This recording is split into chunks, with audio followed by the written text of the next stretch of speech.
Welcome to Billington, West Virginia, Life Type Facility. We got Money in the Mountain starting. We're in our rounders starting right now um, on our main court. Coming up, I have Logan Surface against one of our locals here, John Barnes.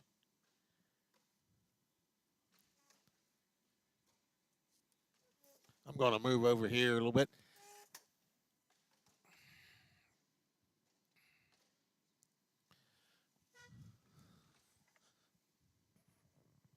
We'd like to thank Life Tight for the use of the facility. I'd like to thank Preston Cornhole for assistance with our live feed here. Um, I'm with Country Roads Cornhole, and we're bringing our live. We'll be started here shortly. We got like 42 players. We was open for 50. We got 42. Prizes are good. It's a $2,000 tournament.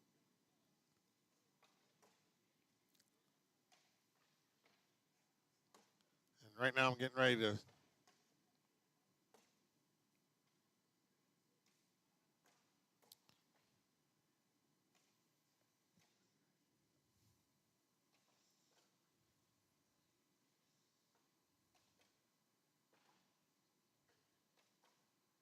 Okay, I'm going to.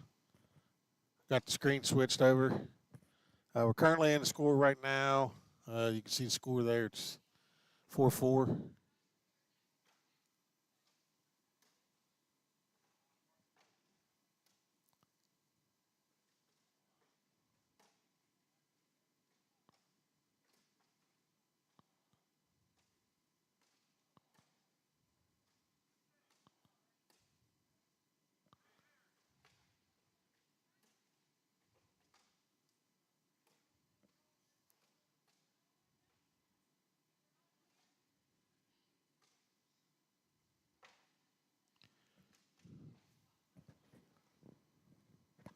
I believe that round was a wash.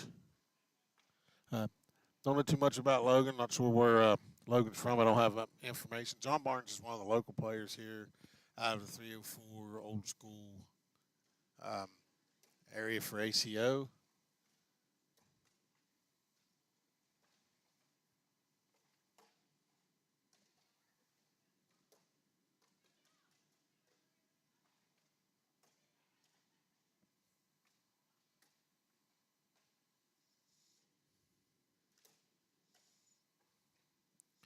Sorry about that as it finished up. Oh, he blowed the bag off the back of the board. I believe that is a 10-5 round in favor of Barnes.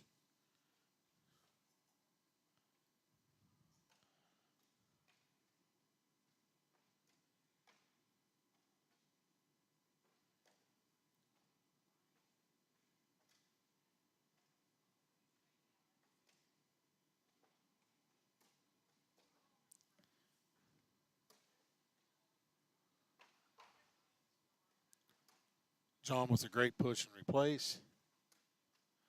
Logan pushed in and blocked. John pushes through and follows. John's last bag went off the back. And Logan in for 10. It's a 10-9 round.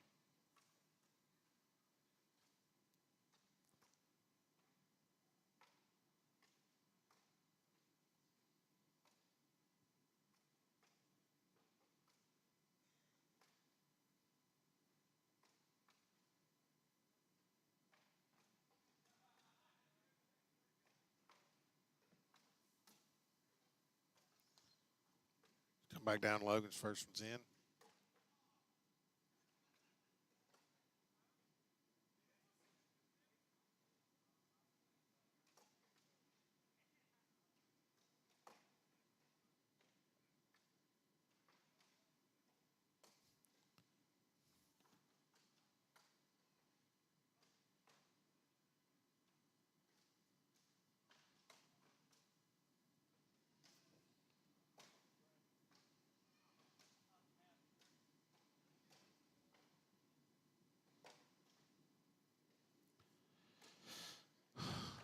That round finished up. That was a 10-9 round for John.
Sorry about that. I was having to work on a bracket there.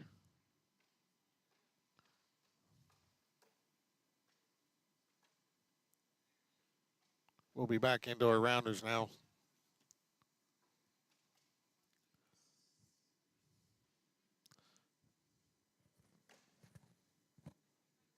Current score is John Barnes 20, Logan 10.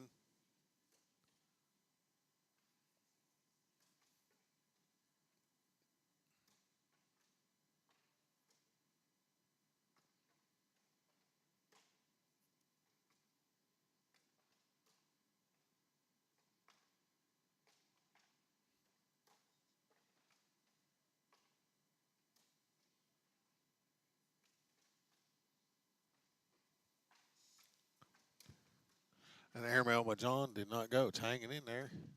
Push. What a flop. And that's a mess. John throws an airmail, nothing drops, pushes through.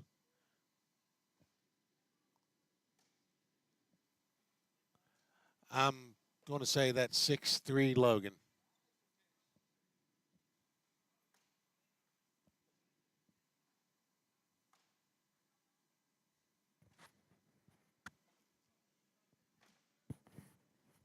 Yep, that was a 6-3 Logan. Logan will lead off this round.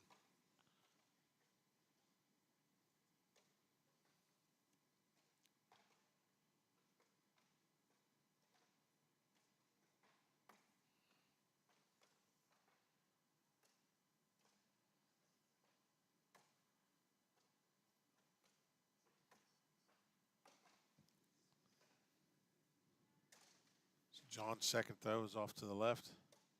Logan, second throw off to the left. John's bag pushed him. He's got two bags well in play. Logan needs a block here. This can be cleaned up. John can clean this up. And he did not.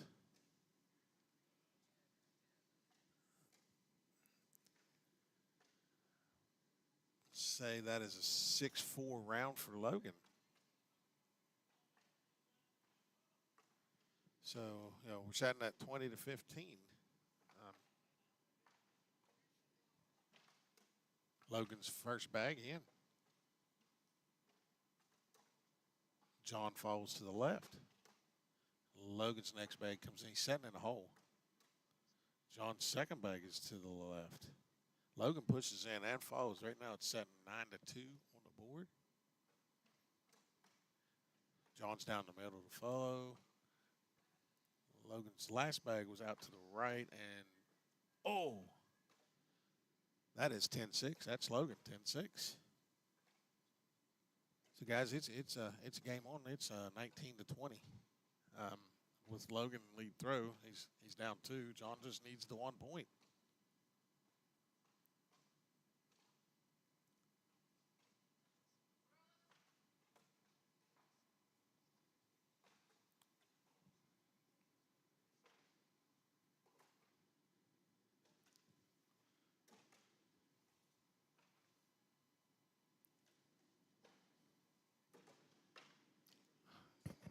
John's off the back. Logan's in. Right now it's set 7-1, 7-4. If Logan falls in, that's 10. And that's game. Logan, that's a comeback. Um, yeah, 21-20 in that rounder game.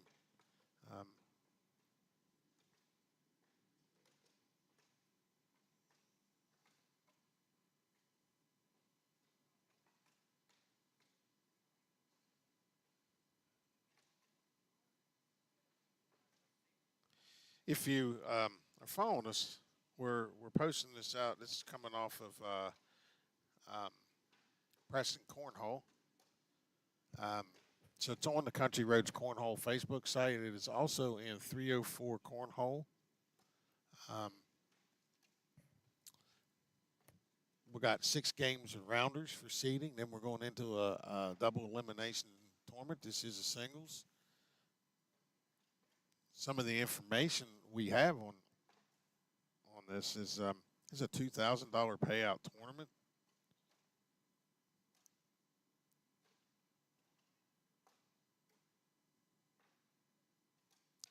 And I can give you some of that. I mean, first place prize in this is a $1,000 payout. Second place is $500. Third place is $300. Fourth is $100. And fifth place is $50. There'll be two fifth place winners come out of the bracket.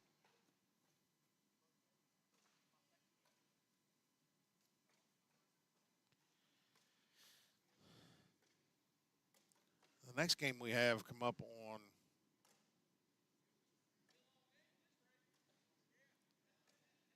on court one is John Barnes again playing against Mason. I do not have Mason's last name. We just watched John finish up a loss.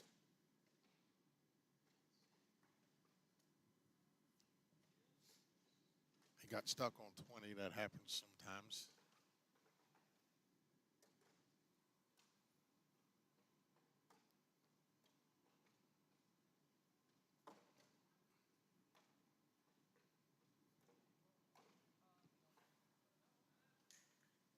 So you have to bear with me a little bit.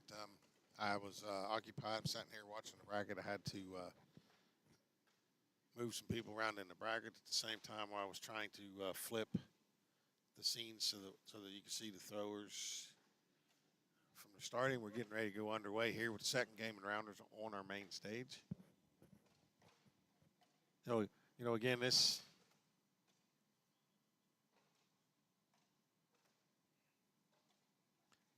is we call it Money in the Mountains Cornhole. It's the first one we've had here. We got 42 players showed up for this. We're running rounders, 6-round rounders, seeded into a double elimination.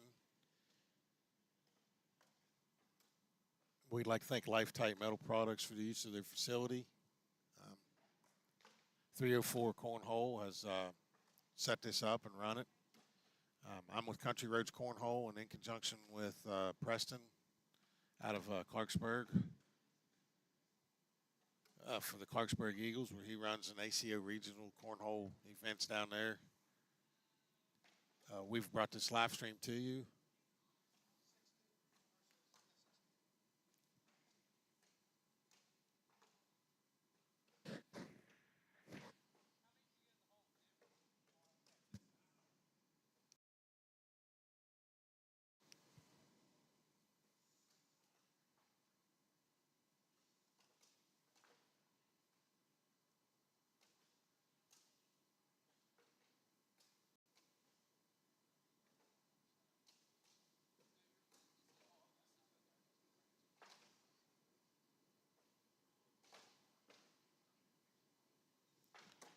So we're leading off.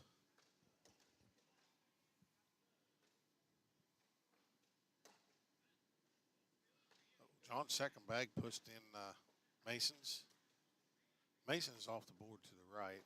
John's got two bags in play. Well, he pushed his bags, one of his bags in play.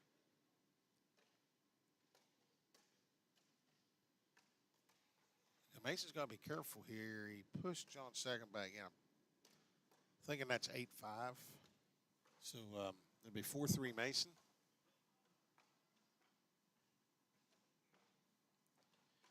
As I was saying, 42 players here in the facility. We're running 16 courts for 6 rounds of rounders into a double elimination bracket. It's a singles tournament. We got it's $2,000 payout. It pays down to fifth place. It's $1,000 to win. You can. We're streaming this live. It's going on to YouTube. You're probably watching it either on the 304 Cornholers platform or Country Roads Cornhole.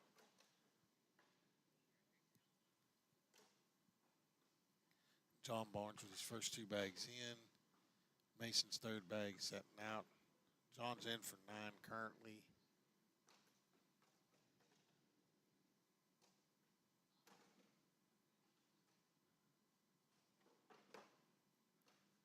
And that will be a 10-3 round for John. That brings our score 9-0.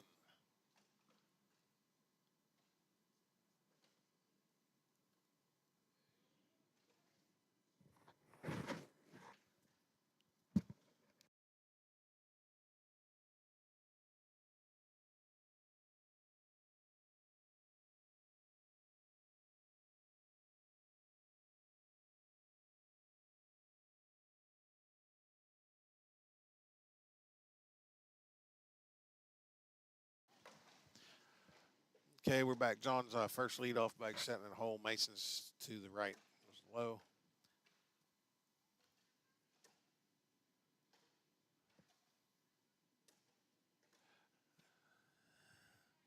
None of those bags fell. It's 3 in the hole. John hits him. He can flush him.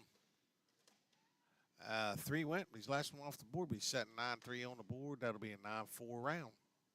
I believe that's game. That'll be.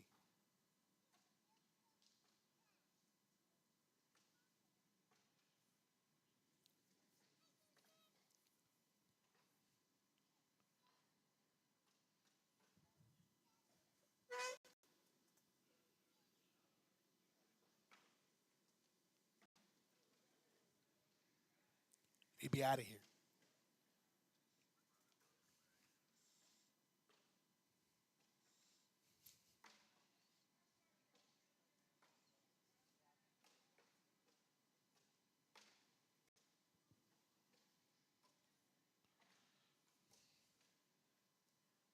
So according to our dashboard coming up, I got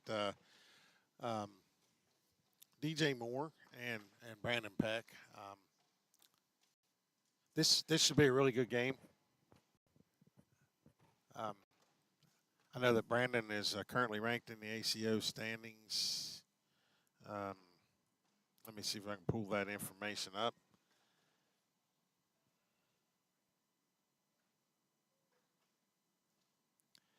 Yes, we got it'll be DJ Moore, Brandon Peck.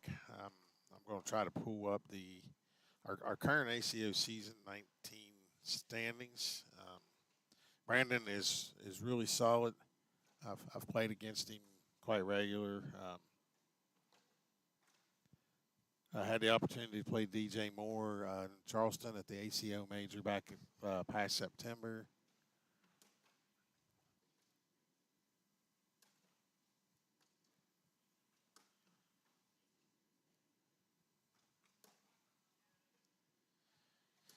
I mean, they're in our warm ups. They're down in backs here.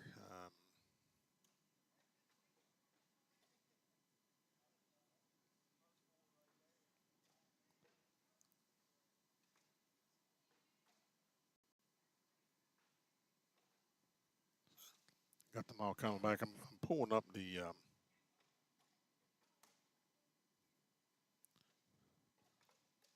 Trying to pull up some stats here.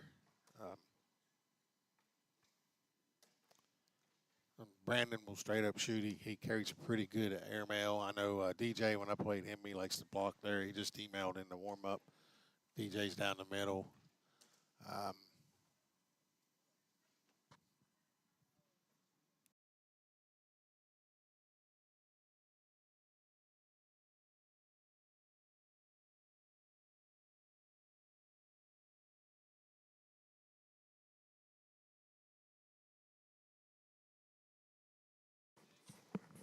Yeah, I got Brandon throwing the Stormbreakers from IMF. And I got DJ, he's throwing the Lucky Bags.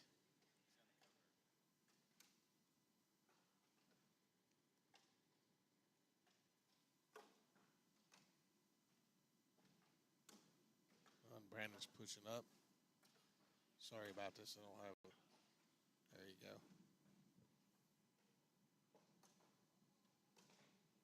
So I'm trying to pull up season 19 standings.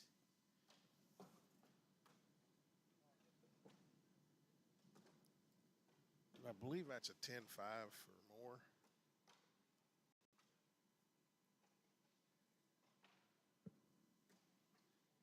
You probably see the guy sitting to the right of me here. That's Nicholas Close. one of our local juniors. Make scene switch back. DJ's bag's first one in. Brandon's follows. DJ's off to the back. Brandon's in.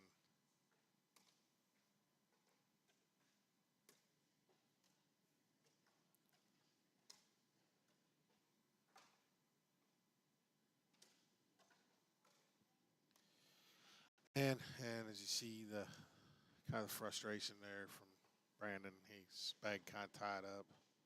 So it's an 8-7. Currently DJ Moore's currently ranked in ACO season 19 at 178. Yep. Brandon's first bag trailed off to the. Having a little trouble toggling back and forth between the sets.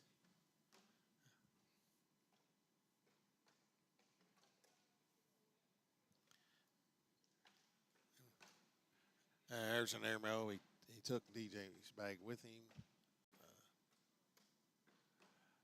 That'll be a 10-8. Currently, Brandon's ranked 73rd in the ACO. Give you a kind of a perspective on that. Top 96 in the regular season at the end of May will be pro status.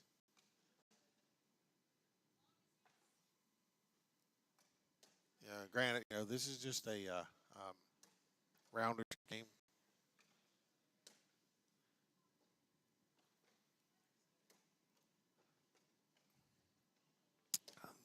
DJ went off the back, and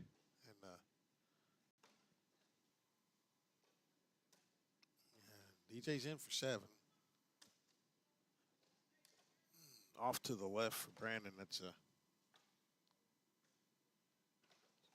Sorry, I hadn't flipped the toggle. So, currently, right now, the score will be 8-1. I was looking up the stats there, so.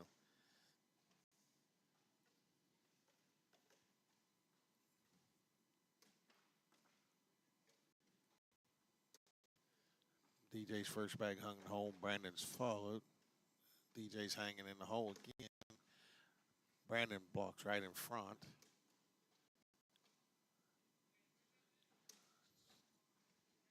I'm expecting a hard push. Brandon will airmail this right here. And he hit it right there. It is. So that's 10-8. Start getting on track if he starts hitting those.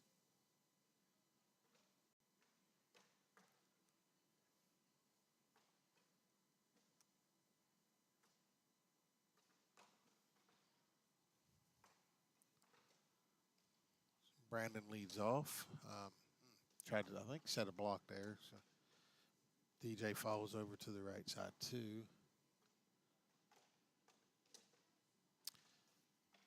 Brandon's second bag is in front of the hole. DJ tried a hard push.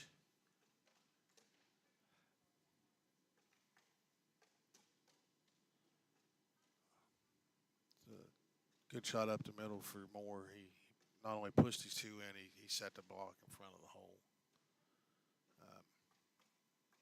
They both have a bag left. Brandon's thinking on it. I'm thinking airmail. No, he tried to block in front. That'll be a 6-8 round.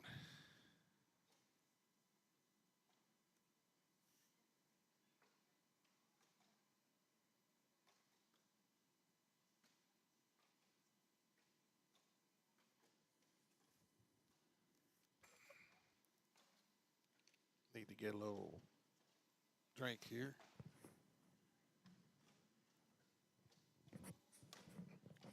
First 2 shots there. Moore's to the right. He drags his bag over. It's even right now, 4-4. Moore's third shot's in the hole. It was a nice shot by Brandon. Just eased around, did not drop the bag. The last one fell, and it's blocked, but I'm thinking airmail again here. He's going for a. He got the push. That's 10-10. They're doing laundry now.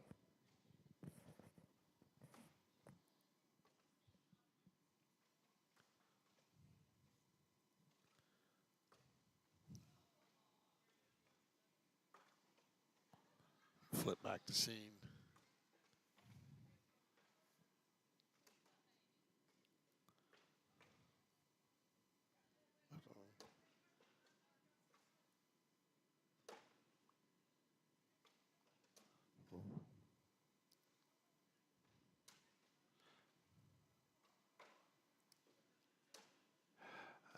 Brandon's third bag blew off the back of the board. He was trying for a hard push. DJ went. This is playable, and he. That's an 8-4 round.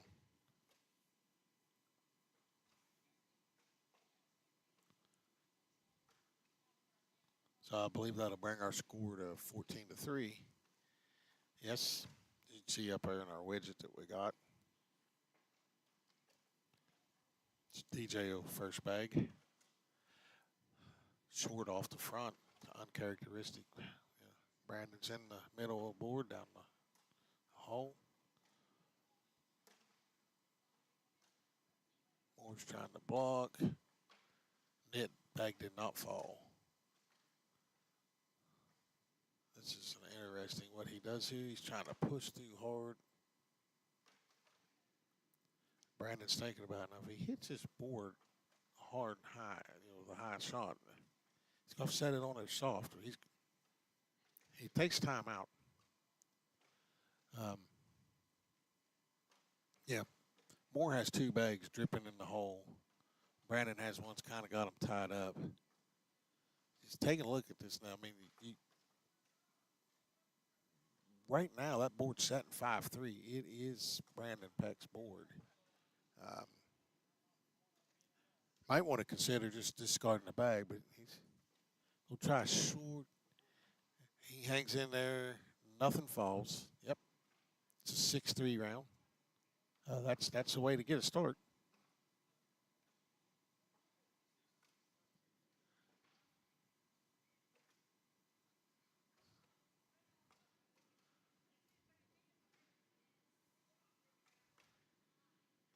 I believe there'll be a score correction here because that should have been 6-3.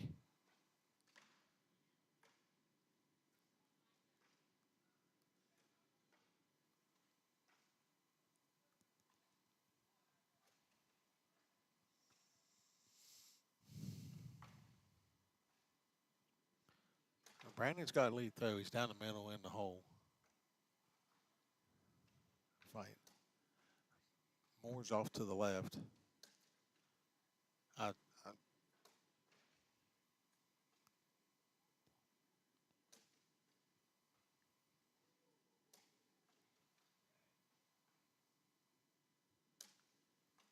That's a four-bagger right there, and Moore follows. That's a 12-10 round for Peck.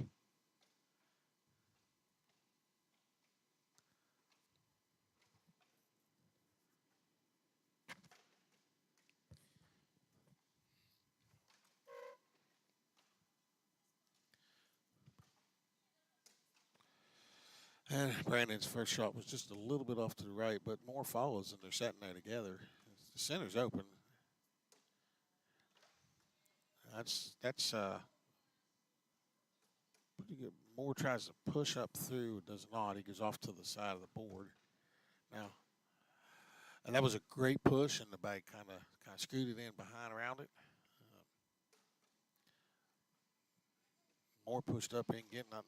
Brandon can pick up a 10 here. He opts to go for the airmail, leaves the block. He got hit it. So we're setting 8-2 right now.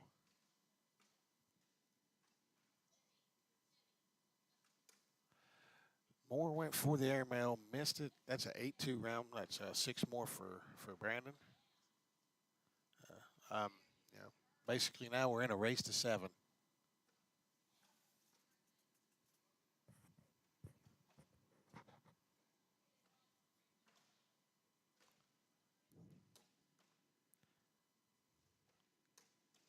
Moore's off to the left. kind of a block and replace from Brandon. More short in front of the board. Block and replace by Brandon. I'm thinking airmail, he's up, and he's in. That'll be a 12-7. So DJ pushed two of his bags in, along with Brandon.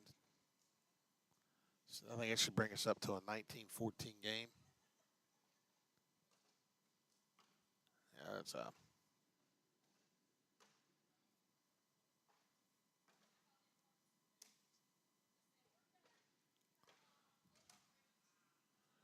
both bags are dripping in the hole.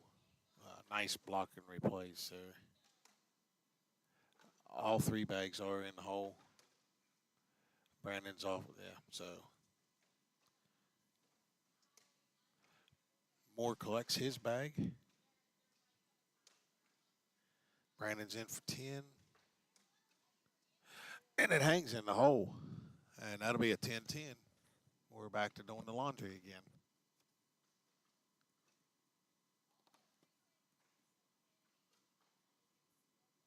So basically, most of the rules for this tournament is it's a combination. We got ACO players here, some guys, and we got some ACO players here. So we're allowing the ACL over the line rule. All other rules, I think, are pretty much out of the ACO. It's a great push and block by Brandon. See if Moore can push through. Neither bag did fall. Oh, what a shot. Just clipped up on the right side.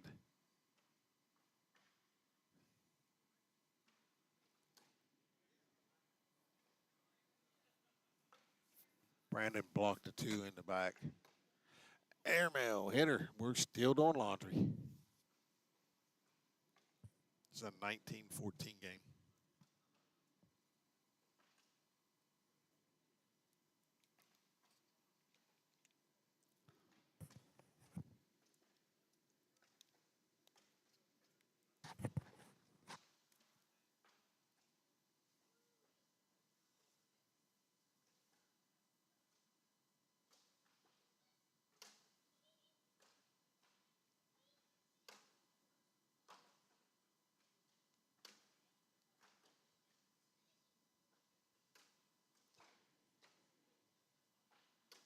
Brandon's third bag's off to the right.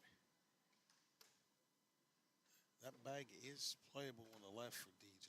Brandon's in for 10. He did not grab it. That's game. That's 10-8.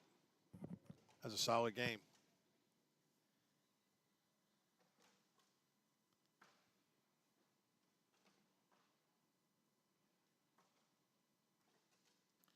So, yeah.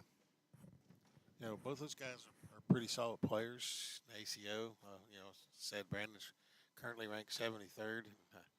DJ probably hasn't played as much to gather points, but that was a solid comeback.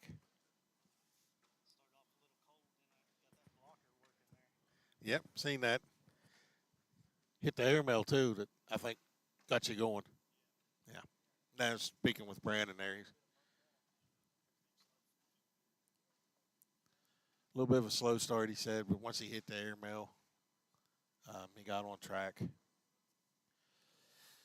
I have to check, see who our next game is.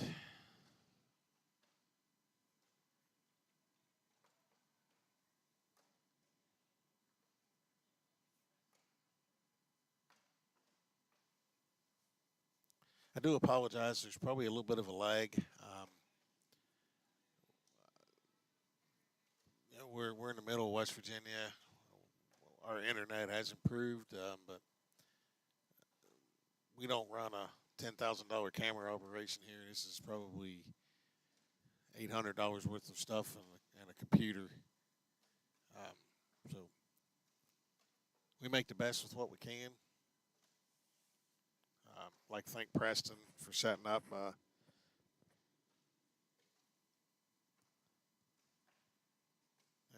like to thank Lifetide again for helping us out with the tournament. Chuck Wilson, 304 Cornhole, is running the tournament. Country Courage Cornhole brought the broadcast, and we've also put some of the boards out. We have 16 sets of boards. Currently in the facility, this is the main stage setup. It's a 6-round of rounders. This will seed everybody. There's 42 players. It'll be a double elimination bracket.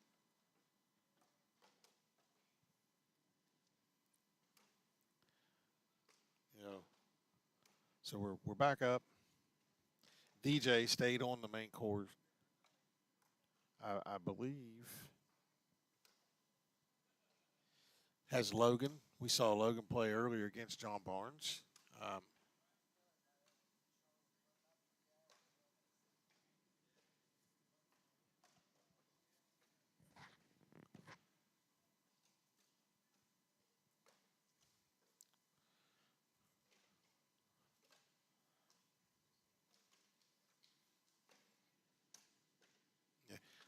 Dave Harris is the facility manager here at Life Tight. I would like to say Dave is an ACO current ACO pro. He's throwing Haggard bags, as you can see from the main court display. And then of course we have the Life Tight. I believe they're getting ready to roll. So bring them back in the picture here.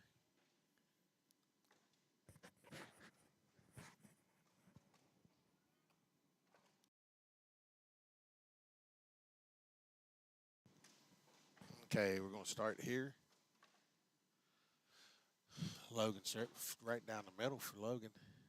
And DJ follows. Logan's got a block set in front of the hole. And in the last game, oh, nice airmail. DJ's did not push his in, but he did clean up. That's a 12-10 round. And they were down there figuring out who's going to keep the score, but that is 12-10 round. DJ will have the lead by 2.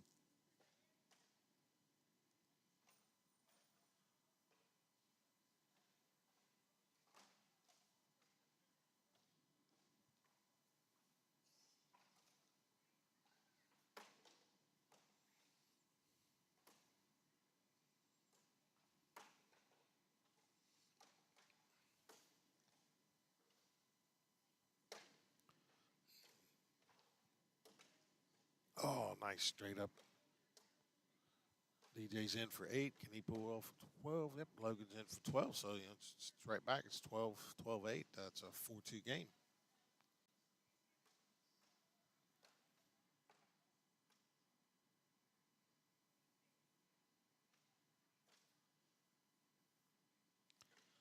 Logan's will start off. First one's right down the middle, drains it. Logan follows it. DJ follows him. Logan's second shot's to the right. DJ drains it. Logan's back on. And the guys are throwing pretty fast here. Logan's last bag come up as a block in front. More airmails. Nope, it'll be 9-8. He still picks up one.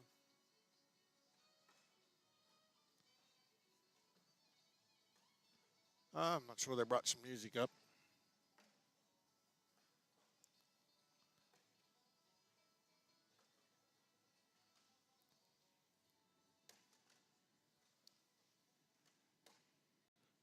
Logan's in.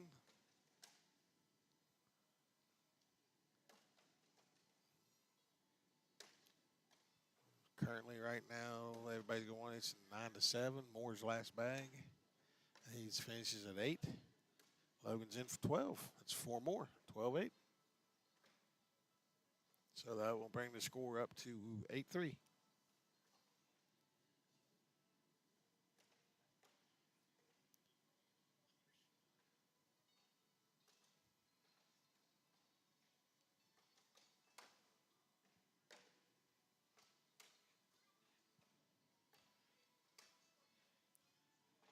Logan Schwartz says it's just dripping in the hole, but Moore pushes through on that. Logan's is off to the left. Moore followed in the hole, and Logan come behind him for 10. That's a 12-10. DJ's got 2, makes it 5-8.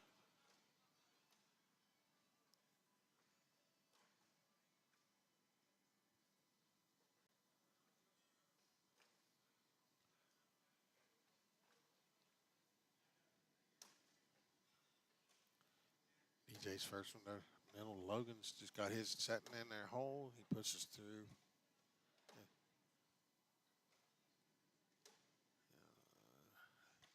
And after they've thrown 3 bags, it's all tied up. Moore's in for 12. Logan's in for 12.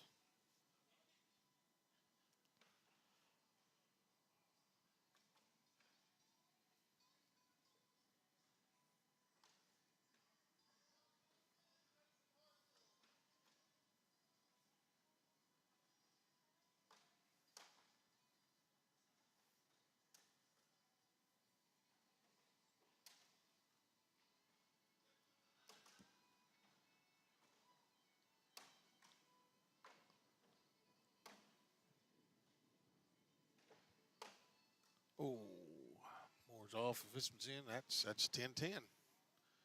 Still setting at 8-5.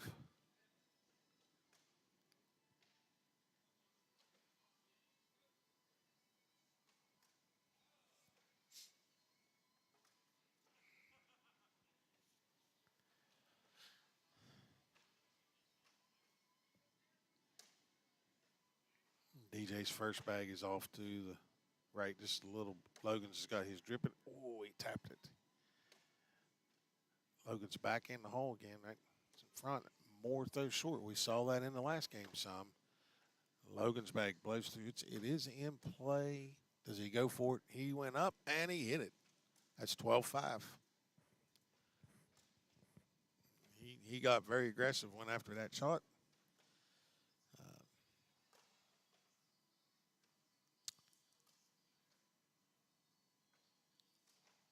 It's 15-5 on Logan. Logan's coming back down. Moore sneaks around on the right. Logan's got 2 dead in front of the hole. We've seen DJ have trouble with. Airmail takes 2, leaves 1 setting in front. Moore pushes through. It's back. Ooh. He can't collect here. He can't collect. And it's a 10-9. DJ picks up 1. Should be 15-6.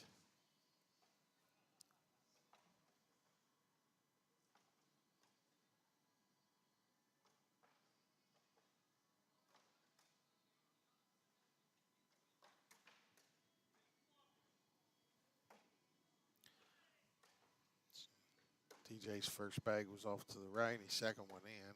Both of Logan's have been right down the middle.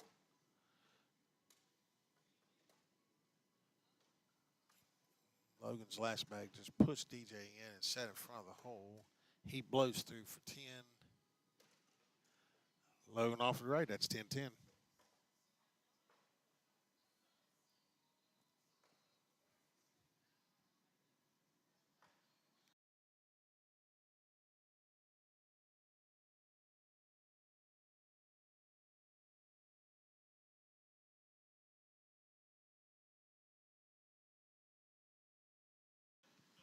I'm kind of looking down through.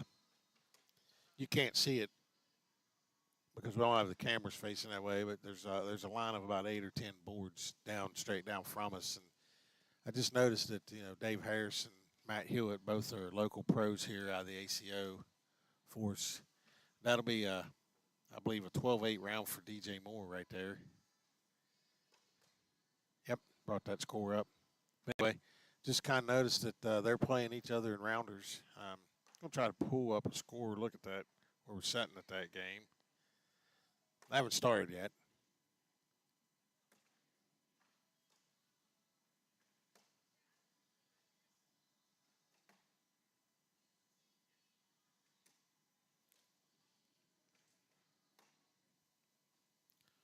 And, DJ's heated up now. There's a couple rounds there, 4-bagged. So that's another 12-8 round for DJ. So we're setting at 15-14. He's definitely moving back on rounders here.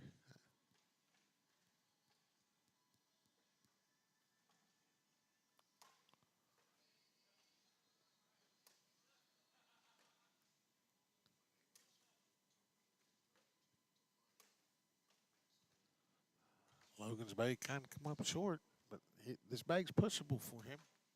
Oh, to the right, missed. DJ's in for 10. He did not grab. That's a 5-point board, and he looks a little frustrated.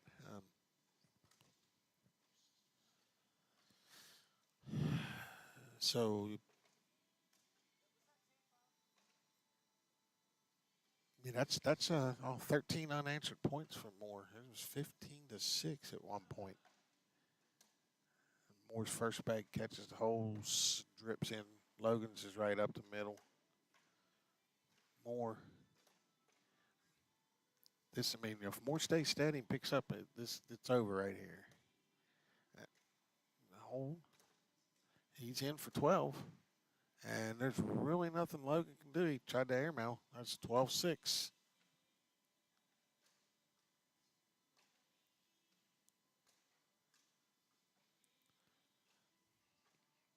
So DJ Moore picks up that one in rounders, 21-15. Yeah, he come back with it. Down 15-6 is 15 unanswered points. However, I was wanting to point out both of our local pros from the ACO are currently playing in rounders right now. We have Matt Hewitt and Dave Harris. They're down on court 3. You cannot see them.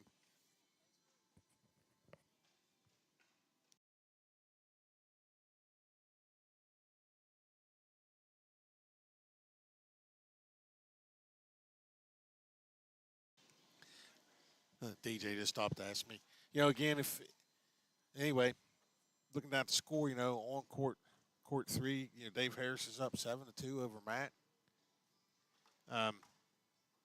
Well, I got a couple local guys here straight out of Elkins with us coming onto the court. I got Jamie Bender and Robert Corley. You guys talk about old men with fast bags. Robert's down the middle. I mean, Jamie's a solid thrower. He has a good airmail. He's down the middle. They're in their warm-ups right now.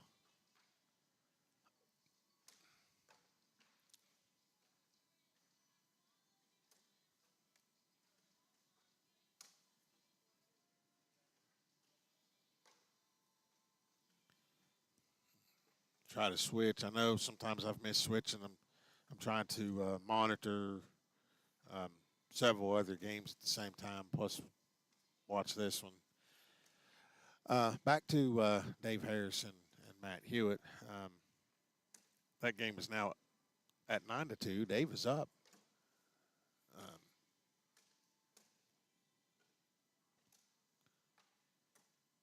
I'm kind of following that game along a little bit. It's a 12-2 in rounders.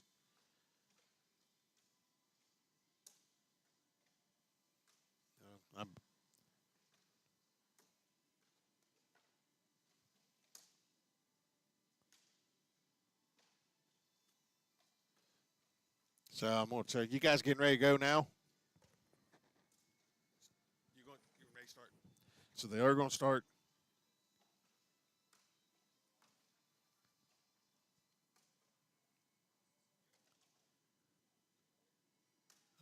There's a spin a bag right there. Robert will have the first throw. Robert Corley. He's throwing the B3 Mach 2s. The yellow bags.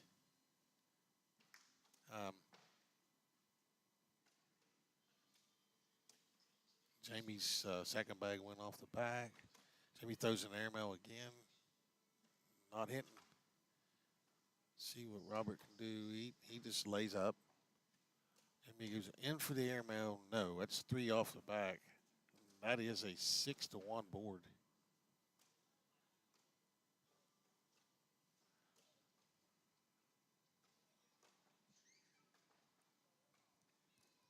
So an update on Matt Hewitt and Dave Harris playing in rounders, and it's only rounders right now, so it's a 12-4 score down there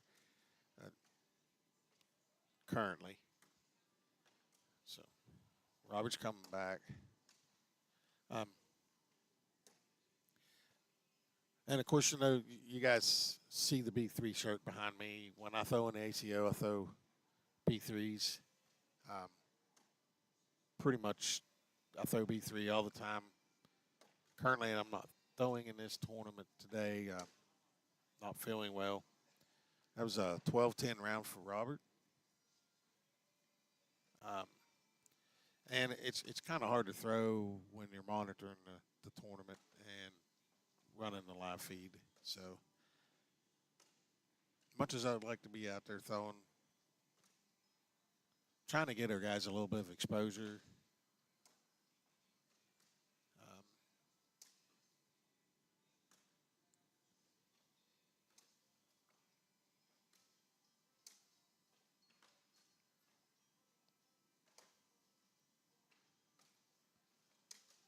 but Mike was talking about Robert.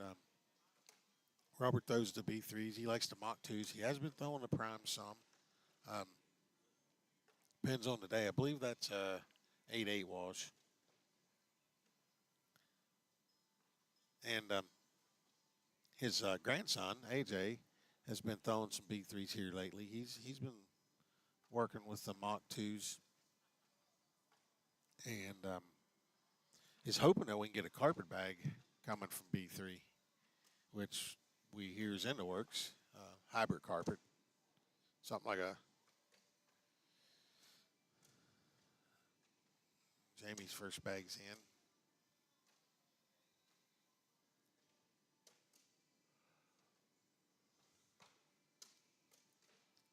Oh, what a shot. That clipped the bag in. Robert took two off the bag. This is not going to bode well.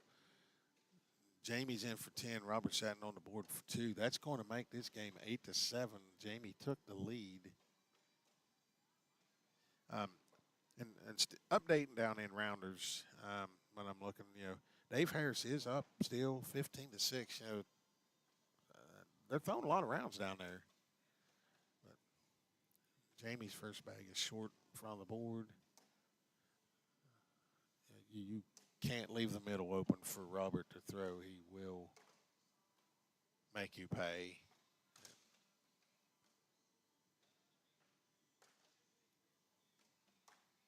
Nice shot. He blocked and replaced in the middle. He left his oh, that Reynolds bag just kind of flopped and rolled over. It did push his in. That'll be an 8-5 round for Robert. I think that will bring the score 10-8.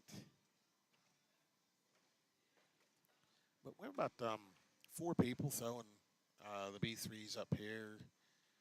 We got some. Well, Matt throws IMF. Brandon Peck throws IMF.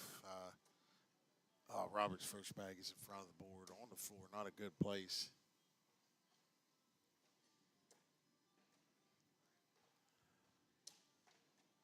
Nice set in front of the hole for Jamie. Oh. That's a bad break for Robert. Jamie's last bag goes in. That will be an 8-3. Just give up 5. It's 13-10. Jamie's picking up his points in big amounts in rounds.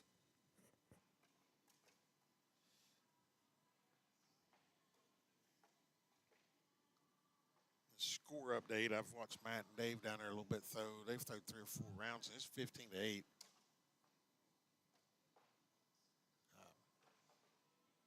Dave seems to be stuck on that.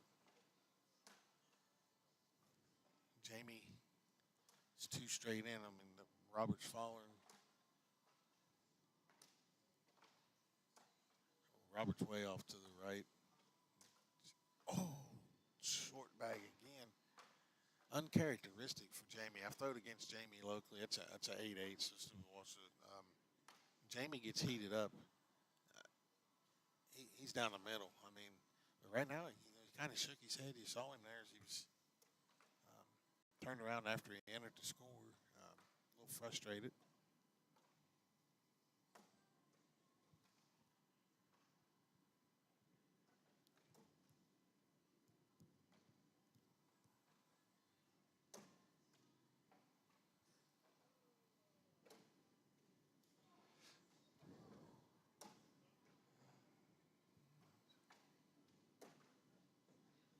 Now, Robert has a bag tucked up in the hole, but it is pinched in between those Reynolds. Jamie tried hard up in at it. And Roberts did fall. That's going to be a 6-4 board, too, Robert.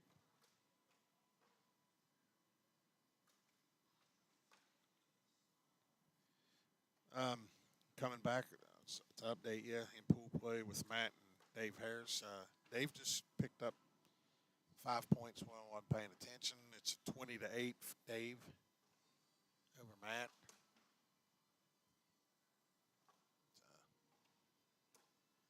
Roberts, he's starting to get down the middle. He's up 6-4 right now. That's 9 for him. Jamie's at 7. Oh, so Jamie can sneak in here. He couldn't do it. It's 10-8.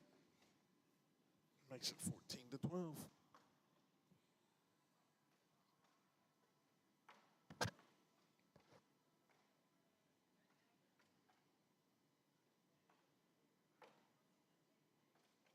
And just looking down, watching Matt and Dave throw. If Dave goes in, I think Dave's got this game in rounders. Matt just kind of lobbed his bag out. Dave Harris did take that game in rounders.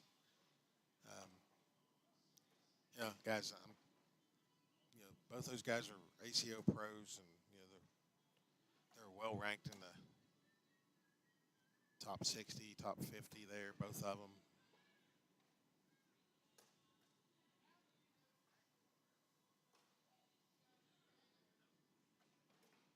But this game's heating up here right now. We got Jamie's got a bag left in his hand, goes forward. That's 10-8. Bag kind of checked up, set on the, did not roll over, but he did pick up 2. He's got the lead back, 15-14.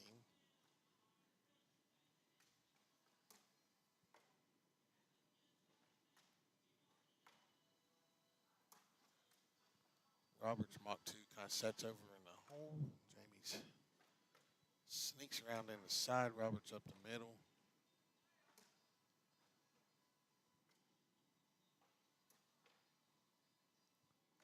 Going to be interesting. Jamie throws hard for the push. That hole is jammed. Don't know what Robert's going to do here. He's not going to look. He just kind of threw soft. Took his medicine. That's a 6-8 board.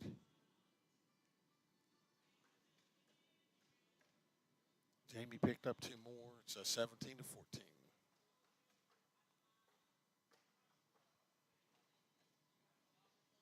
Yeah, we play every Tuesday night here at Life Tight ACO Regionals singles play. And we're fortunate we have a regional about 25 minutes from here where we can pick up doubles, singles, some co-eds, juniors, women's. And occasionally we do throw some doubles here at Life Tight. Primarily, most of our local throwers in this area are ACO members. Some of the other parts of the state that traveled in to play here, I believe that's 12-10.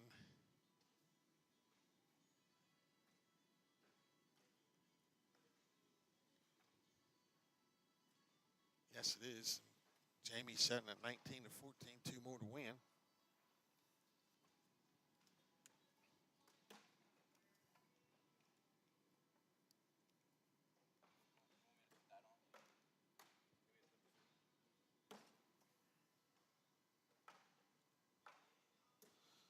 So, as soon as I get his mic active here, Nick just joined me.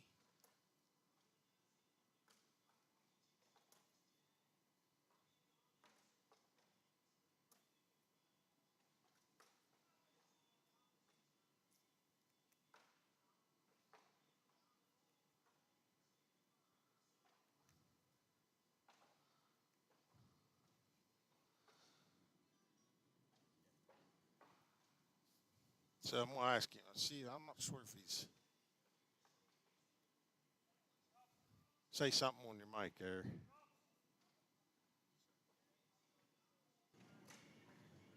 Can you? What? Yeah. So Nick just joined me. He's one of our junior players. I think what you're currently ranked 90 in the ACO 100. 111. Moves around. Boy, did you? One Yeah. point does a lot, doesn't Yeah. it? Yeah. So he's at 111. But he's still got a major coming up or two. 2. So he's going to try 2 more majors. Toledo and pick Florida. up some more points.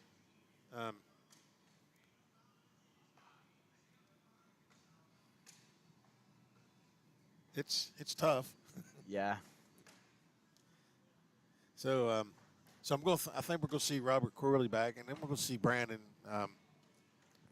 who we saw earlier play DJ Brandon's Moore, had 3-0 that right slow now. start. Huh? Brandon's 3-0 right now. Yeah, Brandon's on. He started out slow against DJ, got down, picked up. I think outscored him 15 straight points, come back for the win in the rounders. So, of course, it's rounders. You know, it's you're just playing for seeding in the bracket. Yeah. So you throwing the Brahmy bags? Yep, you're wearing the Brahmy shirt, right? Yeah, I'm throwing airstrikes. Yep, throwing the airstrikes. So how's the boards playing? Pretty. They're good, They're fast, slow. They're like in the middle. So playing about average. Yeah. Playing about average. They're playing Okay. like they should. These set here looks like they're a little fast. The fast ones that I played on they're all the way over there at the other end. The American flag The boards. ACO boards. The Or American flag boards are the fast ones that I Okay. played on. those were set ACO boards, Yeah. right? Yep.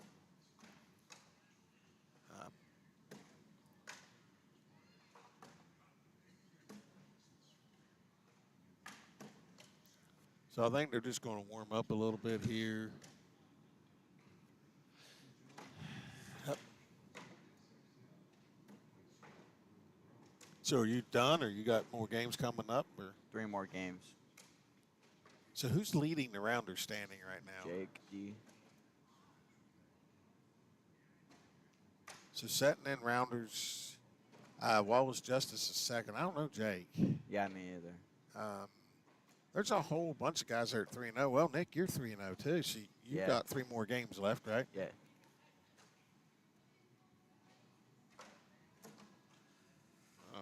Sorry about that. We got to look at that. They'll switch over there. They're just in warm-ups. Haven't started yet.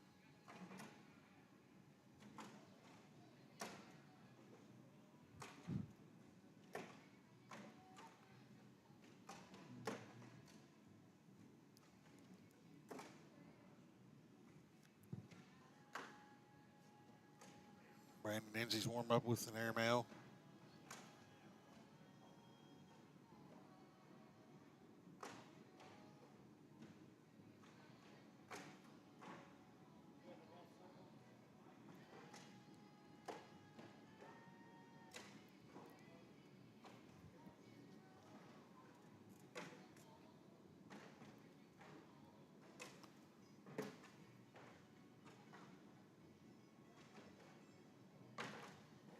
So you're going to be over here all day? Pretty much. I didn't feel like throwing. My back was bothering me. Plus, it's kind of hard to throw, monitor everything Yeah. that's going on here.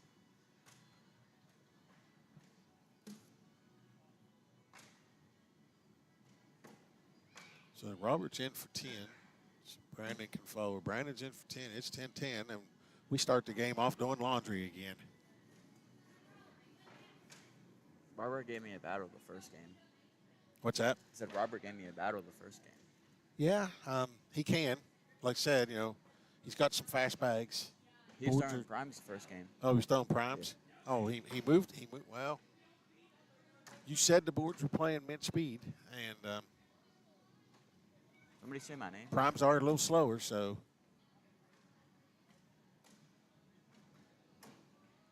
Am I up? Am I up? Court 16, you're up. Dave Harris. Good luck. Y'all got Dave Harris? Steve W. Steve W.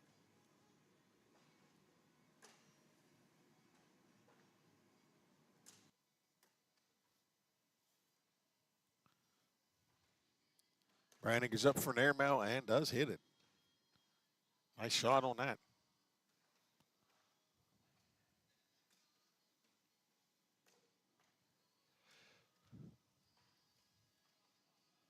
So Nick left us here. He's headed over to court 16 to play his rounders, his fourth game. As Brandon leads off, he's down the middle.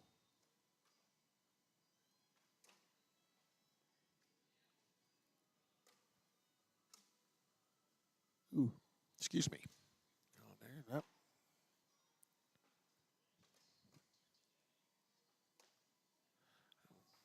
Brandon comes in around on the right side of the hole. Robert crossed. Oh, so Brandon set in 5, Robert set in 3, and Robert went off. Brandon set in 8. That's 8-3. Brandon picked up 5. This game's running off to the races. It's 9-0. Yeah.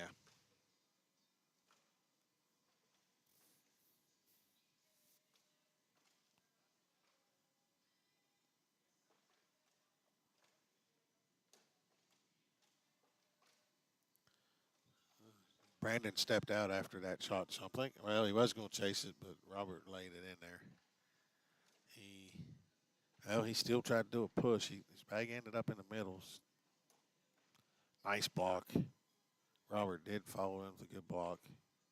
Forcing the airmail. Brandon was off. Brandon's bag did fall, but Robert's got a bag dripping in the hole in the front. Brandon shot the airmail, missed. Robert was give up 1 on that, 5-4.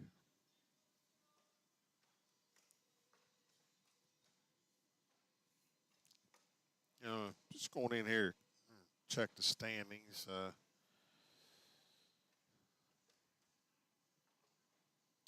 So we're sitting with a lot of guys 3-0, a couple of them 4-0. 35 of the players have taken a loss in rounders.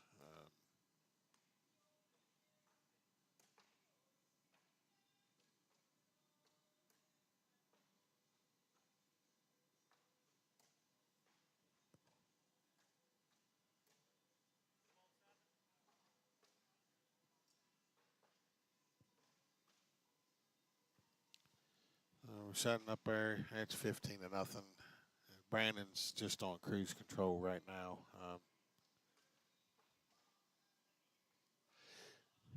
If he holds that, it's going to make him tough. And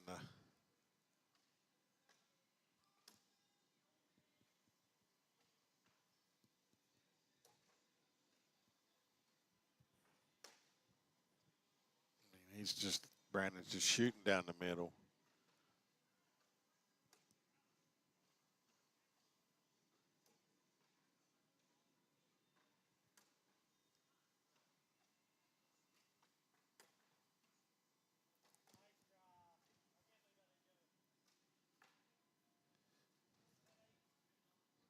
It's 10-8.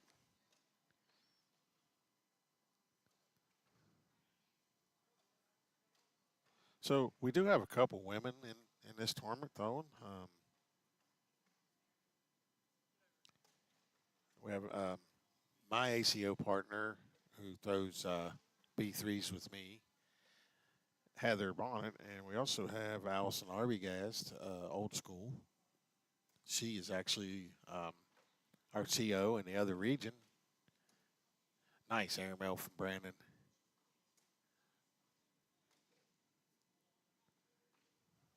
Brandon goes up with another airmail, hits it to the backside. Oh, what a shot. That was a good hit for 10 for Robert. Puts him on the board with 3. You missed that. Brandon did congratulate him. Sorry about that. I forgot to switch. I was looking through stats. But yeah, it's a really good shot coming in on the board. Robert took 3. Or no. I guess that was 12. I forgot the other airmail for Brandon for 2. So he minimized it. I thought Robert picked up 3, but No, he just minimized these points. Only gave up 2. Brandon's in for 10. Off. That's 10-4. Yep, that'll be game.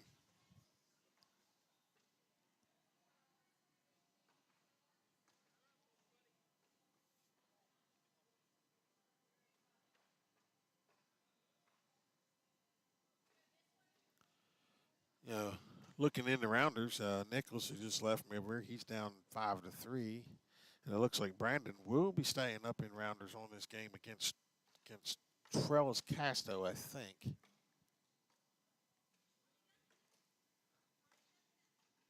Um, don't know too much about the.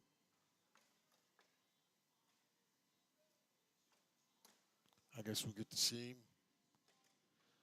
I'm going to switch out while they're warming up. And the announcer's scene. I'm going to get me a jacket. It's a little chilly in here.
Some little technical difficulties with the mic, and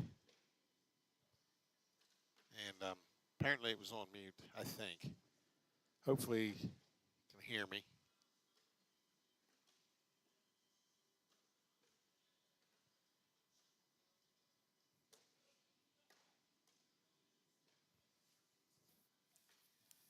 So it's saying that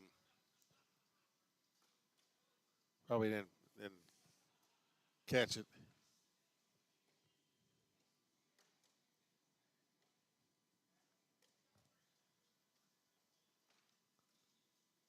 Like I said, we have lost our camera went down on us once. It's come back. Our sound's cutting in and out and lagging a little bit. Do apologize for that.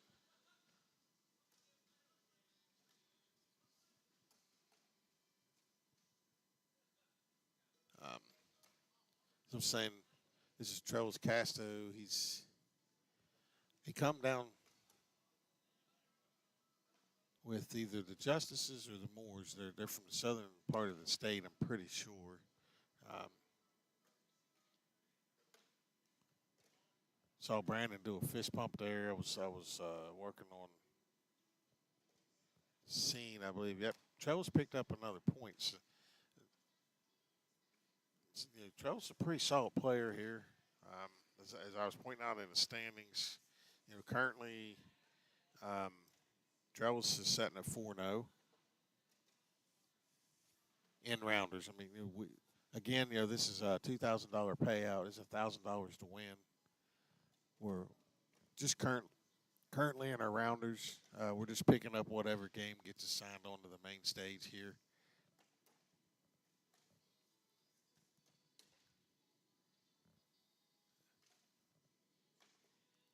And see if Brandon gets on track here. Nope.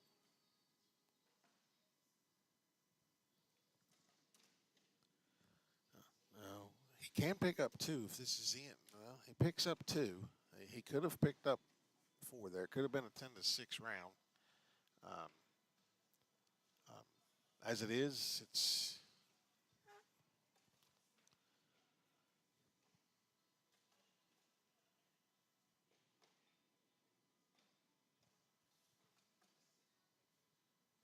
seven to 6.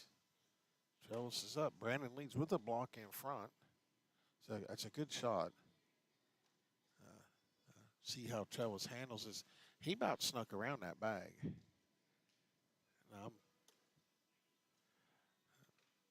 Brandon's bag kicked a little bit when it touched his. So basically, here's a log jam in front of the hole.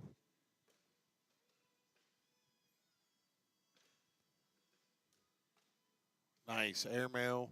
Trellis's went. He took the Brandon's IMF bag in. Brandon went for an airmail on the side. We'll see what happens here. It's 1.65.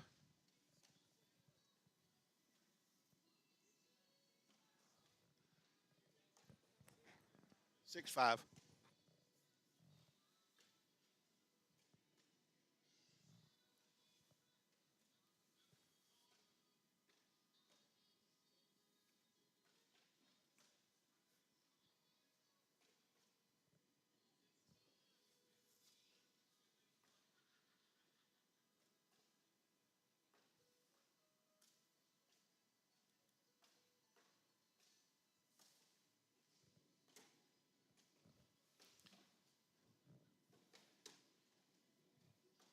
So both players have a bag sitting under the hole.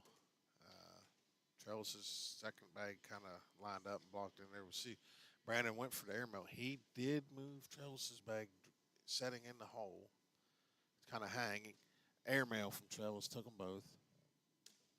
Nice push through.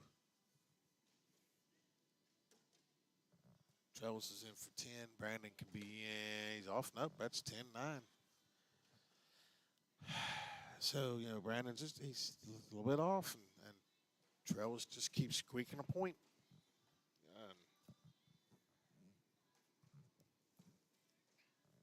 Very solid thrower.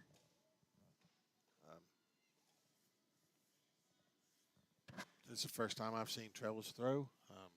Don't know a whole lot.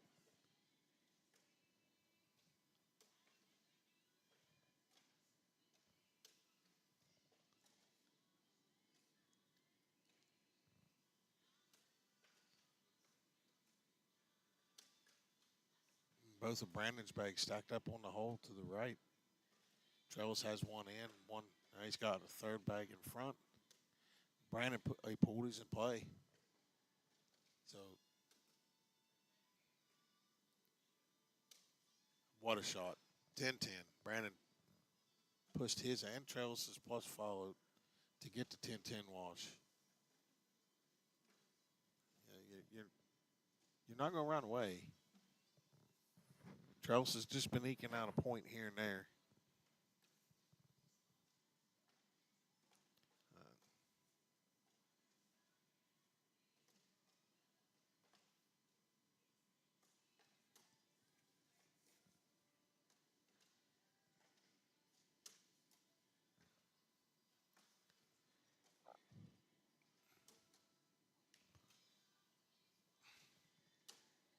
Now, I expect Trellis to go up for an airmail here on this shot. Let's see what happens. And I called that just based off of he's playing the pass. He was just a little to the left. He moved them bags around. Brandon went for a hard push, kind of a short airmail. Ended up getting 2. Trellis setting 6. Brandon setting 7. What's he going to do with the last bag? He goes up and in. Nice shot. 10-6. That went to Brandon. He picks up 4. It's going to move him into the lead at 10-9.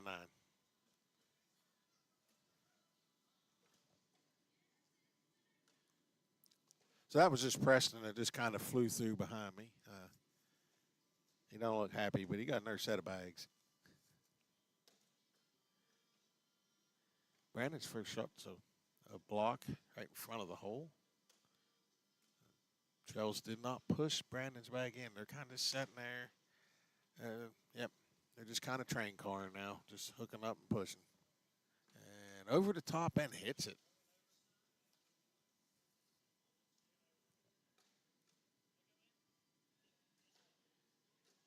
Yeah, Brandon just asked me if it went in. Yes, it went in. Brandon followed.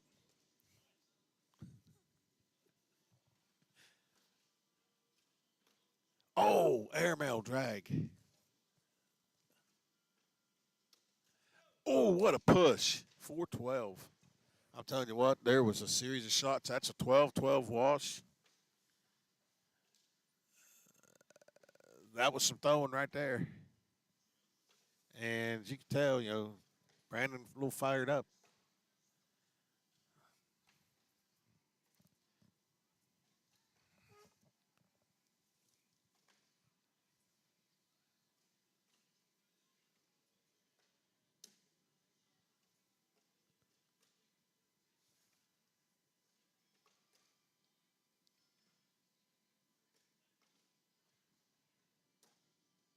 Trellis throws a block after Brandon went in. Let's see what happens here.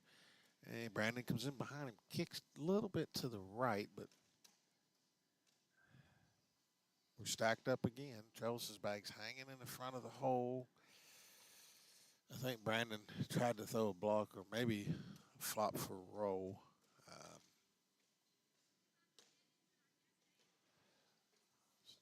Trellis airmails is he can take them all. And he does. That's 12-5. And as he's walking down, Brandon congratulates him. A great shot.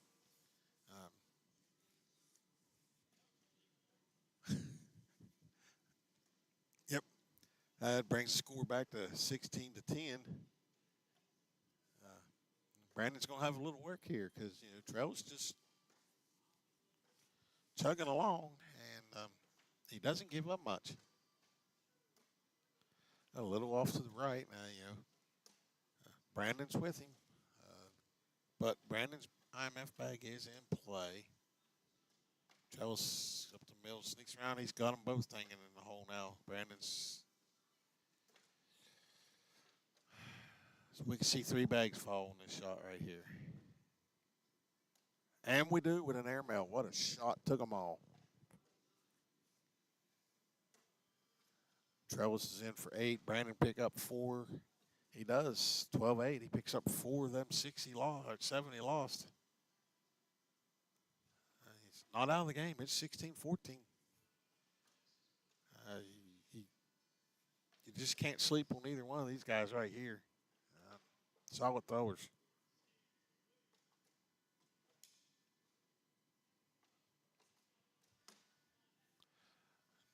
Brandon's put a bag tight, tucked in the hole right in the middle.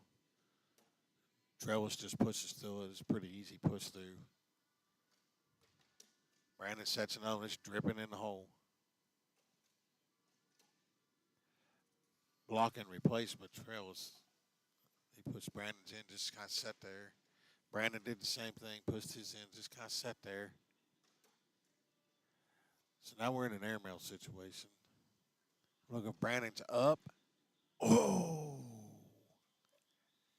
Caught the edge of it, but Joe's going to take a look at this. Brandon has a bag hanging in the front of the hole. You can see it sitting there, but Trellis's bag is right behind it. Now there is room. He throws a backside airmail. He can't hit this. He just laid up, no push, soft throw, 8-8 wash. And he saw his hands. There wasn't much he could do with it. He's kind of.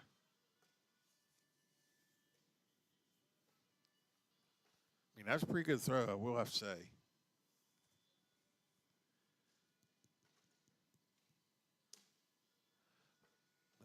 Brandon's first bag sitting in the hole, just about half in. We've seen, Trellis's bag nip. Brandon's pushed it in and then kicked to the right. Brandon's second bag follows. Trellis is in. Right now, Brandon has a 2-point lead. Trellis's third bag, it's in. Brandon's fourth bag kicks off. Got a little lucky there. Trellis is in for 10. It's 12-10. It's a tie game. So, right now.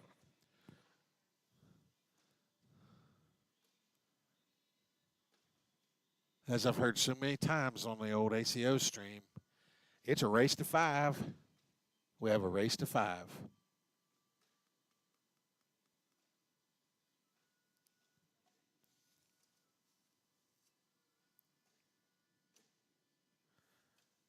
Interesting. Brandon threw his first bag short and a little to the right. Trellis is to the left, but his bag is dripped in the hole. And, well, now we just have a log jam. See what we can do.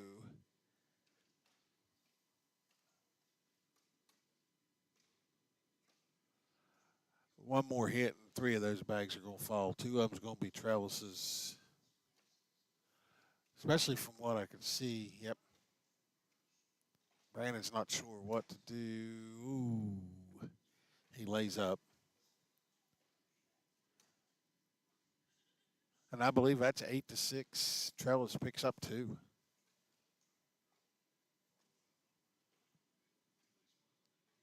Yep. That was 8-6. Trellis picked up 2. It's coming back the other way.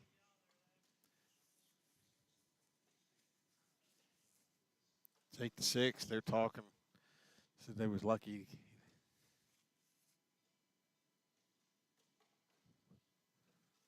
Well, it's a solid game. Trellis throws just short and kind of half in the hole. Brandon's right beside him. Both bags are in play, can be brought in. Trellis pushed right, but he pushed Brandon's bag up. But he does have it pinned. Brandon's thinking about it.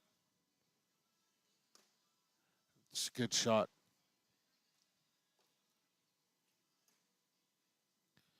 Trellis laying in front of the hole. What's Brandon do? Ooh. Now, Trellis can throw down the middle and catch his bag and go in, but he doesn't. And Brandon Throw short for the two. It's 8-6 Brandon. We're back 18-18.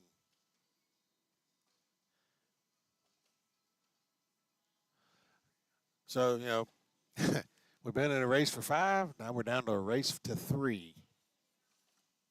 It's a solid game. Solid game.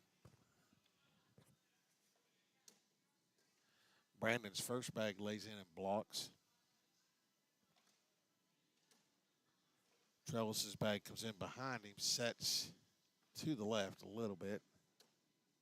Oh, Brandon's bag kick to the left, puts Trellis dripping in the hole. Oh. Brandon pushes through, still has one of his bags in play in the hole. The other 2 bags, one each out. Trellis carries. They each have a bag. Brandon's in for 10.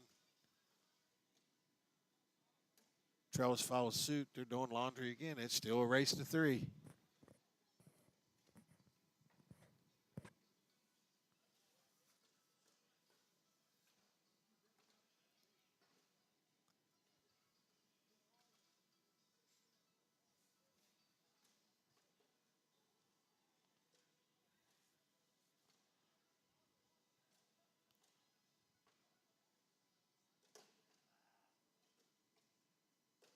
I mean, I'm Brandon's first bag kicked off to the right a little bit. I mean, the ramifications for this in rounders is a spot or 2 in seeding. Neither player has lost a game in rounders. They're playing their 5th game.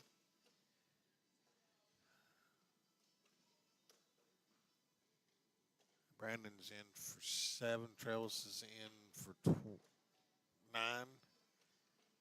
Brandon's in for 10. Trellis can pick up 2 here. And does. Sorry about that. I had players on the right. Brandon's leaving down. But, yes, so it's 20-18. Trellis has the lead throw. He's in the black and red shirt with the jacket. A little chilly in here today.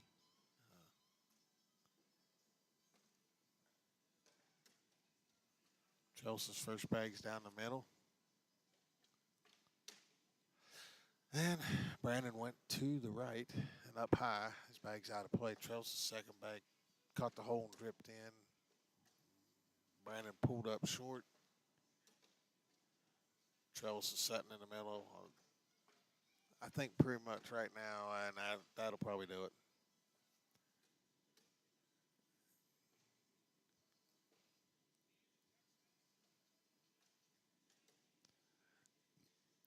And that'll do it. So that'll Trellis Castro takes that. Castro takes it on a 10-6 round.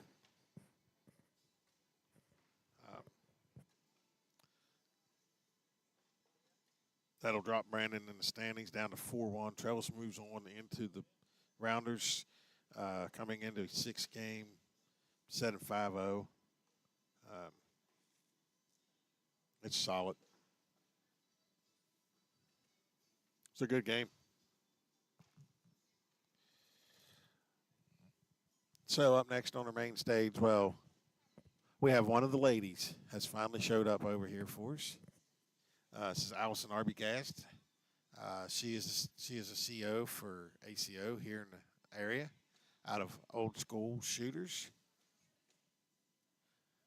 She throws gator bags. She's got a really pretty throw.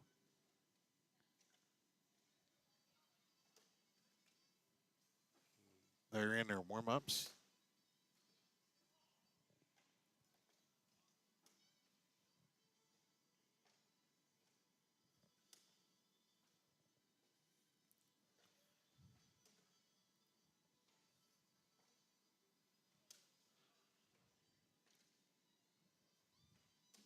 So it's kind of hard to see the colors on those. She's got a pretty set of pink gator bags. I'm not sure if she'll tell me. I think she's throwing.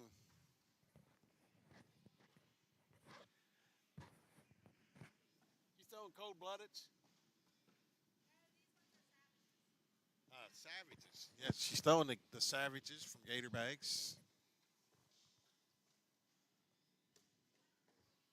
I shouldn't talk to her, mess her all up.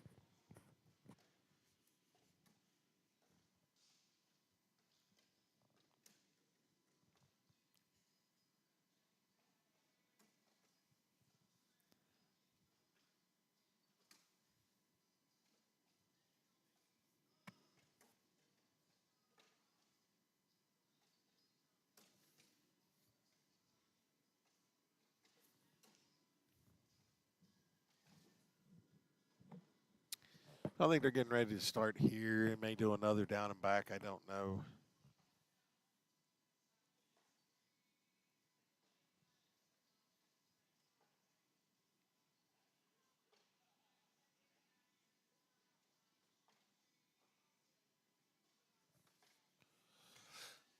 They're spinning a bag, trying to figure out who goes first.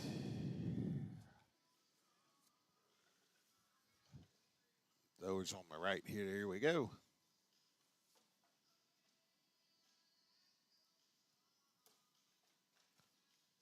Trellis lands right in the middle. Now, Allison set up a block. Really nice. It's a great block. Trellis pushed in behind it.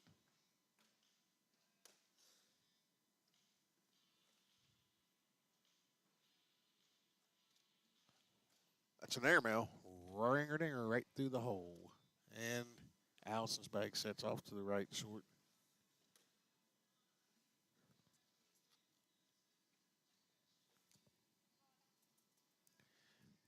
Another airmail. We'll call that 12-4.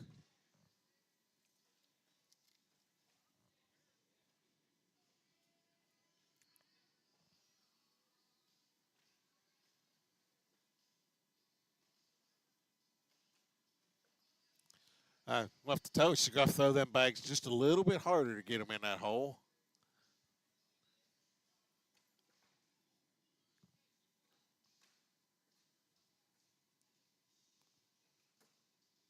First throw coming in, went in the hole.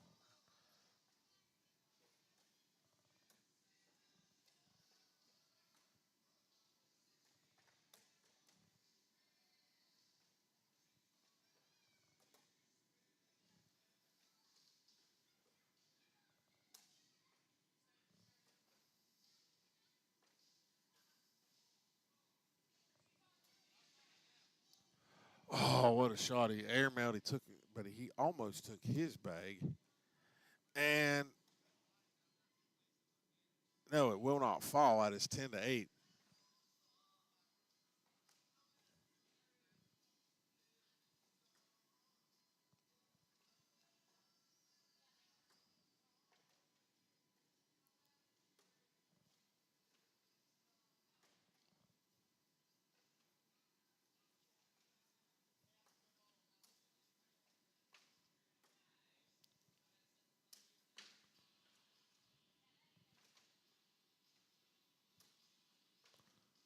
Travis's second throw went in.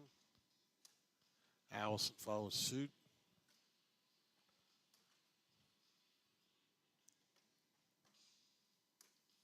Airmail. She hit. Travis is sitting at 6. Allison's on 7. Oh, she went for another airmail. She did pick 7-6.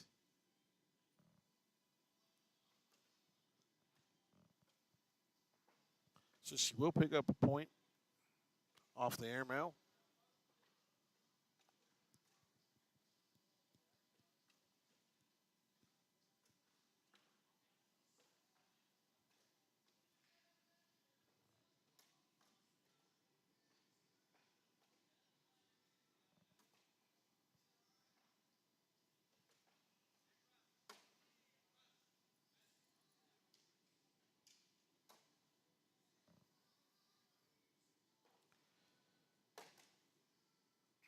Allison pushed her bag in. She still has 2, one left, one right of the hole. She's up the middle in. She's in for 8. Travis is in for 12. It's 12-8.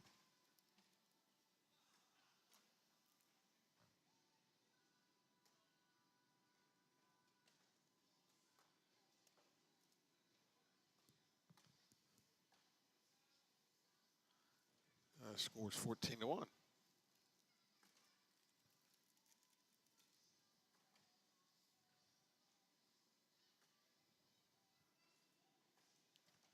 Trellis' first throw comes in. Allison pushed it in with her first throw. Sets just short right. Trellis right back in the middle of the block.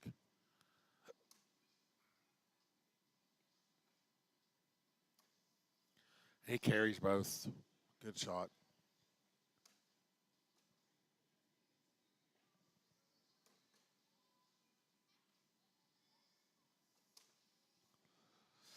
$12-8 again.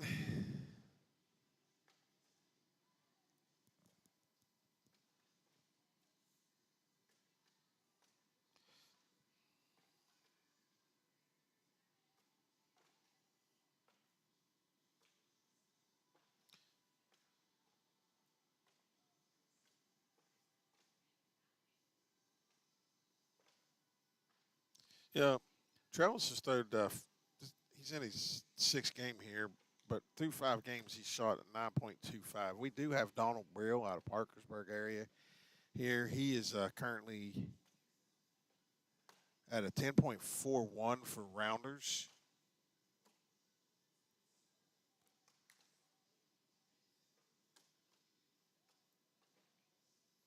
That is the top PPR here right now, Donald Brill.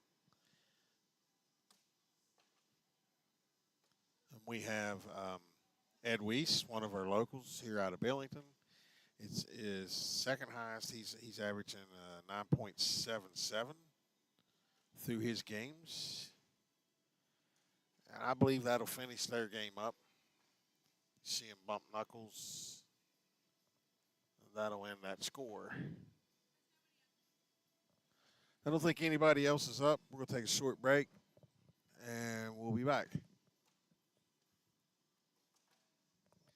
You'll continue to see just the feed with Mike. We'd like to thank Lifetight for allowing us to be here. Dave Harris for putting this on. 304 cornholes holes for hole. 304 cornhole for running it. That'd be Chuck Wilson. And I'd like to thank all the players. I mean, without the players showing up, first time we've run this tournament, 42 players. I'm with Country Roads Cornhole. We're helping out. It's great to see an event like this here. Hopefully this will continue and can grow. So I'm going to take a short break. Then we'll be back. We'll have an airmail competition. And probably a 50-50 drawing. So then after that, we'll get our seating set up. We'll know who's sitting there in the seat. I'd say Donald Brill has pulled the top seed.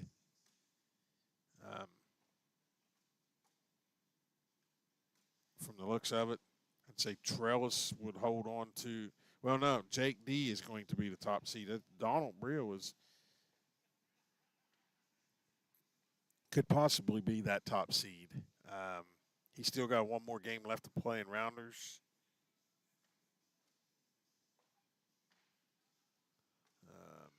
We have several games left to go in rounders. So I'm going to leave the feed on the courts while I'm gone. Maybe somebody will come up and be throwing. We will be back shortly.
pack, and we have Nick, who was here with me a little bit throwing these Brahmy bag airstrikes.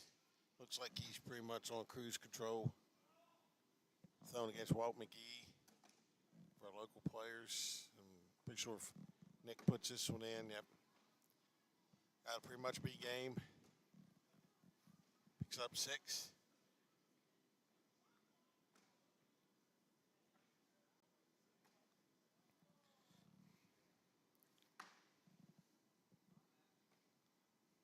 So we're about finishing up rounders. We have, I think, pretty much all of rounders are in.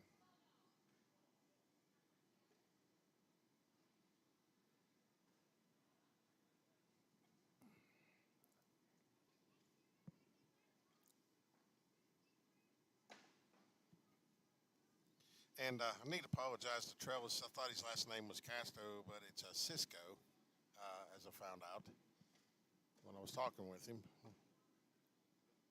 So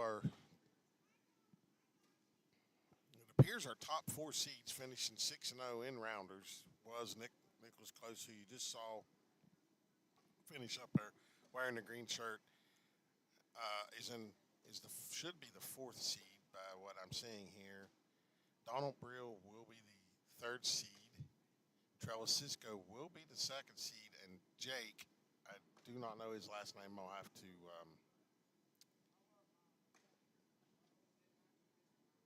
see if I can pull that up. But he will be the overall number 1 seed coming out of rounders. I mean, we have some games finishing up. But would like to do some of our local notables. I mean, so Brandon Peck, who you saw play Trellis, who has his only loss to Trellis Cisco, will be in a 7th seed. Our see where our 2 local pros here for 304 and old school are out of. Let's see, we got Dave Harris is setting the 9th, and Matt Hewitt is at 16 seed. So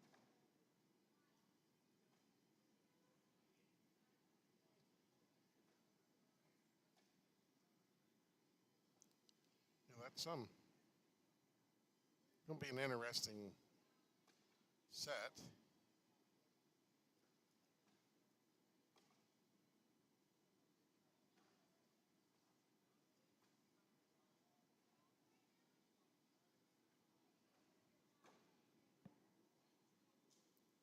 So yeah, and we had 43 players instead of 42. I said there were 42, but there was actually 43, and we were hoping for 50. We wasn't far off that mark. This is the first year we've had this tournament. I'd like to thank everybody that's helped, sent equipment. Um, Again, Lifetight for letting us use the facility. Dave Harris for helping the tournament set up. Chuck Wilson, 304 Cornhole. He's running the event. You can see it on Scoreholio. It's called Money in the Mountains. It's out of Billington, West Virginia. You can go to Scoreholio. You can follow along with the bracket here shortly. We're going to have a brief intermission period where we're going to do an airmail competition, and then we'll start our seating bracket play.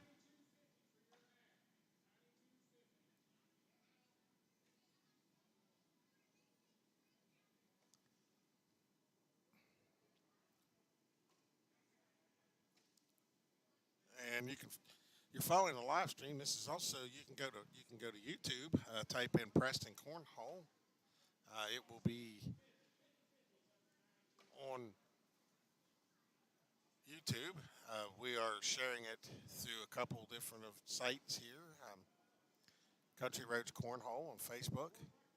It's got the YouTube stream, and 304 Cornholes also has the YouTube stream. We'd like to thank Preston Pack for his assistance with the live stream.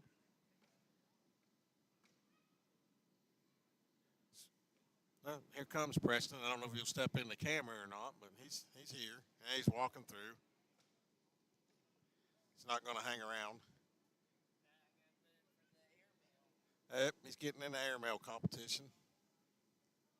So we may set it up on the main stage. So you may see it live. I'm going to step back out, talk with Chuck, see what we're going to do.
Okay, we're getting ready to line up for the aerial. How this is going to work is last man standing. So we got Dave Harris up front throwing his bag, and that would be a nope. These guys get 2 bags, and he's in.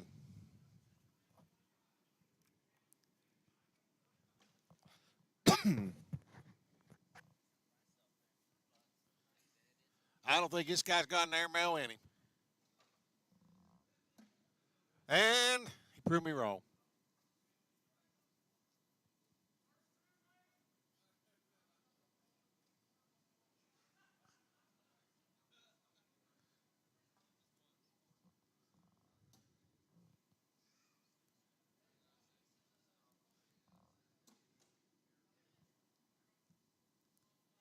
Oh, I know this guy right here. He ain't got no airmail. He can't even get a UPS package.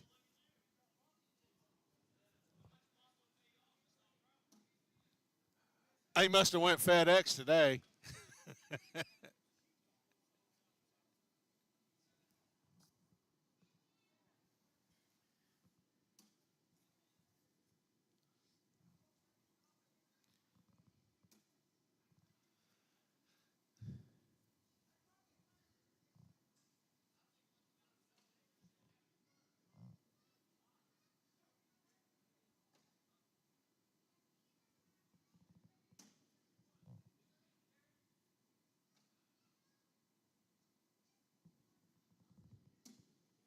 Yep, another USPS guy. We're looking for FedEx or UPS.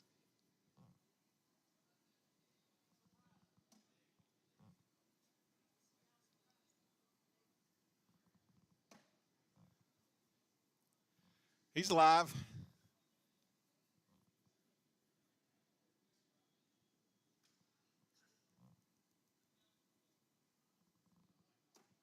Ooh,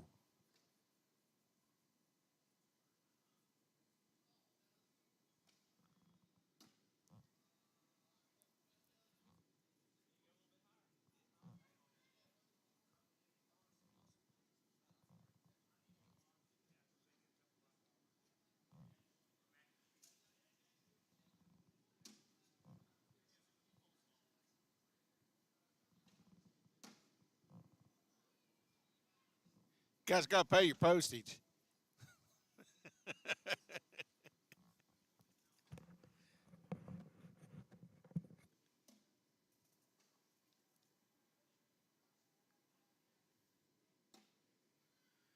I know this next guy up.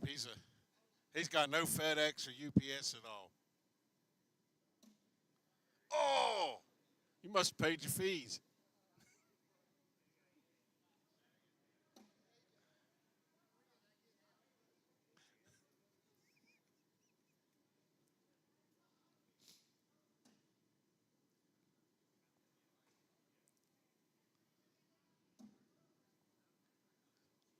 So how this works? You get 2 chances. Make one. It's a winner take all. Last man standing. If you don't make any, you're out.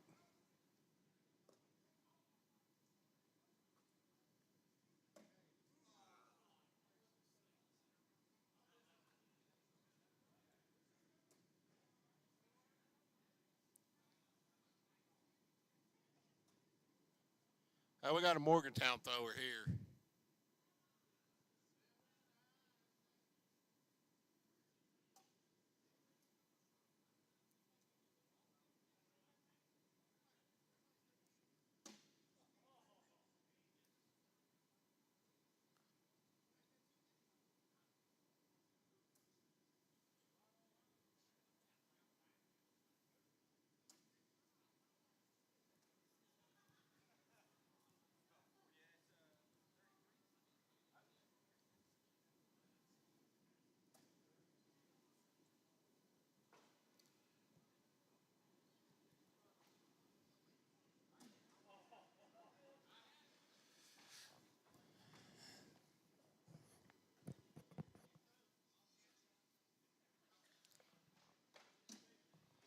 Straight through the hole.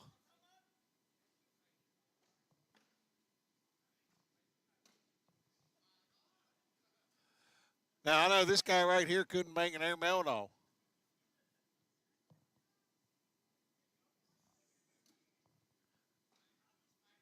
You can do that other one. You're not going. You know he good for 1 out of 2, right?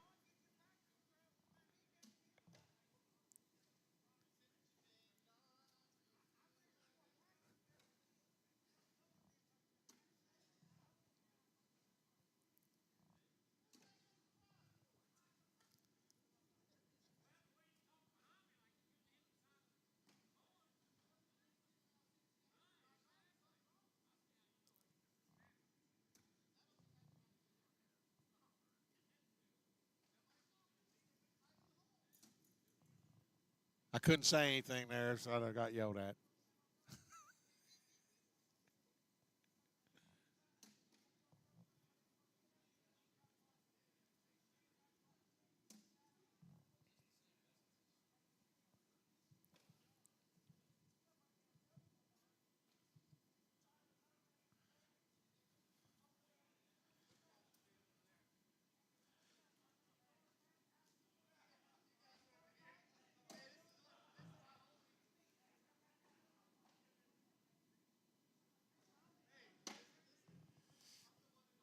Now I've never seen this guy right here. I know he cannot hit. No way. I've never seen him throw an air mail at all.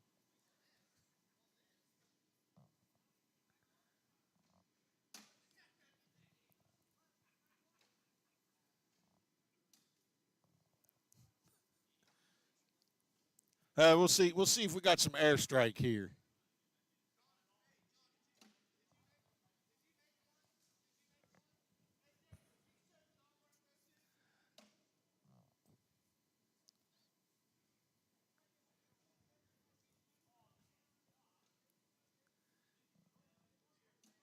That one's in. You gonna throw your other one? Oh,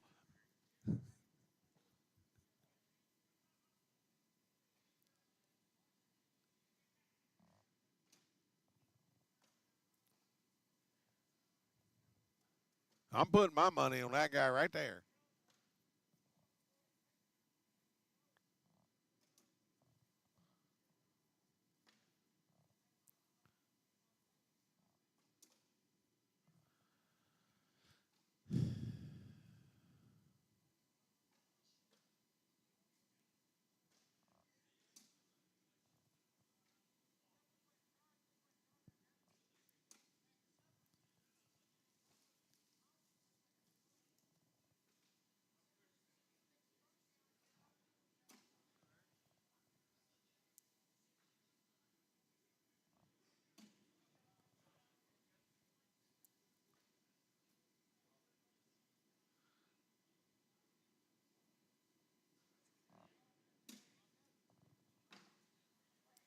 You're not gonna throw the other one. Wallace made them both. Okay, all of our survivors out of the round is going to throw again. This is last man standing.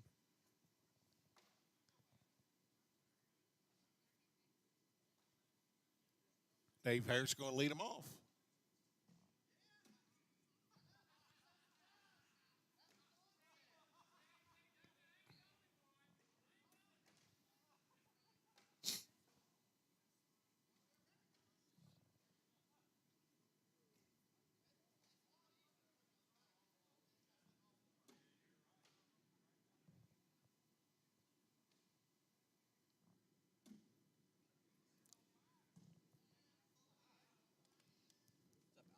Hey, them airstrikes didn't hit this time.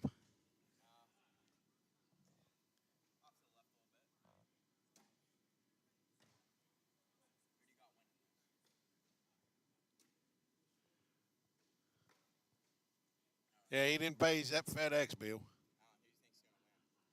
I got my money on Travis Cisco or what was Justice. I'm kind of,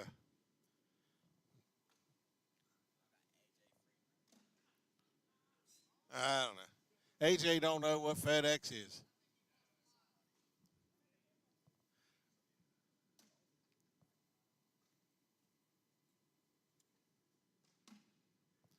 And he proves me wrong again.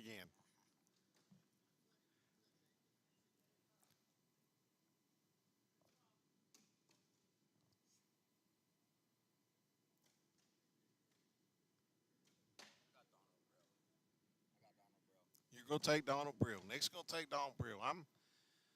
This guy right here throwing and Trellis Cisco. That's.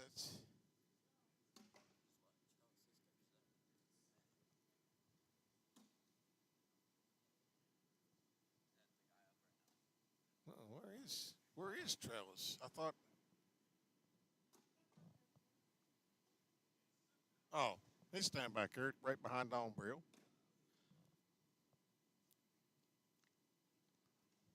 Now my dark horse is going to be the not this guy right here, but the next one coming up after him. Oh yeah, JW. I know he hit his first one. This is my dark horse to win right here.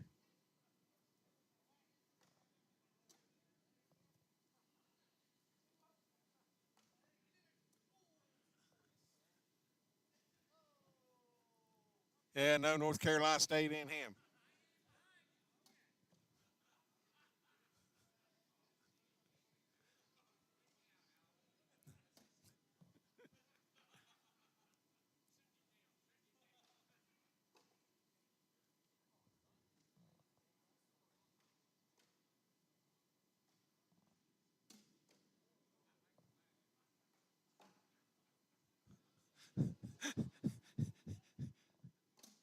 Oh,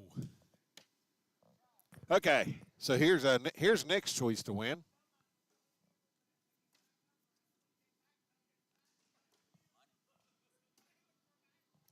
Yeah, he didn't need his Wheaties. Oh, yeah, he heard me.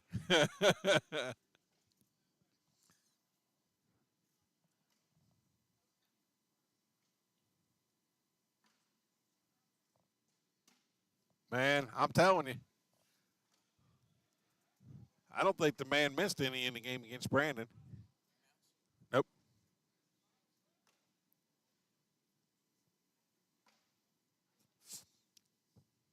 So I guess this is.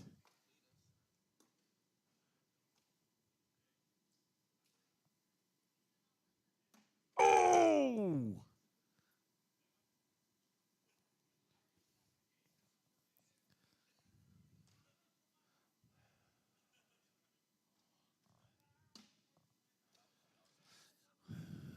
now this guy right here has paid his FedEx and his UPS bill.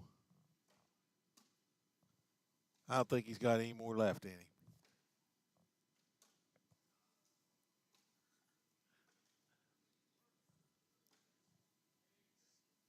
All right, here's one of my two choices. I'd say these guys right here be one's battling it out. Maybe. Telling you. Can't give the man two shots. Can't give you two shots.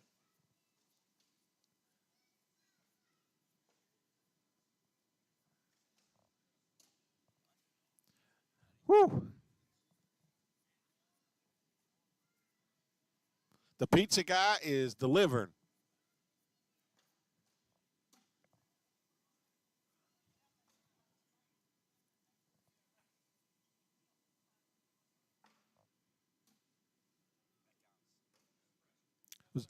Wasn't that your choice? Huh? Oh, you switched Daddy. Yeah, I hear you.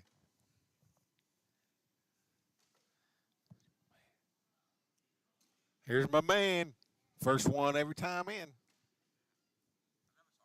Huh? No, he come up with Wallace. He used to play in ACL, and he beat Damon Dennis. You know Damon Dennis over ACL now? Yeah.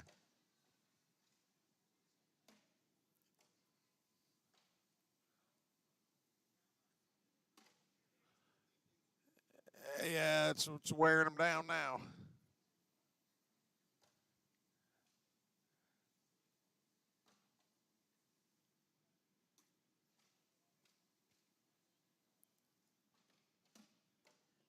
Told you.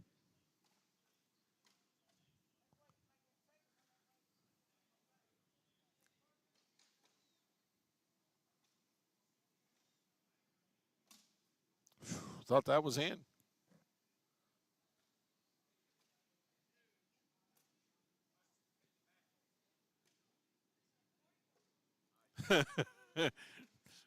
I told you. I don't know who to pick. I'm on with Trellis.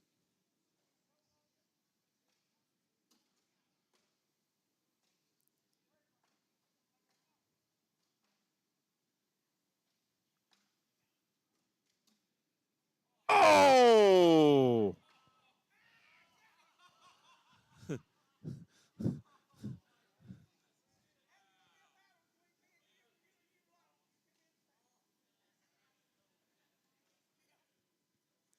Yep, that's a winner.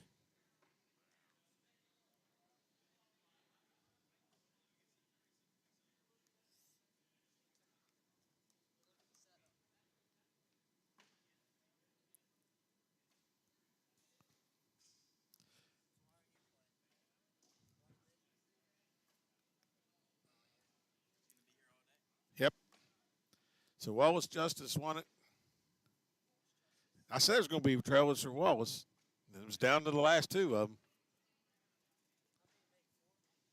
And we're going to set up and we're going to get this bracket play underway.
So we're getting ready to set up our seating for the tournament. I'm sitting here with Nick.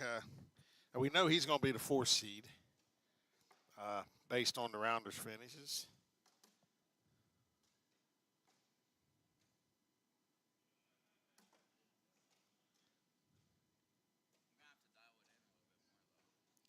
And he just told me he's going to have to dial that shot in a little bit more. He's going to have laser precision strikes with them air strikes.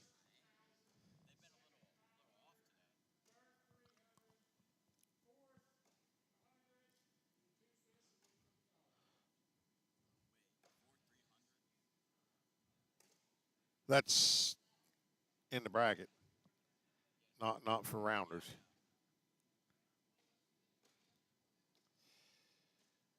So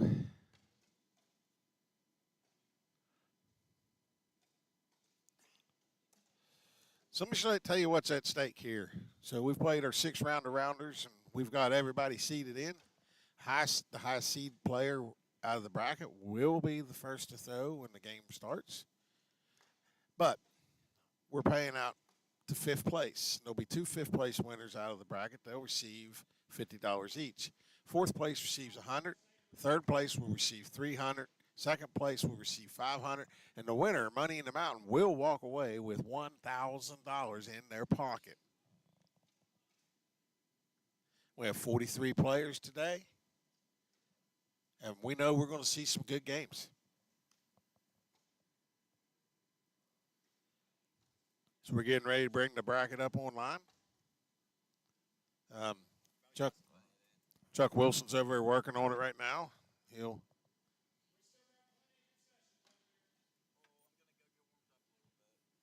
Yep, I think Nick told me he's just going to go get warmed up. He's going to work on getting that computer guidance system on them airstrikes.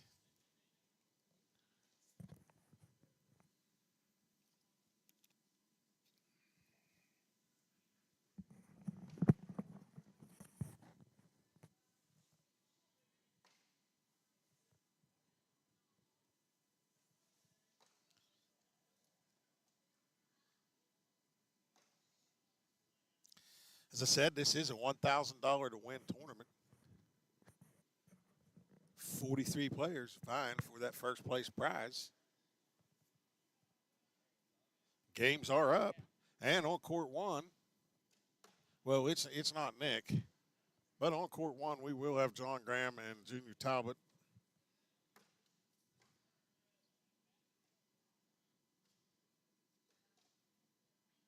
We are running 16 courts.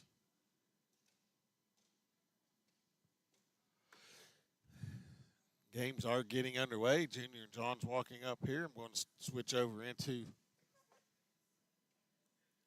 main court. Our fourth seed. There is some play in games. Let me go across our seating. Jake. Don't know Jake's last name. He is the overall number 1 seed.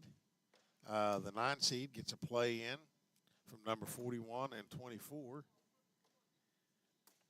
8 seed. It's still under Money in the Mountains. You can go on Scoreholio. You can see the bracket set up. Nicholas is 4th. He gets the winner of Heather Bonnet, Hayden Moore.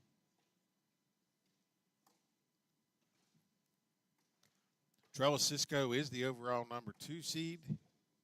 Brandon Peck sets at 7. Donald Brills at 3.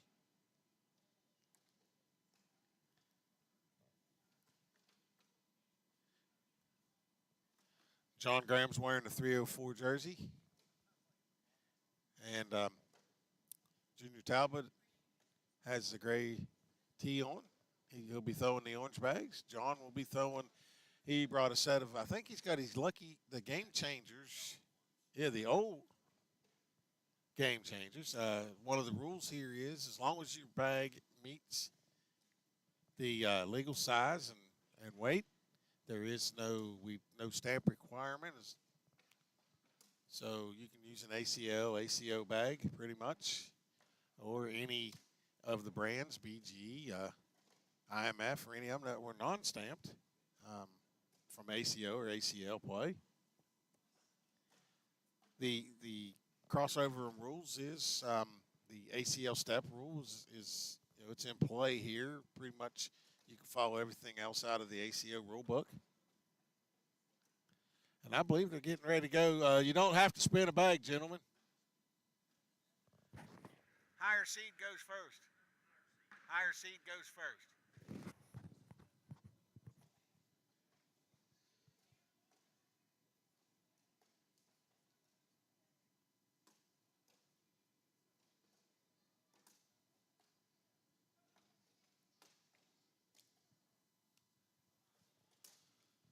They're going to continue to warm up here a little bit.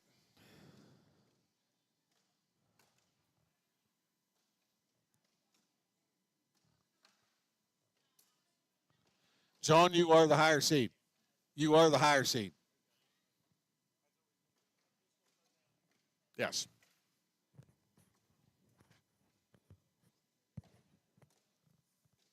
So,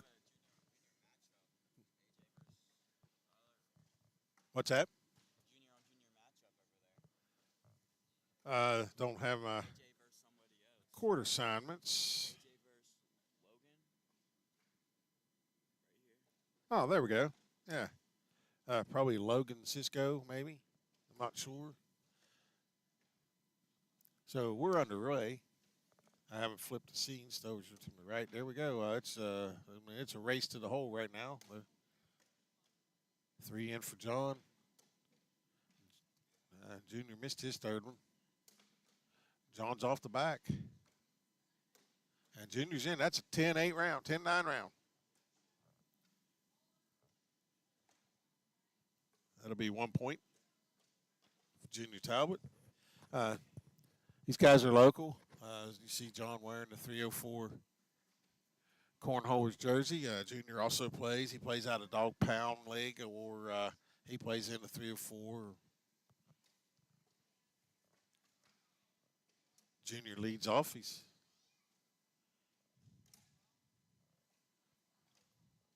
Junior Talbot's throwing the orange colored bags. John's got the green ones coming in.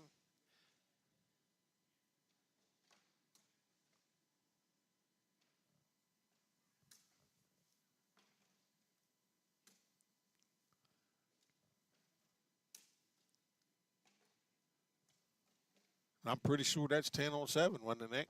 Yep.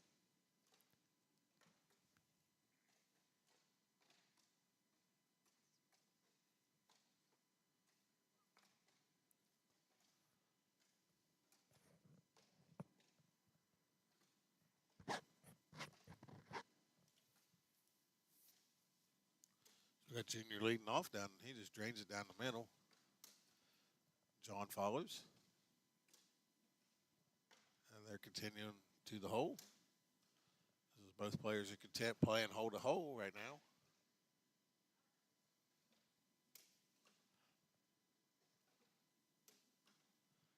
Four in for Junior. No, that's a 12-6 round.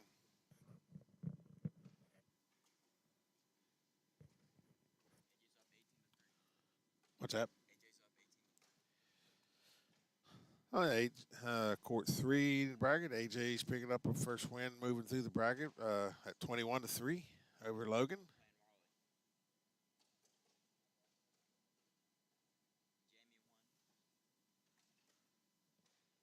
Jamie Bender won, moved on through. No, probably had the score wrong there. They're updating it.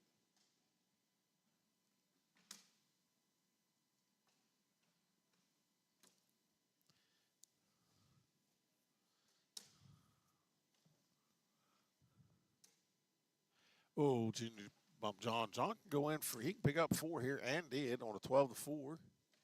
So we're in a 10-4 match, as you can follow along with the widget in the upper left-hand corner or right-hand corner, depending which view we have.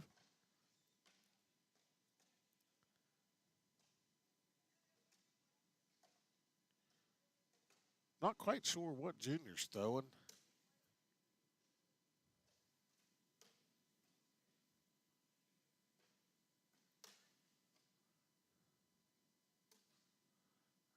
Junior pushed his third bag off to the, or no, his second. His third bag's coming in, and he glances off. He gets the deposit from the bank right there. And that's 10-8, and John picked up 2 more. John slowly picking up his points back after starting out slow, 10-0.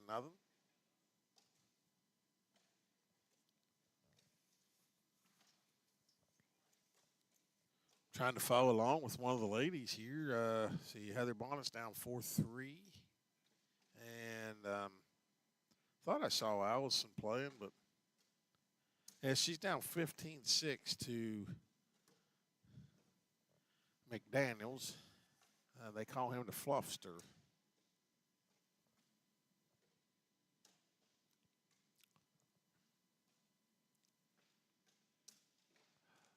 John tried to ease that bag right around the Junior's block. Junior's bag. John has 2 in, and John finishes out at 8. Oh, so actually Junior 4 on the board. His last bag knocked John's off. That gave him a 7-4 round. John picked up 3 more. Oh, I'm sorry. John picked up 1 more.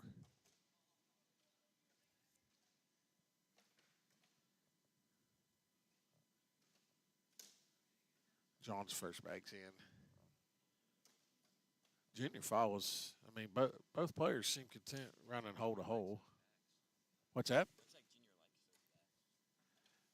Yeah, I don't know what he's throwing.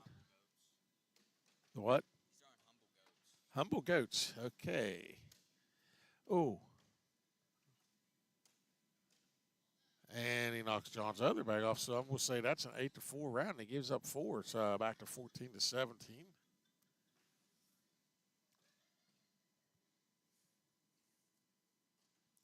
I got Matt Hewitt is up over Ed Weiss, 19-2. Probably move on through into the winner's bracket.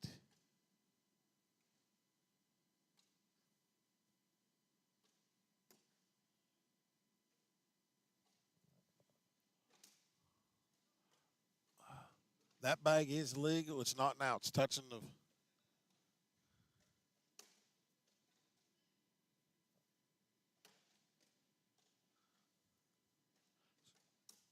So although you see John's bag in the front, it is touching the floor. It is out of play. Oh, airmail through. And what did that give him? 9 to. I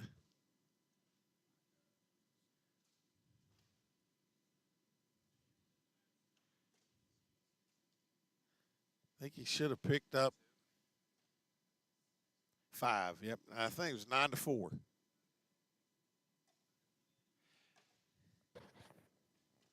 John had 9.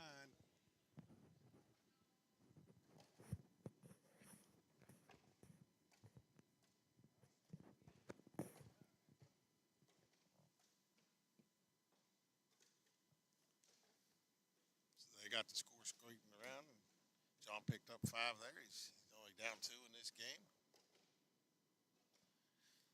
He seems to be on track. Right now it's all squared up. 2 bags left, feeds to throw. John's to the right. Junior's in. He's stepping out.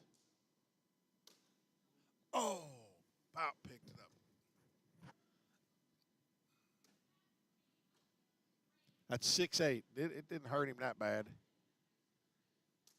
He only gave up 2. So I got Dennis Hartpold and David Harris up on board 2, court 2. They're getting ready to start. Junior's first throw.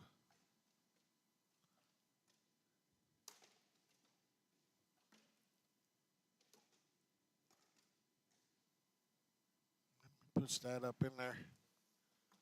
Pretty good.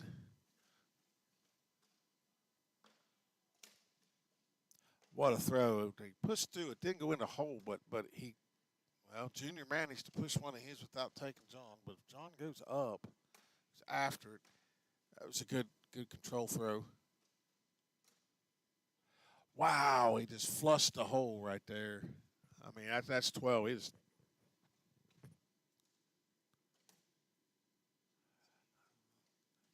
John gave up 5 off a really great throw at the end. Junior Talbot moves on.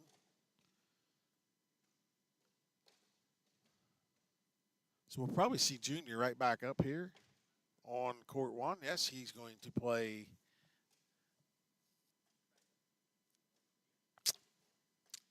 I don't know Jake's last name, but Junior is up on the court still here. He'll play the overall number 1 seed for the tournament. Coming out of Rounders here shortly.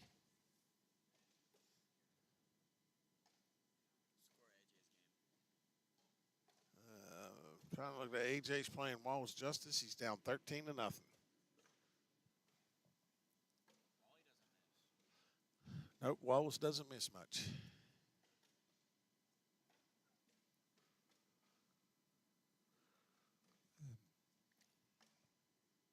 So we're waiting on Jake to roll in.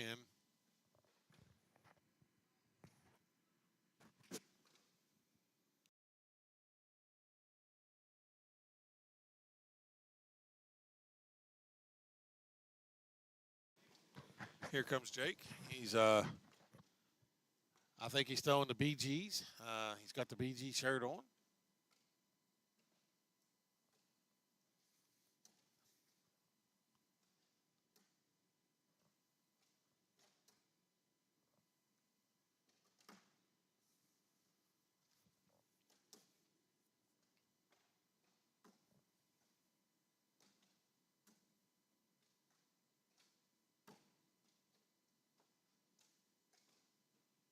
Move. Get him sequenced right there. There we go.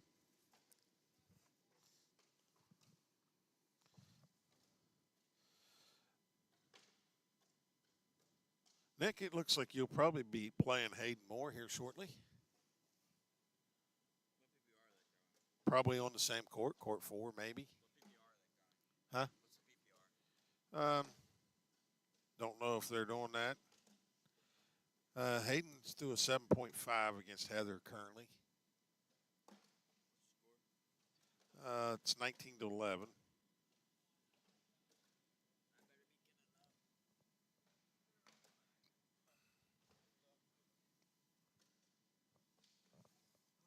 You guys doing another down and back, or you gonna start? So we're getting ready to start. Good luck, buddy.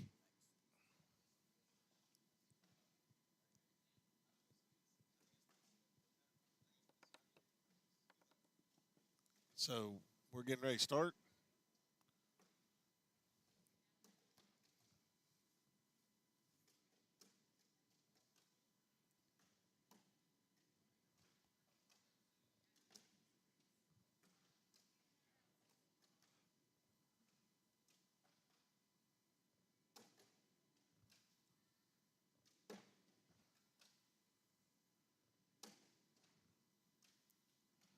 So I mean, both players look like they're content to go straight to the hole. That was 10-9 for Junior Talbot. Um, no blocking going on. They just taking off straight hole to hole. You wonder why I'm wearing a jacket right now? I mean, it's a little chilly here in the facility. We're running some heaters. Junior's first one went off. Jake's first one went in. He got a little bank deposit action off of Junior's bag there. Junior finally finds the hole. Yep. Junior finishes at 7. Jake's in. That's 12-7. That's 5. It's 5-1.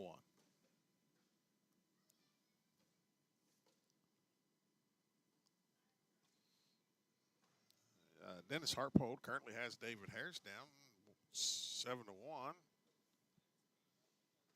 Heather Bonnet's coming back on Hayden Moore. It's now 20-11. Robert Corley, who you saw in Rounders playing against Preston Peck, is up 20-15.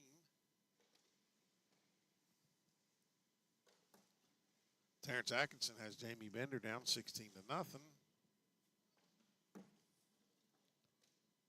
Donald Brill has Aaron Friend down 18-7.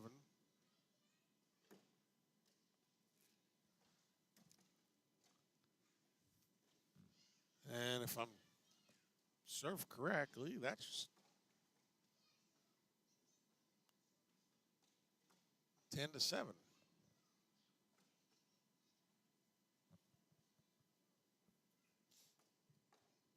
Jake will be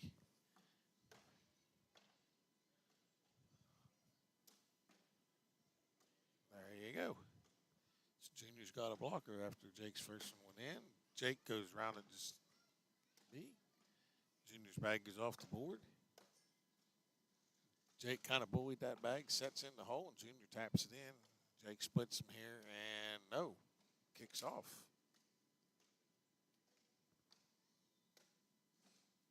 And it did not fall. That will be 10-3. Junior gave up 7. It's setting up 15-1.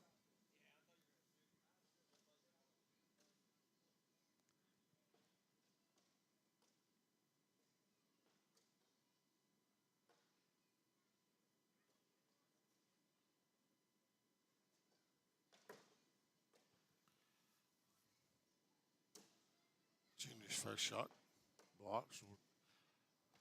Jake's got 2 bags kicked. Oh, he can't. Well, he pushed his in and sets off to the left. Junior pushed it out of the way now, so Jake finishes with 8. Junior can't get 9. That's 9-8.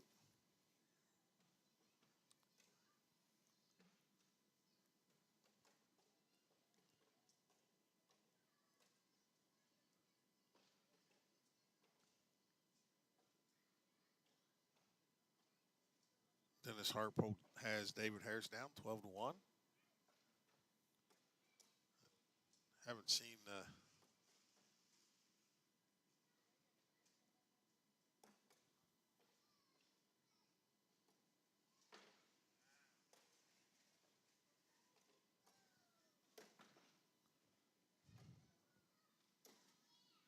oh, nice. Junior pushed his bag up. Jake come in for a block. We see Junior's bag kicked off, pushing Jake's in. Airmail can wash this up. Oh, he was done.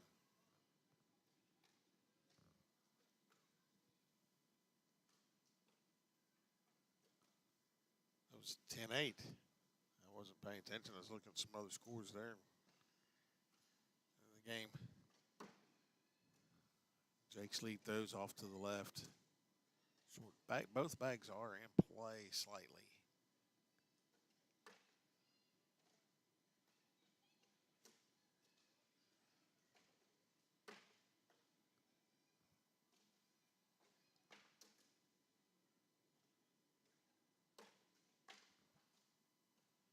Junior can pick up some. Oh, he about picked up 4 there, but he did get 2. He's 10 on 8.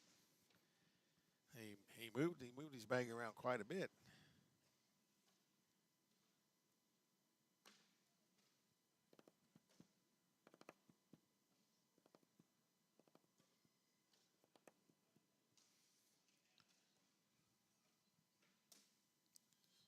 Junior's first bag's down the middle. Jake follows.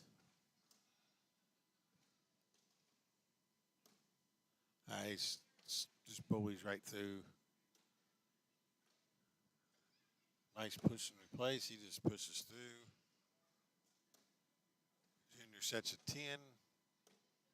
Jake's in.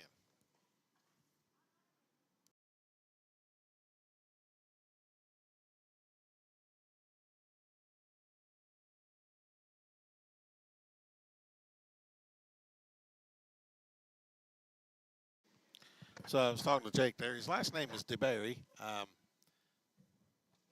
Don't know where he's from, but he threw a very good game. So we're going to see Junior back up as he moves into the losers bracket. We got a losers bracket matchup on court 1.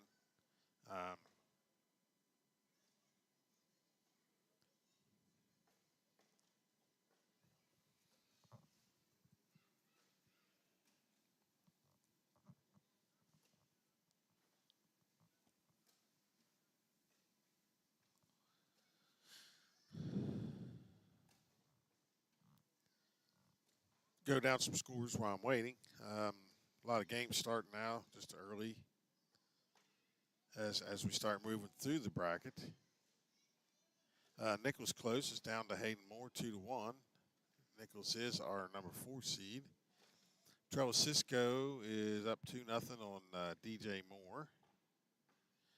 Jamie Bender is up on Mason 15-0. That is a bottom bracket game.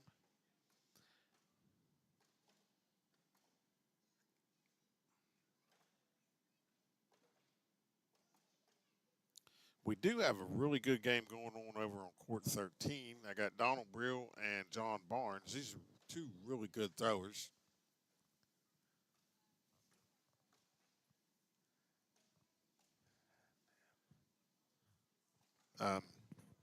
Score in that game right now setting at 0-0.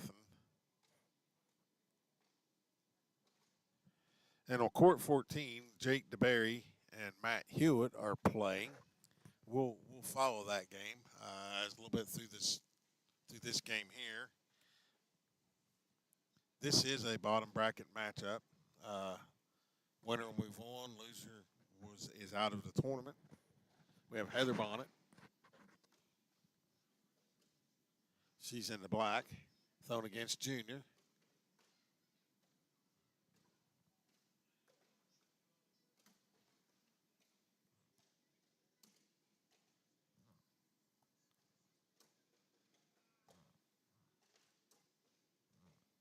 They're just doing some warm-ups here.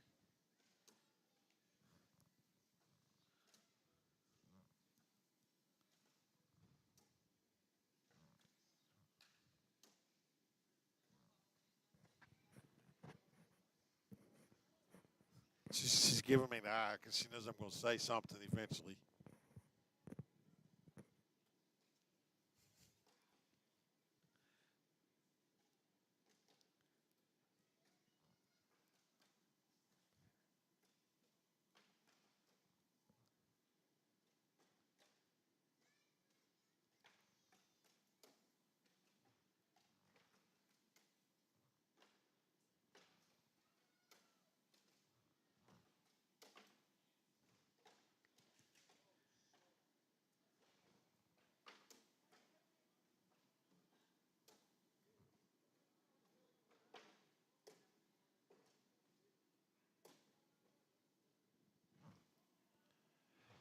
So when they get ready to start, Junior will be the first thrower, as he is slightly the higher seed.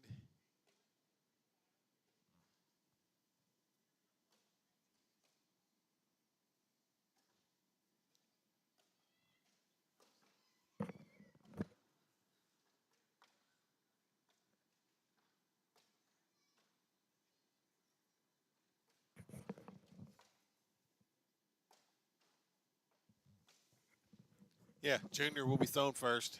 You're slightly higher seeded.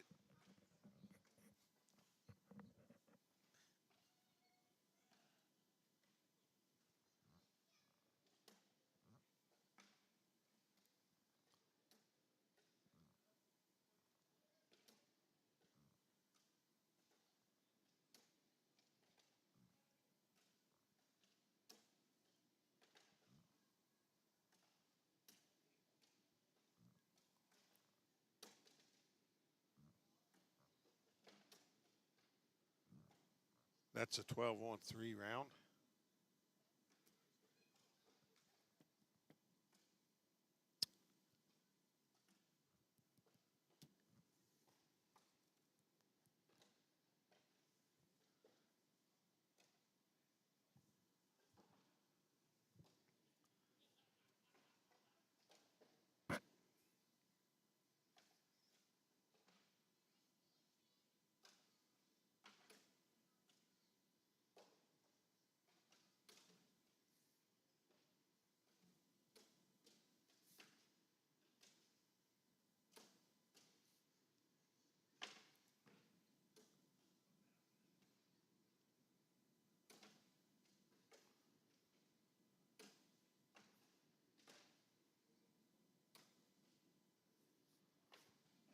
That's 10-on-5.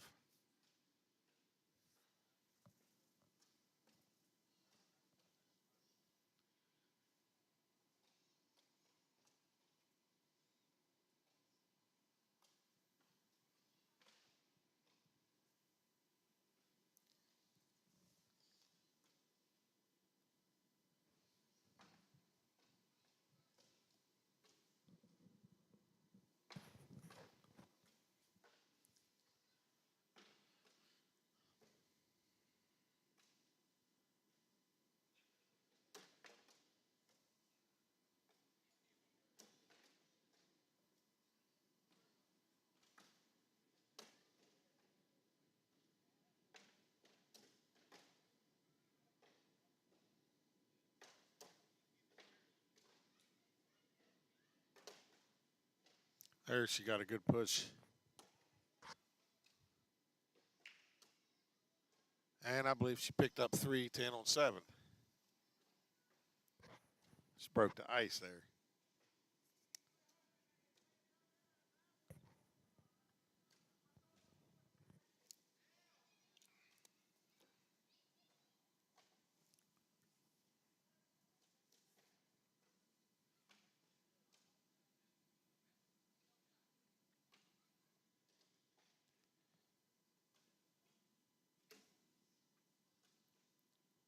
First bag shortened to the left. Could give Junior fit. His bag hits to the right, slides, and just kind of mounts. She takes him in, which pushes her bag up some. Junior does have that soft throw, and he will go over to the side of the hole.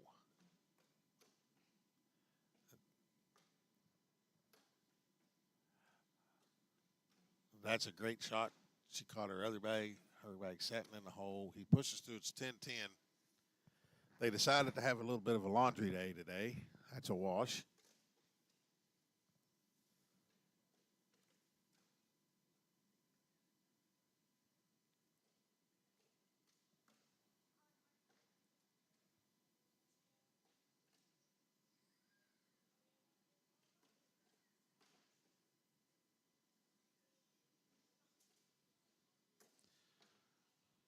Heather's first bag went into update. Jake DeBerry is down to Matt Hewitt, 9-3.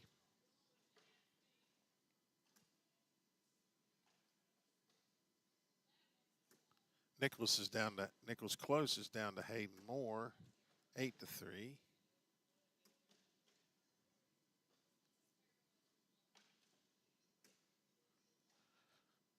John Barnes is up on Donald Brill 6-4, and they're battling over there.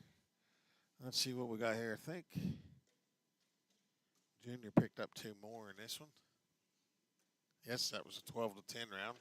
I mean, Heather's starting to throw. It's just she gave up one big round early. It's hard to overcome that at times.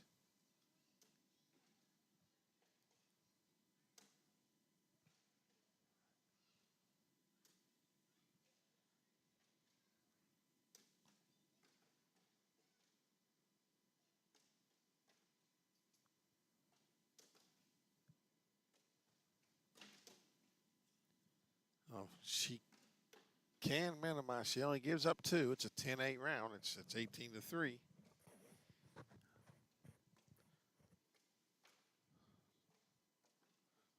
More respectable round, and but Junior's been content just to throw the hole, no blocking. He's just going to push through you. He's not even trying to airmail. He's just throwing those humble goat bags, and they are fast. And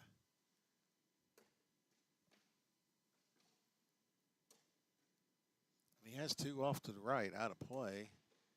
Heather throws her second bag to the right out of play.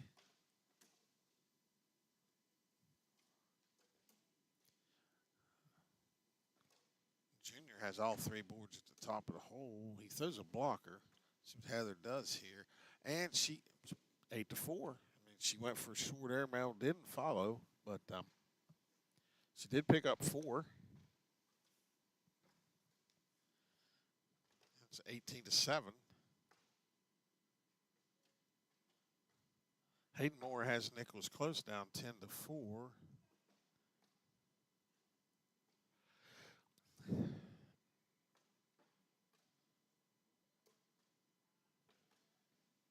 Heather's first bag is sitting in the middle, hanging in the hole. Junior just shoves and replaces his bag.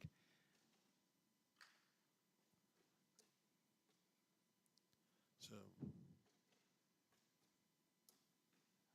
Heather's third bag went off the board. Junior's third bag went in. So Heather's sitting on 7. Junior threw his bag hard through. It's 7-7. They're back to doing the laundry again.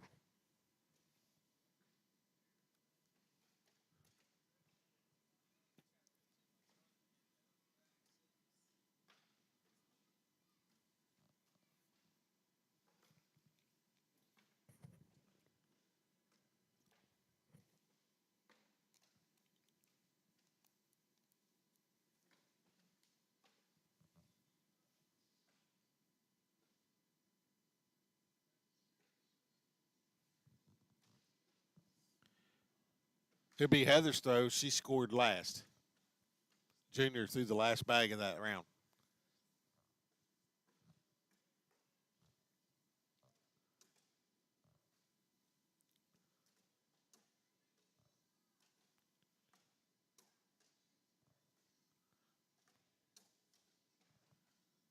Heather's second bag set in front. Junior pushed through. Her third bag goes in.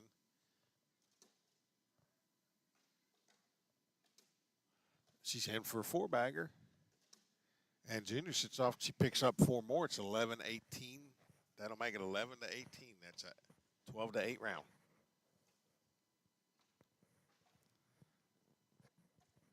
I said, that slow start has really hurt her, but she's coming on strong at this point.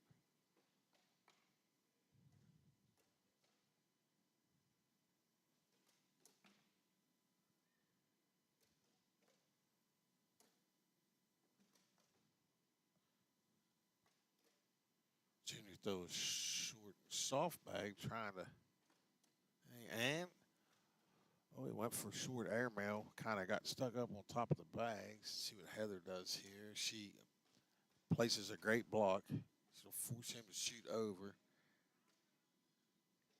See what Heather does here. She tries to lay another block, but it kicked a little left. But Junior's going to go up and miss. That's 4-3. She picks up another. We're at an 18-12 game.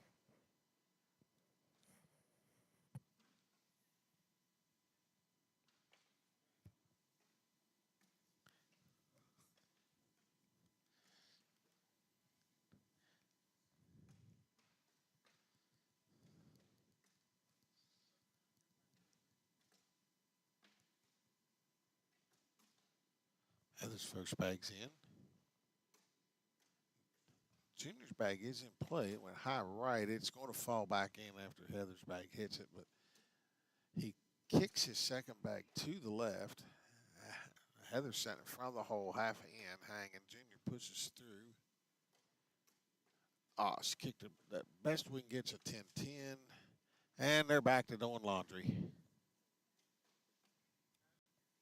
It's a 10-10 round. Score still holds at 18-12. Hayden Moore over Nicholas Close is 12-8. Some of the scores going on. Wallace Justice down to Dennis Hartpold, 10-12. DJ Moore's over Eddie Weiss, 13-0.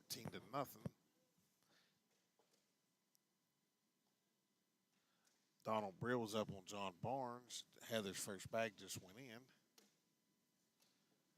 Junior followed. Heather's second bag sets left in the hole, but playable. Junior's is out of play, sitting in the right upper right corner.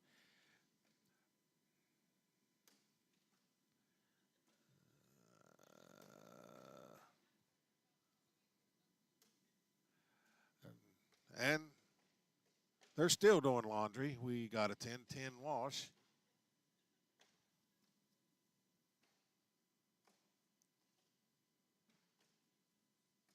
It's 12-8 now. Matt Hewitt is up on Jake DeBerry, who's the overall #1 seed coming out round. They're 17-10. That will, if Matt continues on the win, that will put DeBerry down in the bottom bracket. Heather's first bag is short and to the right. And Junior is off way to the right. Heather's bag still in play. Her second one's in play. Junior took her bag with him. They're setting 4-4 on the board after 2 throws. Third throw in. Heather sneaks around her. Junior's through. She can pick this up. She's sitting on 10. Junior on 6. Heather picked 4. We got a 16-18 game. Sorry I didn't have the screen switched. I've got too many things to look at. And too many buttons to punch.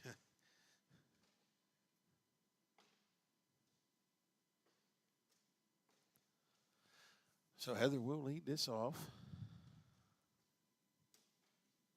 She's got that short right bag again, and Junior pushes her bag up. He's been thrown to the right. Oh, she picked a nice drag in. If she can finish this round off, she can pick up 2 more points. This is a tie. She's definitely picking up points now. 12-7. She picks up 5. That is game.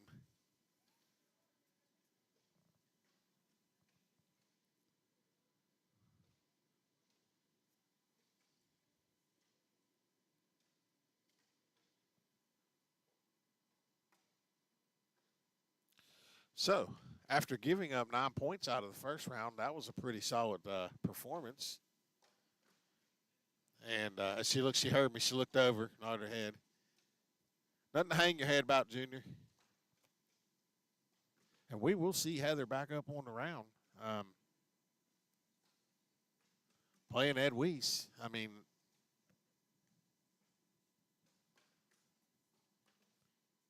you got to look at that. I mean, she gave up 9 points just right off the bat. First couple 3 rounds, it was like 14-2, and fought her way all the way back in to take that game 21-18. I think they're going to do at least. I think Big Ed wants a couple warm ups.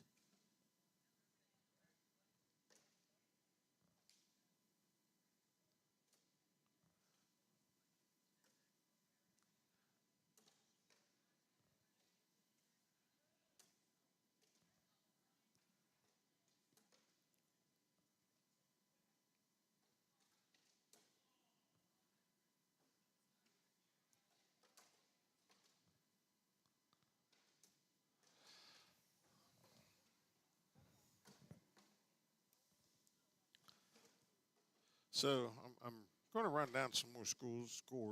Dennis Harpo Wallace Justice is in a barn burner. I mean, it's 13-12. Game's moving very slowly. Nicholas Close and Hayden Moore 13-14.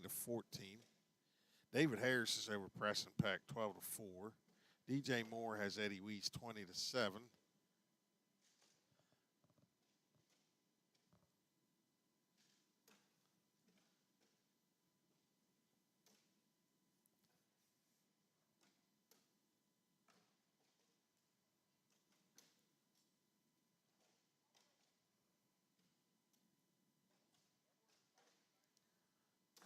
Her bag went in. She just threw 2 roll bags on him.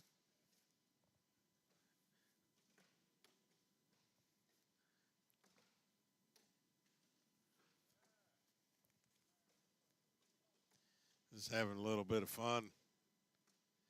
So John Barnes and Donald Brill is at 14-12. You know, those are some notable games. Brandon Peck has Terrence Atkinson down 15-0. So I think they're getting ready to start.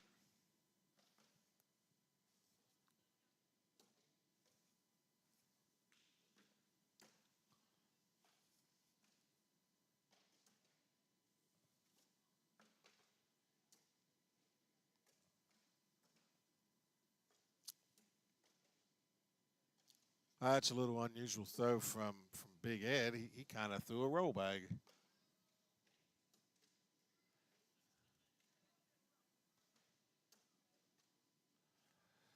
So that'll be. You guys start. You guys started right. That'd be an 8-6 round there. Still not.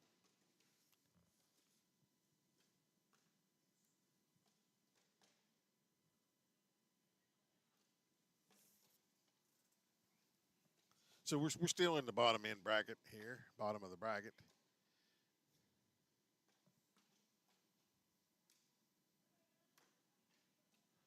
Big Ed's first bag setting over the hole, kind of put a block. Heather just snuggles her bag up against him. Ed pushes through, takes both bags.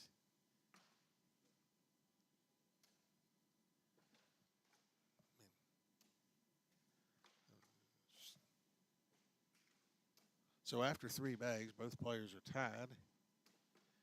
Ed's in for 10. And Heather sets up for 8, giving 2 again. It'll be an 8-10 round. Now Ed Weiss is in the blue jeans. He throws in our ACO league with us. He's currently today, I think he's throwing IMF Maelstroms. Yep, his blue bags he's been throwing, and first one's in the hole. Heather follows.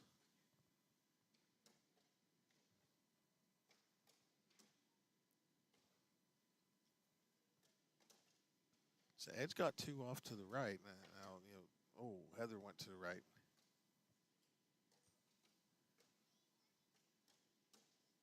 Ed's in for 8. Heather sets on the board for 8. That's 8-8.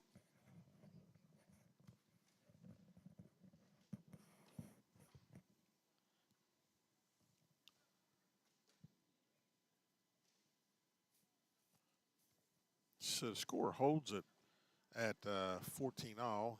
Dennis Harpold and Wallace Justice is still playing over there. It's 15-15 right now. Nicholas Close has just moved in front of Hayden Moore, 19-18.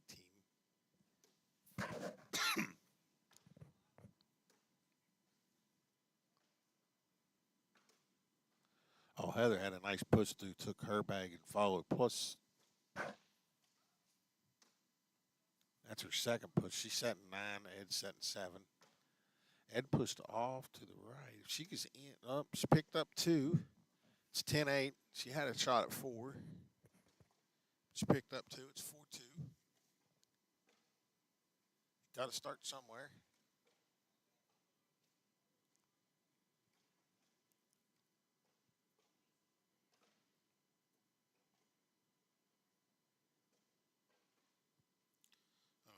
Looking at my bracket here. So Dennis Harpold just went up on Wallace Justice by 2, 17-15. Heather's leadoff bag.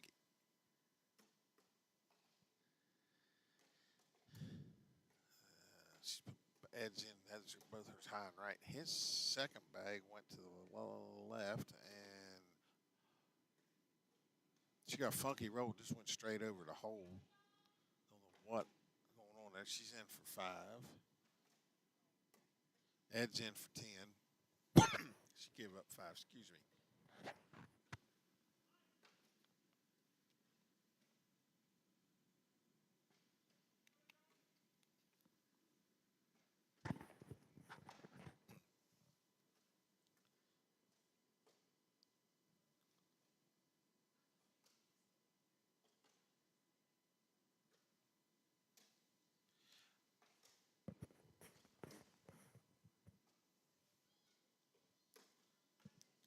So I don't know if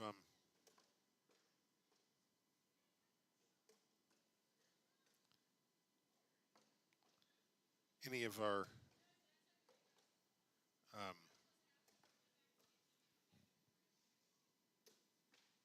fellow bag companies are out there. You know, if you send some of these guys throwing their bags out to some banners, it's a 16-2 game now. You know, we will display the banners here at our facility and at our tournaments, and as our tournaments grow, you will get more exposure.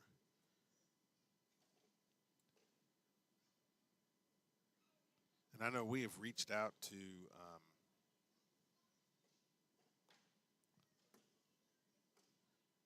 some of our ACO bag manufacturers.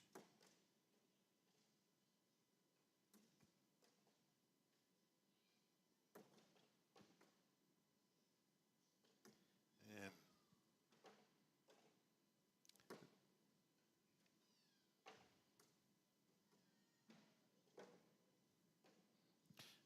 if you're interested, contact.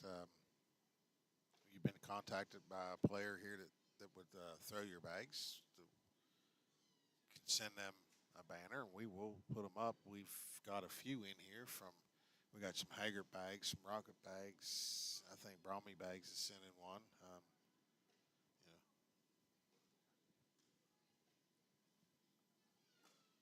of course, you see the Life Tight banner.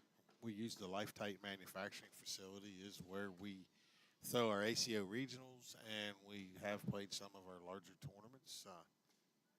This is $1,000 to win first place. It's a $2,000 payout tournament.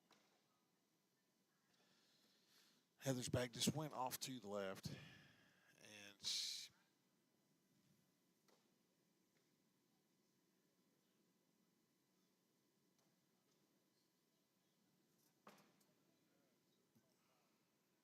I can't tell. I think it's 5-4.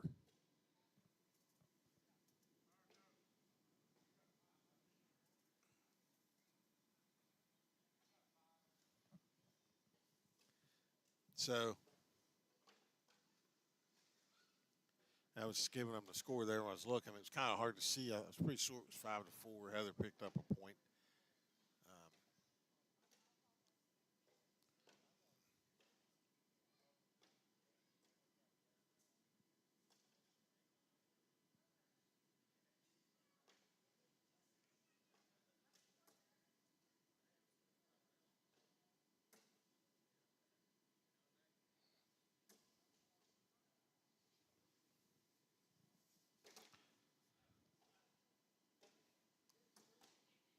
Um,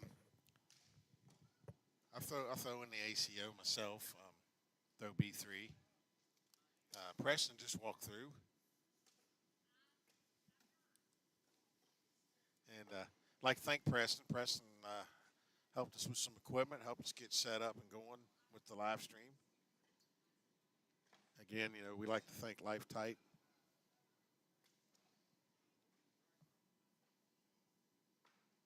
And money on the mountain. I mean, a big payout. And again, you know, we have a lot of active players, and if you're a bag manufacturer out there and you got a individual that you know throws in our regionals for ACO or throws around in our tournaments, we are looking for banners for the facility. We have a few. I'm hoping to pick up some more.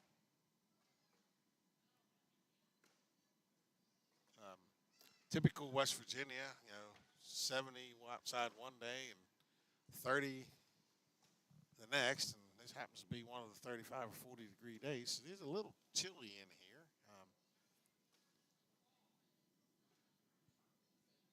But looking, I think that round scored 6-5. Yes, Heather gave up a point there, 17-7.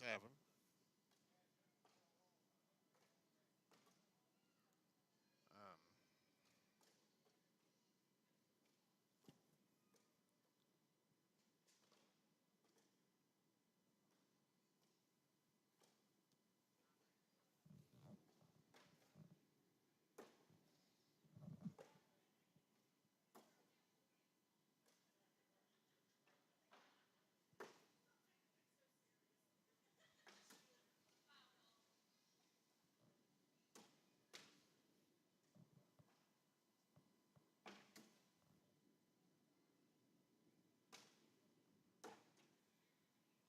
so Ed's setting 8.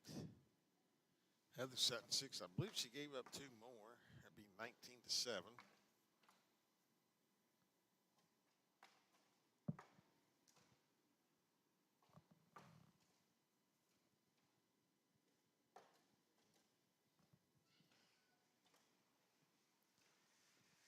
Said there is a little bit of a delay from her throw to the bags landing on the board. Um,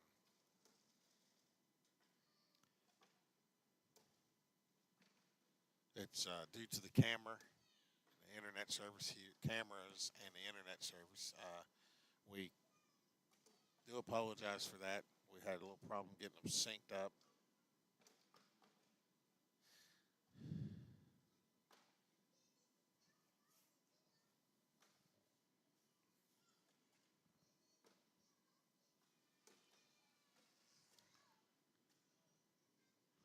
So she needs to push here to just get a wash and stay alive. And she does it. It's 10-10.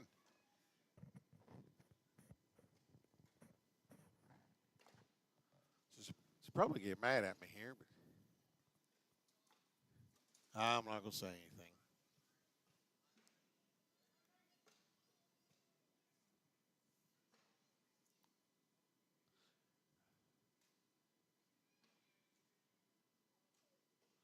So, looking back, Jake DeBerry did come back and beat Matt Hewitt 21-18, and he's currently up on Wallace Justice 8-0. Nicholas Close moved on, and he is playing Charles Wilson, who is hosting this tournament. Chuck is playing in the tournament.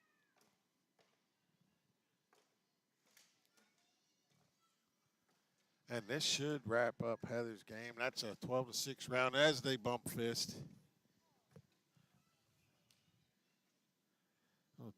Nothing to be ashamed about there.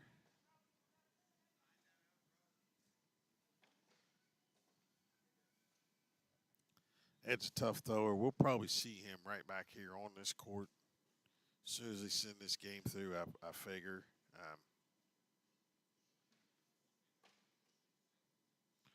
Possibly not.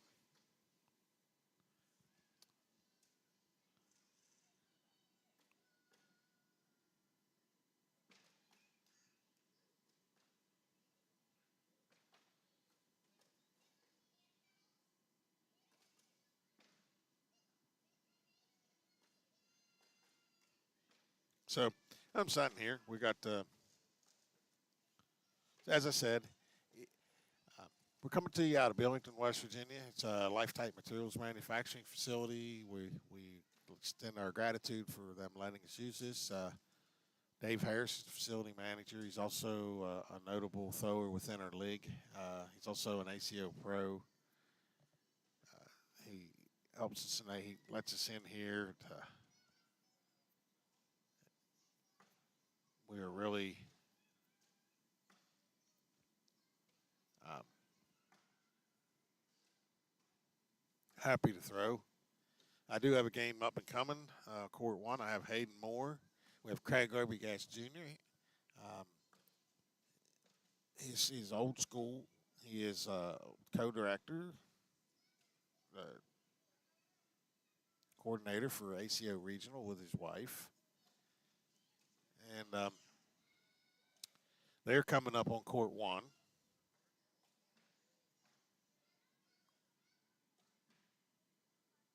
Shortly.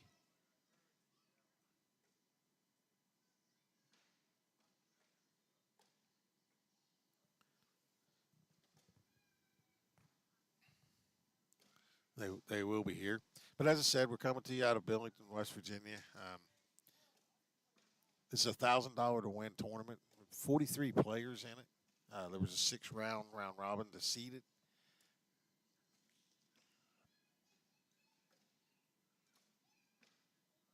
Sure, they will be up soon. I think Hayden's stepping in um, to my right. I think Craig Jr. is on his way. Craig throws gator bags.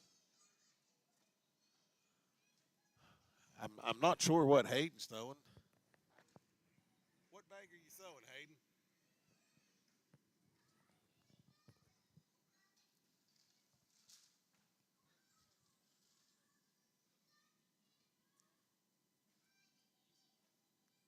So I can't tell. He's Hayden sitting there talking with Mason and Craig throws gator bags. I'll find out what he's throwing here shortly.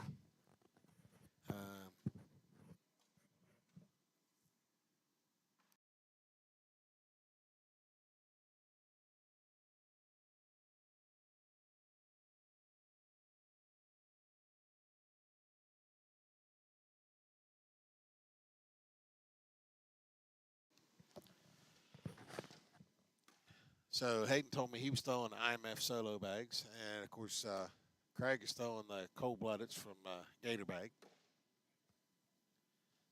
Craig is wearing the Gator bag jersey. Hayden has his ACO players jersey on. This is a bottom bracket game.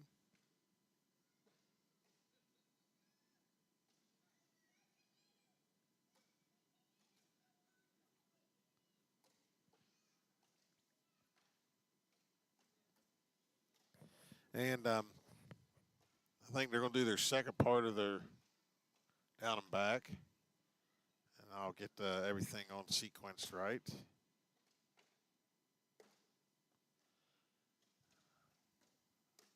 Coming into the tournament, Craig will be the higher seed starting this game. He will throw first.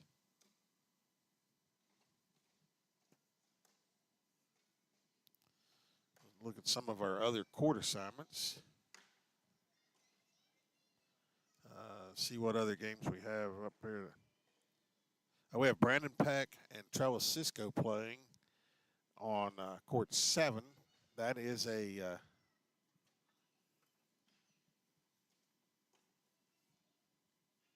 well, that's Craig Sr. just sat down beside me. I don't have a mic, but he said he don't need one. Craig Jr. is his son. He sat down here just to watch.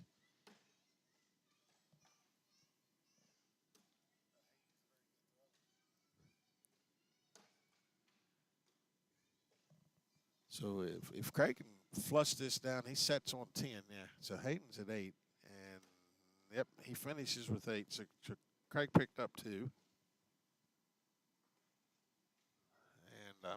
and flip back.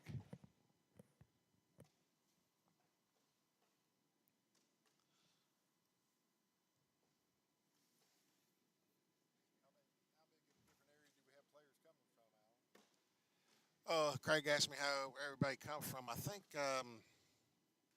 pretty much West Virginia, Maryland, and I'm not sure if one of the Justice or Cisco boys are out of Virginia. I know Wallace is there from West Virginia. So, and it's a good turnout for first time, 43 players.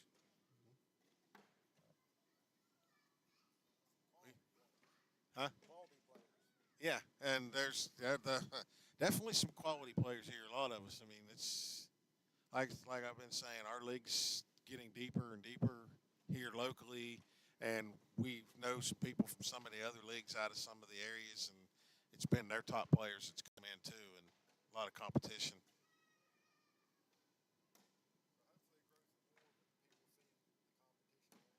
Yes, it's what we're hoping.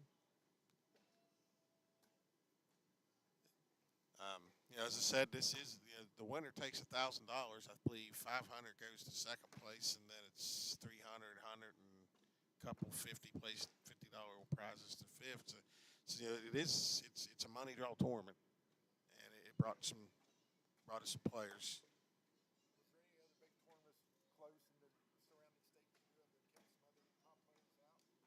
players out? Not that I'm aware of, except it's a 3-hour drive out of Virginia. We had some players down there we thought might come up that didn't. There was a tournament. It was a big benefit tournament, so they may have went that direction because of weather. I said we are in West Virginia, and a week or so ago you could have walked outside in shorts and t-shirt, and I don't think that's the case right now. We had snow flurries again in April, so.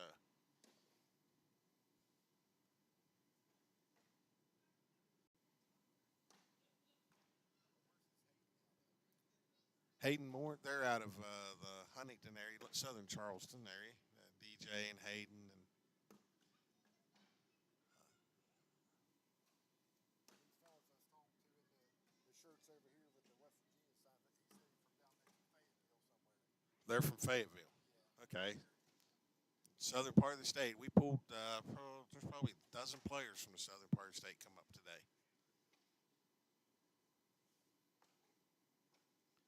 So I'm looking. Craig Jr. just picked up 5 points on that round. It's 7-0.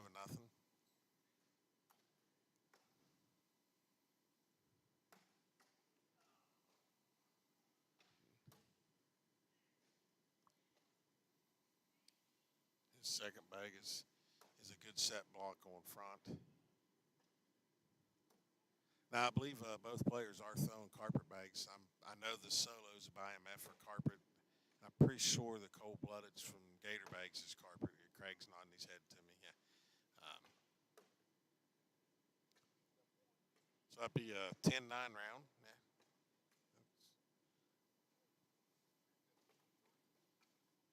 What's that?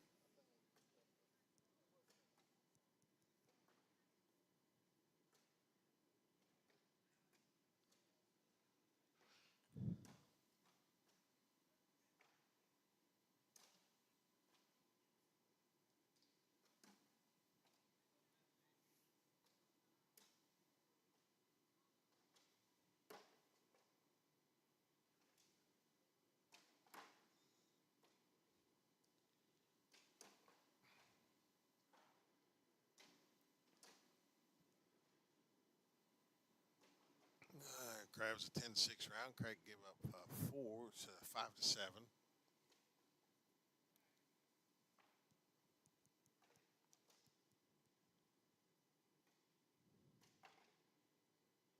So, some scores I have here. Trevor Cisco is down to Brandon Peck, 7-0. Now, we watched them two play earlier in rounders, and it was a 21-18 game when it finished. So, I'm not going to count Trellis out at all being down 7. And, of course,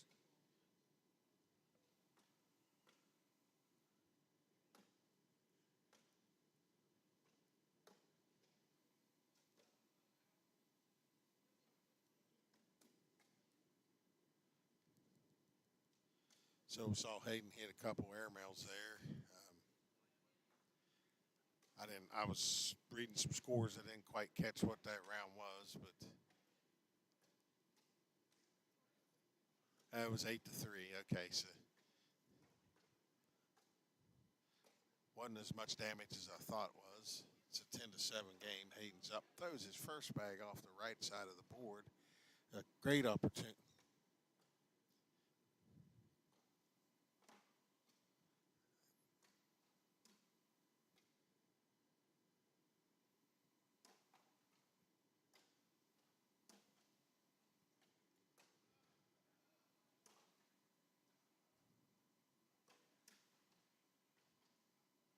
That's a 7-5 round. Hayden picks 2 more up.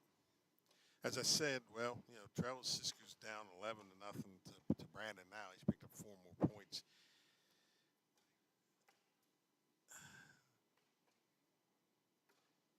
So, and I have Donald Brill up 12-2 over Logan Surface. So the brackets are winding down. We're in the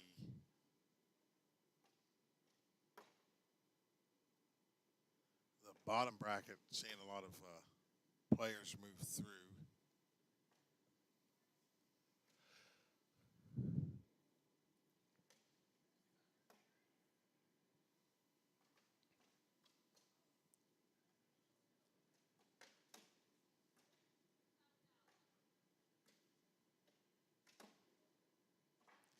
Now, Craig can pick up 2 more and does. So that'll be a 10-8 round for Craig. That brings the game back into 12-9. It's a very manageable game for him. So, like I've said, we are having some issues with a little bit of lag on the board cameras. That happens here in West Virginia. Sometimes I think the wind blows and the signal disappears. I mean, we're not very internet up here in the mid part of the state, mid north. Nice flush by Hayden. He collected everything, took it in. Craig finishes with 10. Oh, Hayden blew by a short left, and that's a 10-10 wash.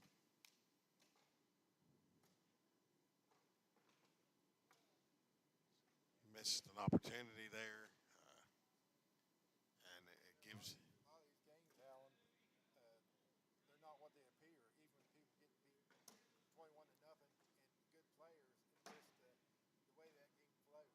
Oh yeah. To show how good the players are. Oh no, that's the thing. Well, we've watched a couple here. A guy got beat 21-1, and he was just constantly 10-12, 10-9. I mean, yeah, 12-10. Just one bag behind, just a little bit, and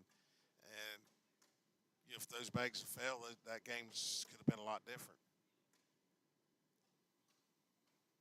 And yep, we've definitely seen. I mean, I just watched my partner that I play with, Nacy. She gave up a 9-point round, start off the game, come back and won.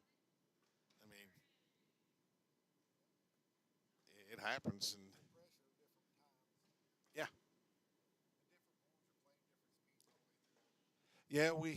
All the boards are cornhole solution boards, but different, a little bit different surfaces. We have a mix of the UV boards with some urethane, and then we have the cornhole solution boards from my league, and then the ACO boards mixed in. I think it's the temperature change in different areas too.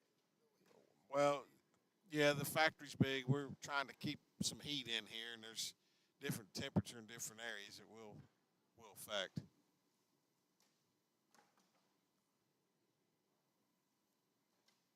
So pretty much looks like the Craig laid up. And DJ's gonna take a break and look at this. Or DJ Hayden, excuse me. I get them all mixed up, but and they're gonna walk down and look.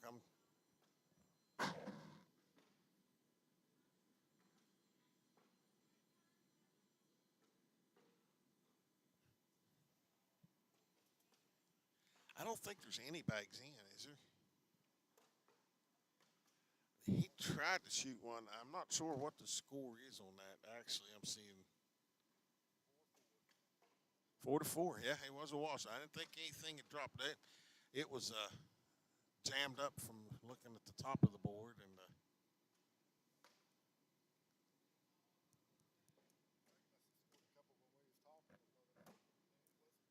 yeah, I seen him score. He scored a couple when they come back from the direction they were now. While we were talking about the.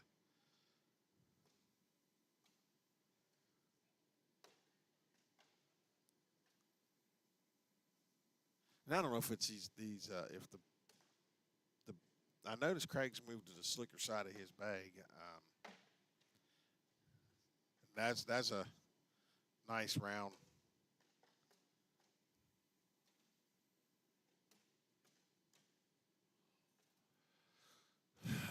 So we're setting 8 for hey, flushing them all in 12-10.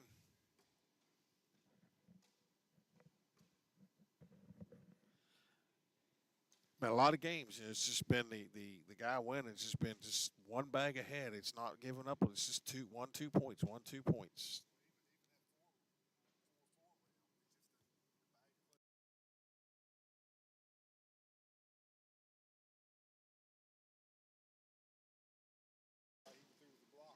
Yeah, a lot of blocking. Well, you see blocks laying there now. Oh, tried to roll over that.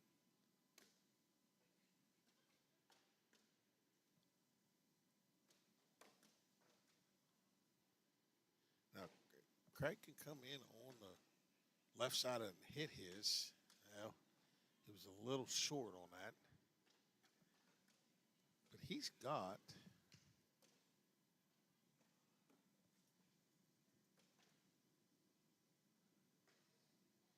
I think. I'm still thinking that is a 9-6 round. Junior picked up 3.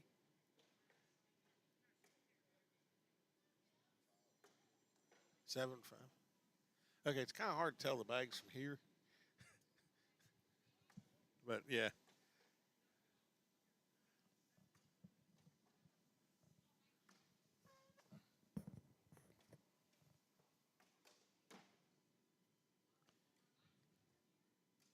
So Hayden lays a good solid level 2 block. Junior's right in behind him. I mean, there's no going up the middle to this hole. Hayden tries an airmail, so let's see what.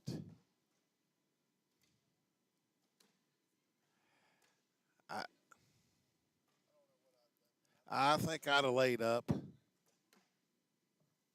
I mean, I know Hayden can airmail, as you just saw right there. Got to play aggressive. I mean, you're not going to move through this tournament if you're not playing aggressive. That's.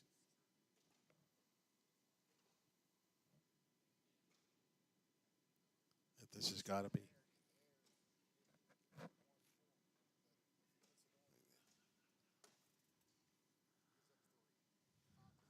Yeah, 5-2.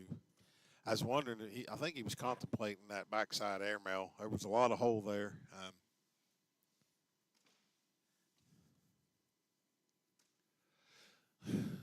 A lot could go wrong with that, and you could. You live to fight another round. Mm-hmm.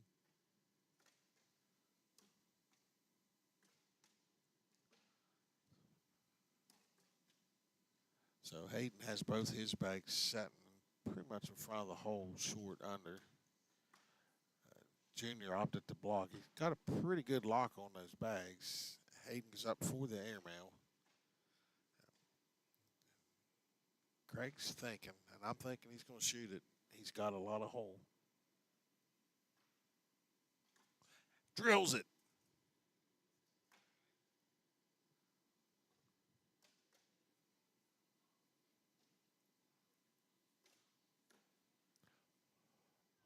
Hayden drills his bag. That solo bag is set straight up and down.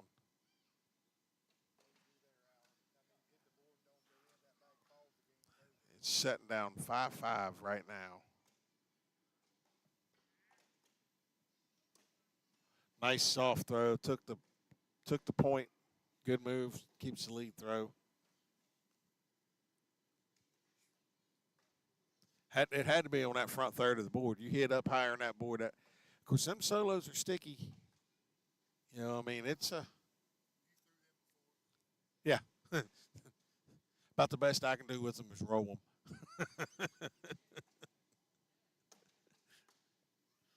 They're pretty full bag and they are sticky.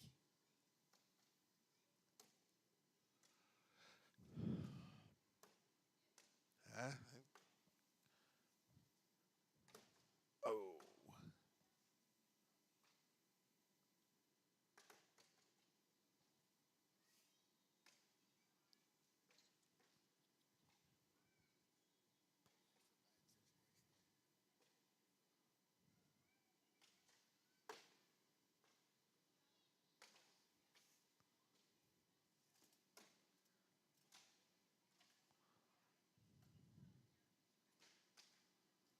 Whose bag's hanging in the hole straight up? Is that?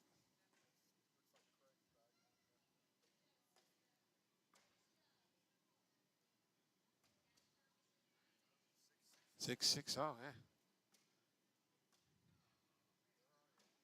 So I'm just looking right now at the standings out. I mean, Matt Hewitt and Dave Harris are both out of the tournament.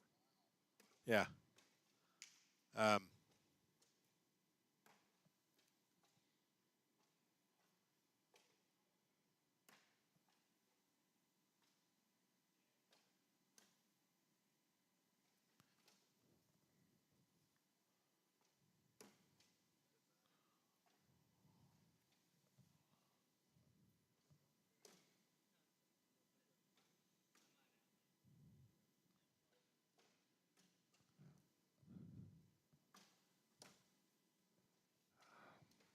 that's all he wrote.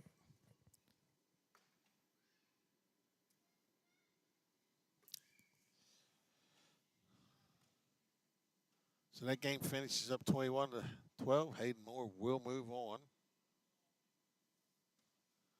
We'll,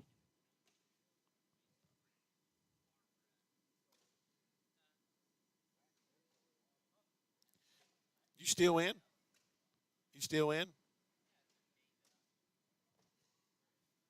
I saw that. Okay.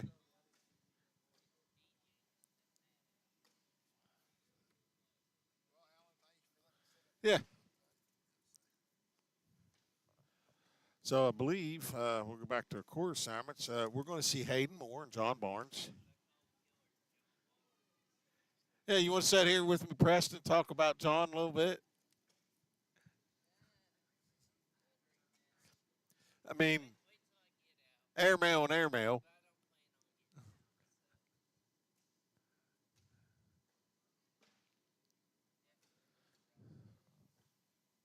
What we call him, the potato chip man? Bread runner, yeah.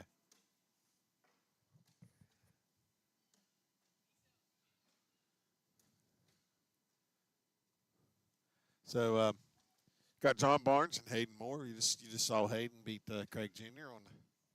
on the court. Um, Hayden's got an airmail. Pretty good hard straight throw. I'm not sure what. So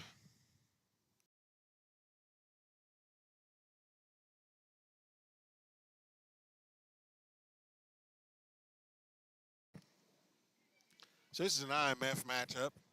John's throwing the Reaper Tolls and Hayden's throwing the solos from IMF. Get back on pace here. Looks like they're all airmailing. Ooh. Been a long day. I think we're getting ready to roll here.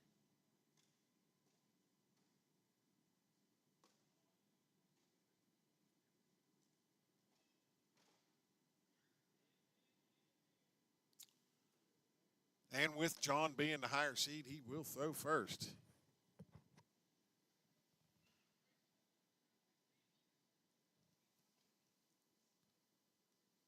So John's going to lead us off, start the game. Oh, just Hayden's got that shot right up the middle. Just sets there.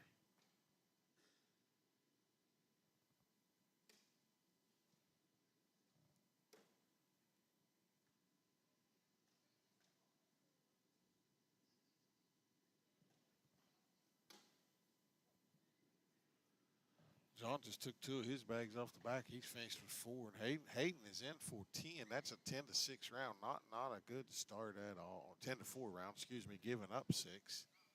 Not a good start for John at all.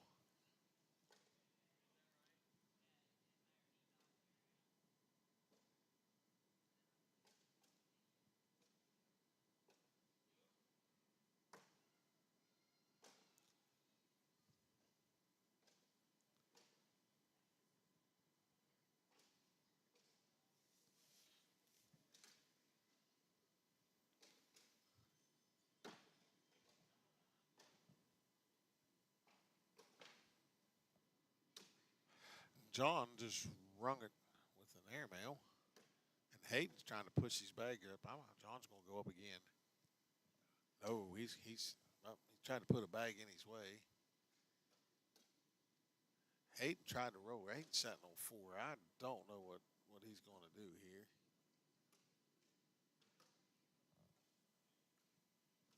He's just going to set on the board. He's going to take it. I believe that's 5-4. John's going to pick up a point and have first throw going back down. Played conservative. Oh, no, it's 4-8. My bad.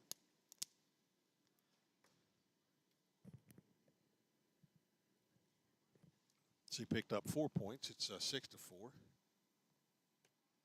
I don't know how I missed that.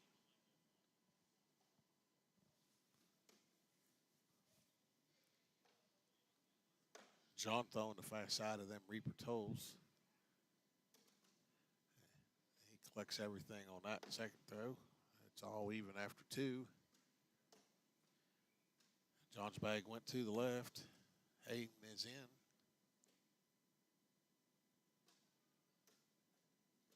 John's in for 10, and Hayden is in for 12. It's 12-10 on that round. 8-4 game.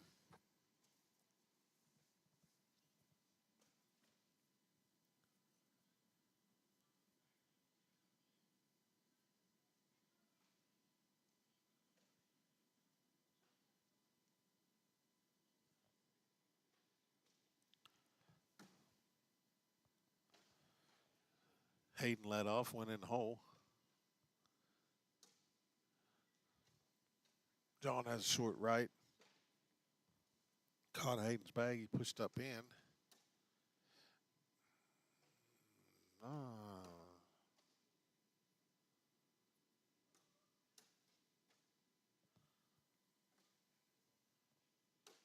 Oh, off the back for Hayden. No. John Barnes can pick up 3 here. If he does, he picks up 1. It's 8-7.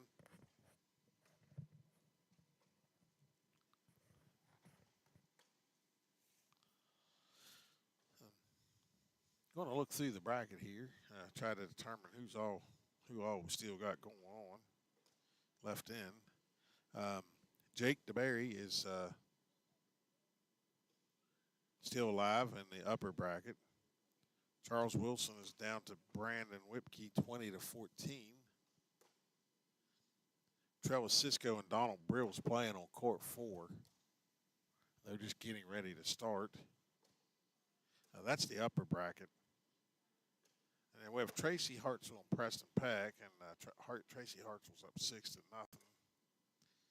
You got Hayden Moore and John Barnes here, and then we got Robert Corley and the Fluffster. That would be McDaniel's boy. Robert's up 18-13 in that one.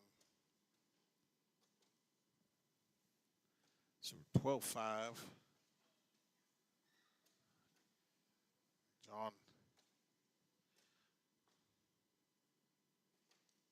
We have Dylan Harper and Nicholas Close. Dylan Harper's up 14-11 over Nicholas Close.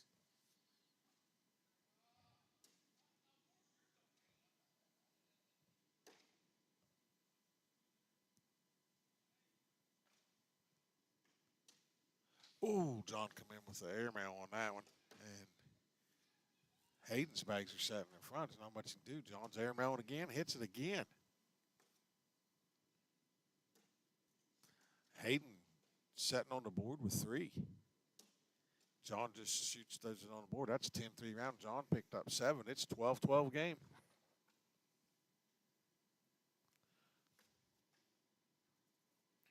Just like that. 12-12. So see Chuck Wilson coming off. Go back up here and see if I can find that game.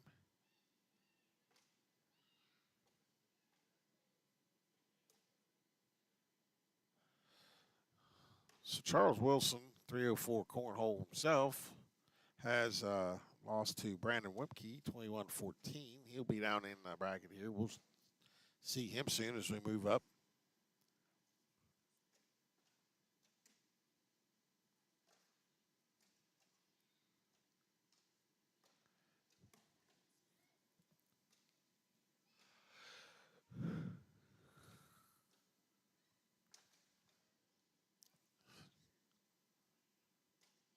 John went for the airmail. I believe he hit that one. And Hayden flops in over top. So it's 8-7. Hayden picked it up. It's 13-12.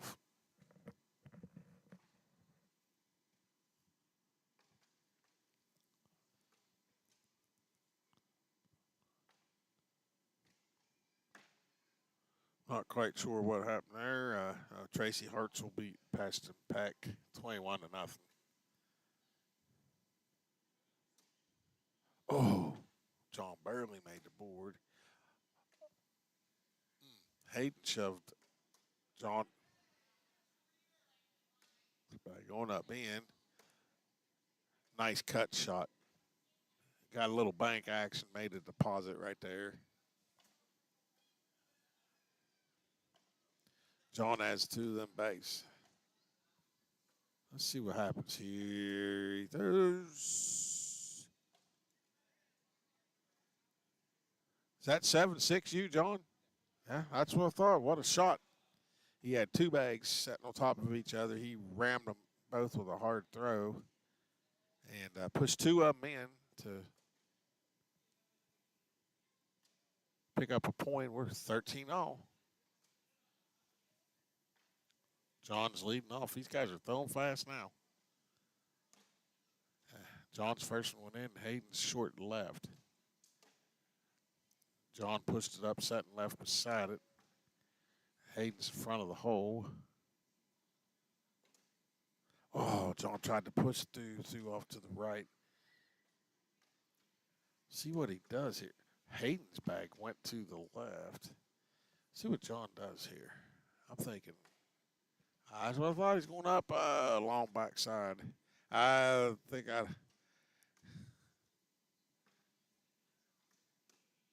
Hayden pushes through. That's 10-2. Is that game? Oh, no, it's 8-4. I'm sorry. 17-13.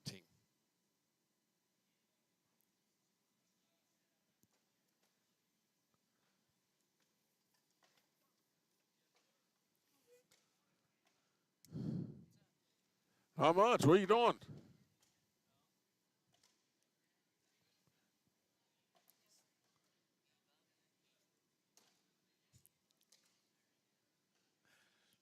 I seen Tracy.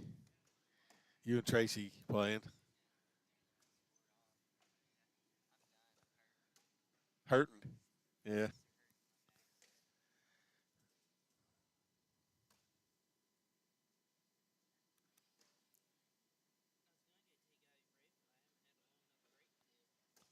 I can put you in if you want in. We need some color commentary. I think John's going up here. Nope. I think he gave up 3. That'd be 8-5.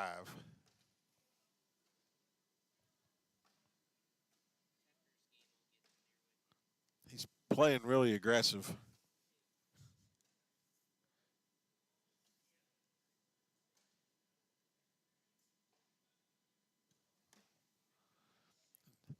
So Hayden's first bag sets in front of the hole. John tried to push through it, kind of kicked his bag up around to the back, but his bag's coming back into play. So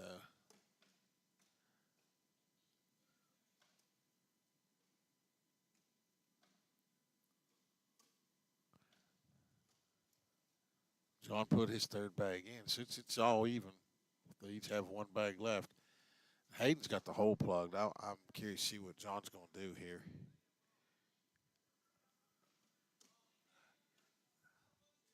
Not quite sure what he's thinking was there, but I think he just gave up game. I think he just wanted to go home. So there we are. We'll take a short break. We'll be back.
And we're back. Sorry about that. We do have a game in progress on the court.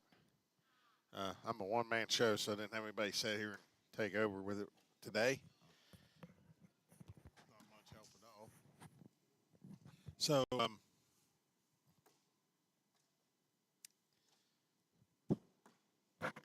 call up the game here. We're throwers on the. There we go. As they finish up this round, not quite sure. I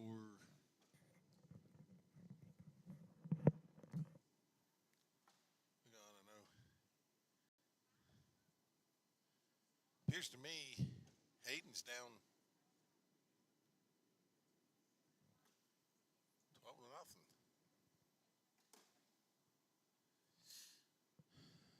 in this match. So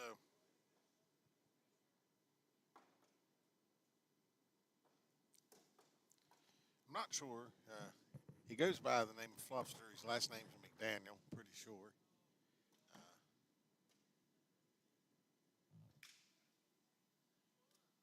Nice airmail.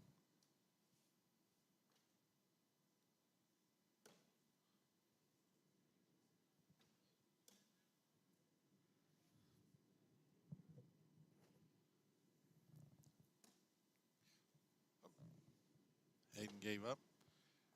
Pretty sure he's a West Virginia boy. He's got a shirt. It's green and black. I'm gonna say he's from the Huntington area. We got a lot of guys from the South, and we got some guys from Maryland,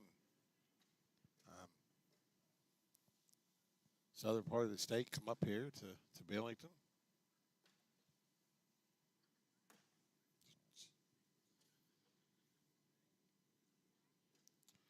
So we got Tracy Hartzell and Wallace Justice playing over on court 2. It's 11-10. Be a great game.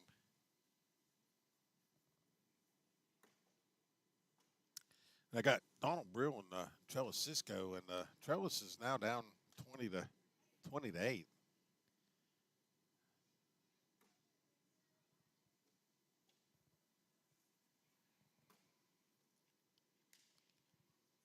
excuse me while I take a drink here.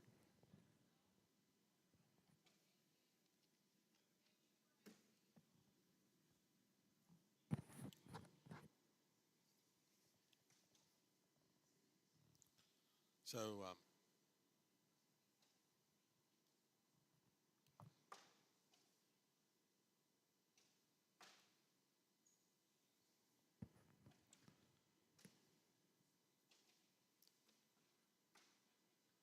that game was over, and I believe the gentleman goes by Fluffster. I'm going to catch his name right quick.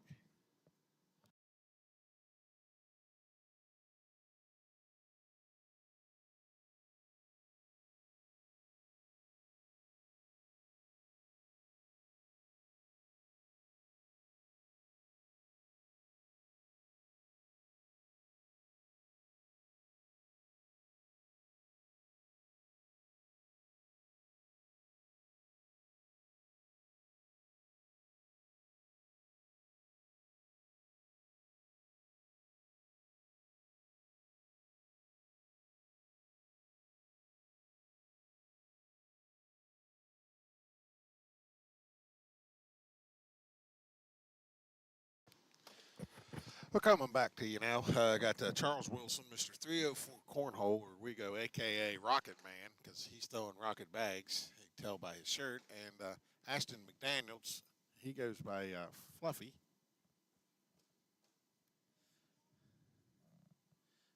They're warming up.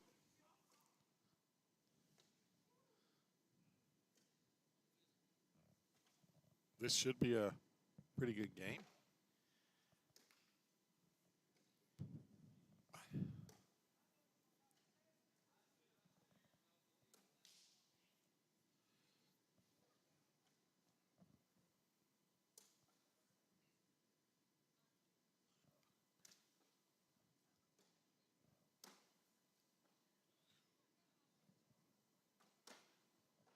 There he's going.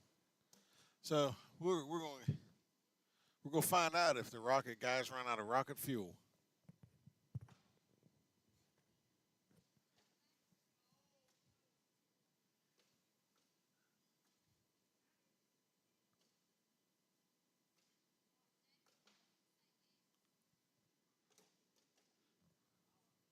Chuck let us off. He's got a level 2 block there. Fluffy comes in there right beside him. See what he does here. Charles pushes his bag out to the left, carrying McDaniels in, and he pushes both his bags in.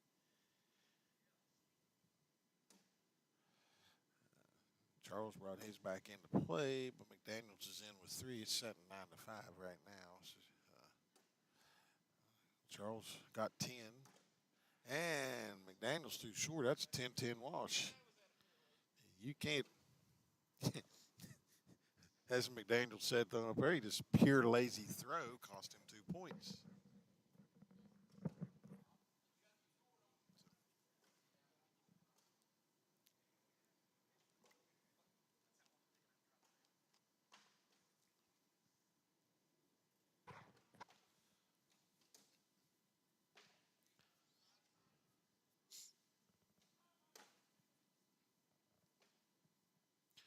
Both players have first bags in the hole.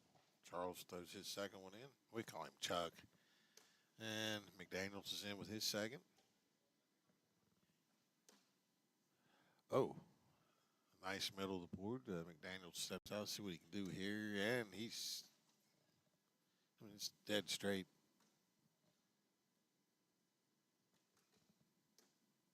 What a shot. Telling you what, that was like 10 inches below the hole, that push to collect 12. And it's 12-12. What a shot.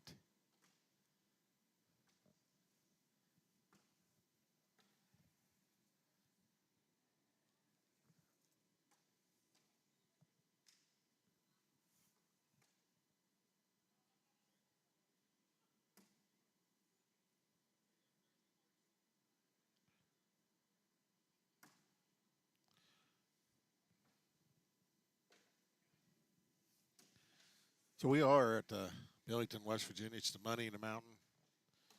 Winner takes $1,000 home. The other $1,000 of the purse is divided from second to fifth.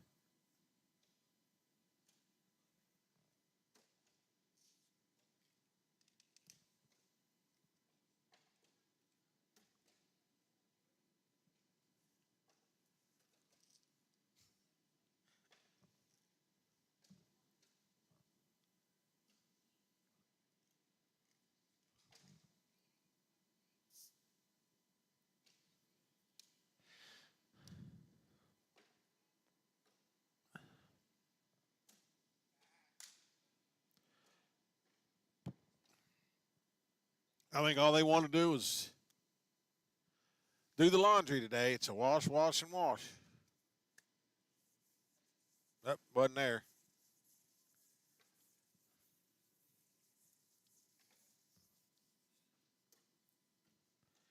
So Charles picked up 3 that round. Nice airmail over the block.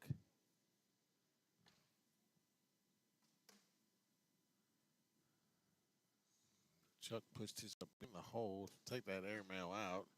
Block and replace. Block and replace from Chuck. See what happens here. He's block and replace.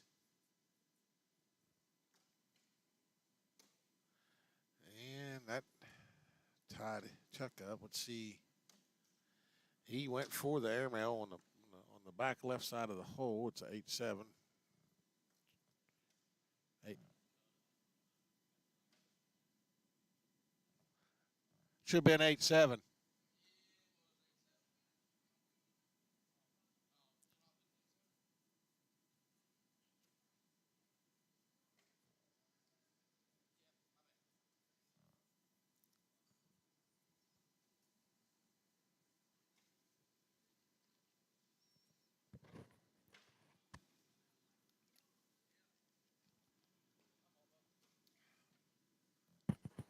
Got the score corrected.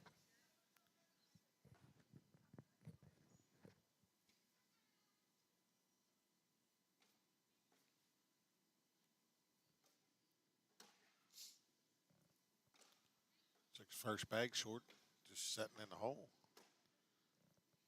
McDaniels pushes through. Chuck short, sets about 6 inches under the hole.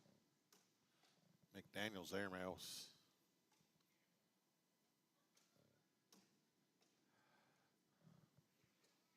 Chuck pushed his, got an unfortunate row. He is setting on the fast side. Now he has his bags are pick. They can pick these up. He pushes in, opts for 8. It's a 12A round. It's a 4-4 game.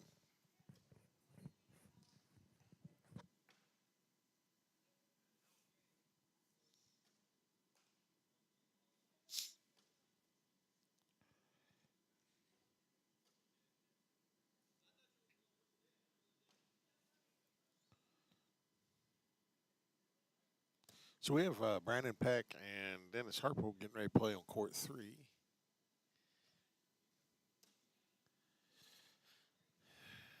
So McDaniel's first bag was off to the right, setting in the hole.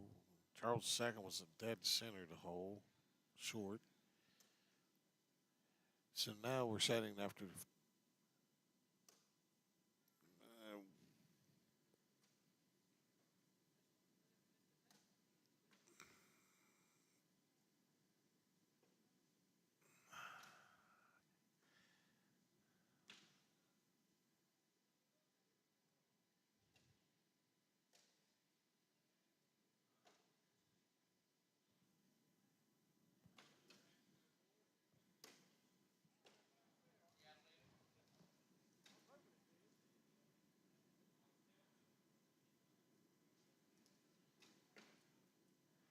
As they come down and look, I was pretty sure it was 6-8, and it is.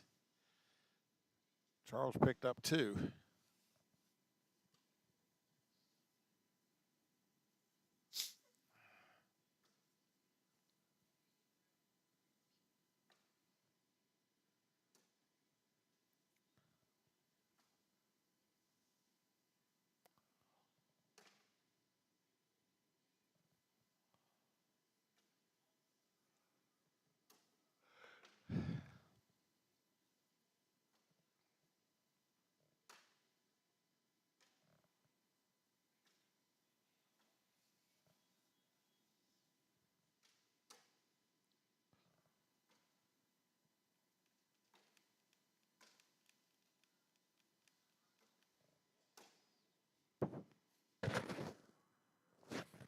So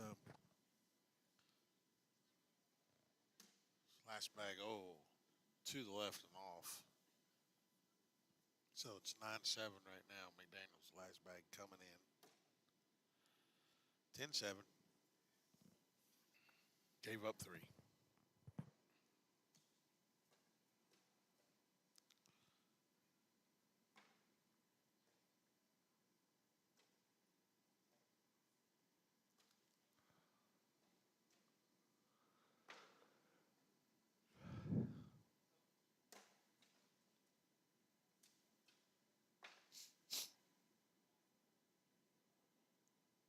Excuse me there.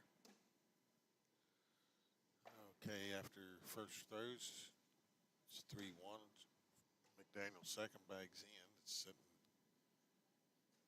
After 2, it's 4-4, but Chuck has a nice block sitting underneath. We're going to see an airmail. He misses, takes his bag off the back, so now it's a 6-3 board, Chuck's favor. His second bag coming in. He opts for a push, does not get it. McDaniel's is on the board for 4. If he can push and follow, it'll be a 10-4 round for Chuck. Oh, talk about a bad break.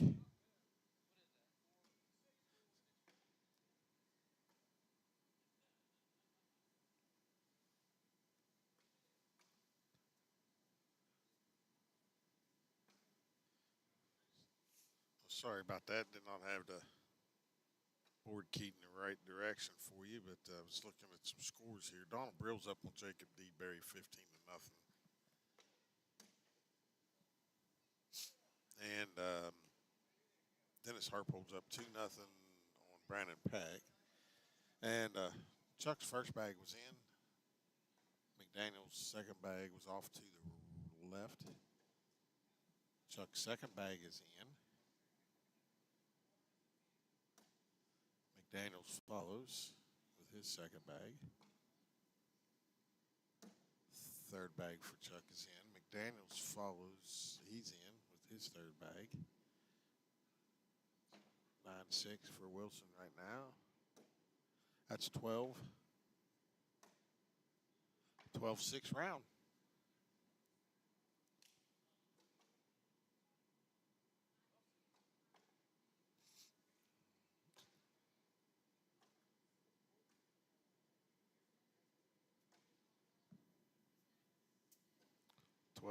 Round. Let me flip them back over here.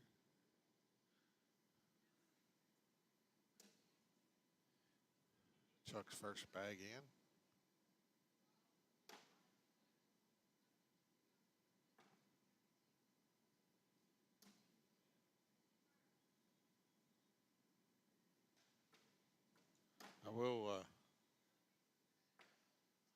We're experiencing a little bit of a lag from our Wi-Fi cameras that's setting on over the boards. Apologize for that.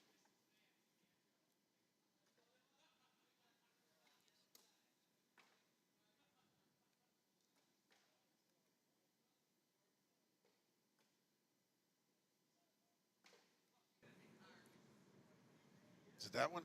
Yeah, that's the the right right one. Okay.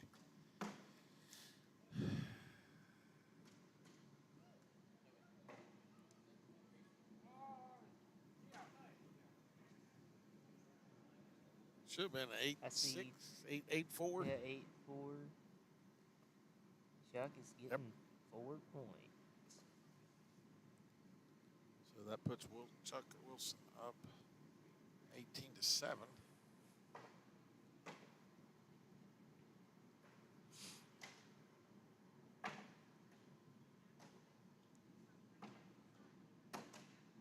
little just off to the left there.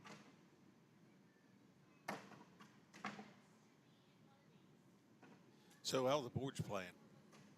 They're playing pretty good today. I mean, there's a couple that were slower, tacked up, but you just have to adjust.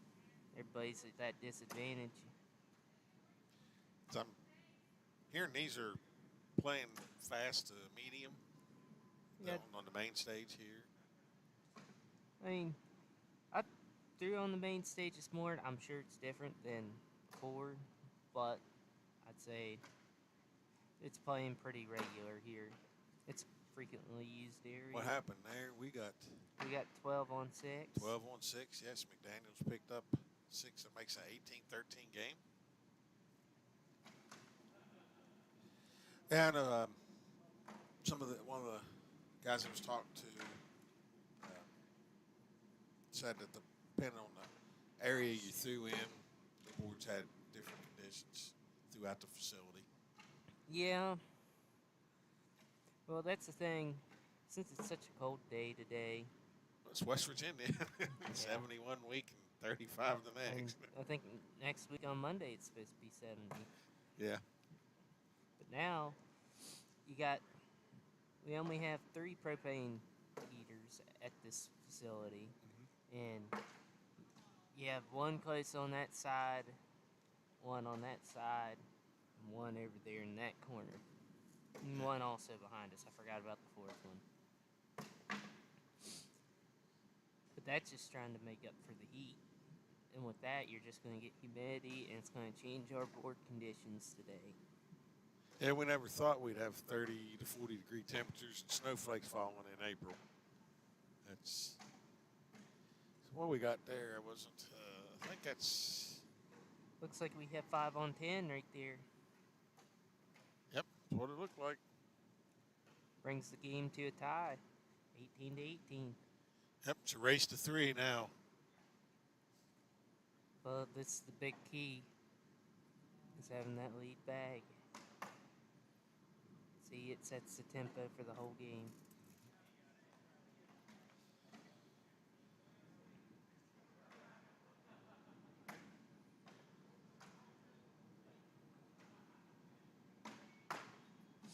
Which today, I mean, we've seen a lot of throwing, honestly.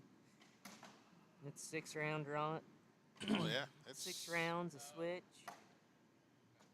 Round Oh. robins, not switch. Heard McDaniel say no, but his bag did set there just a little bit left in the hole, and Charles' bag hit it and pushed it in. But Chuck's bags, and you heard that went off the board. A tight game. This could be for the win right here.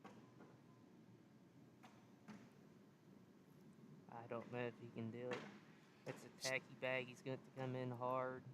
Well, rocket bags, those rocket bags are setting on there, but if he hits us down the middle, he's.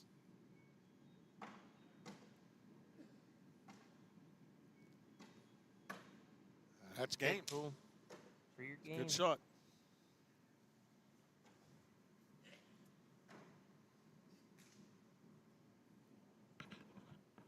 So that'll bring next up. I don't know who next up is.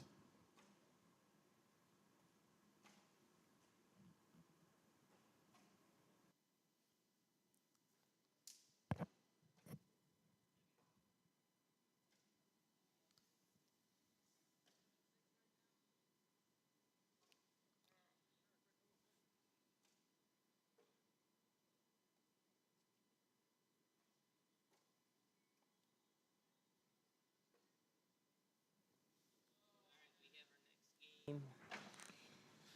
On Uh, its way. Well, we got some old friends from up Morgantown way, I think. Kingwood, Tracy Hartzell. Yeah. He threw some of the Maryland guys Probably a one. lot. We haven't seen Tracy here for a while. Probably one of the first few players to start in the state. Yep. Much as our rules are today, you can throw any bag as long as it meets certifications, ACO or ACL stamp, doesn't matter. Tracy is sporting the Gladiator King Cheetahs against the Rocket Bags.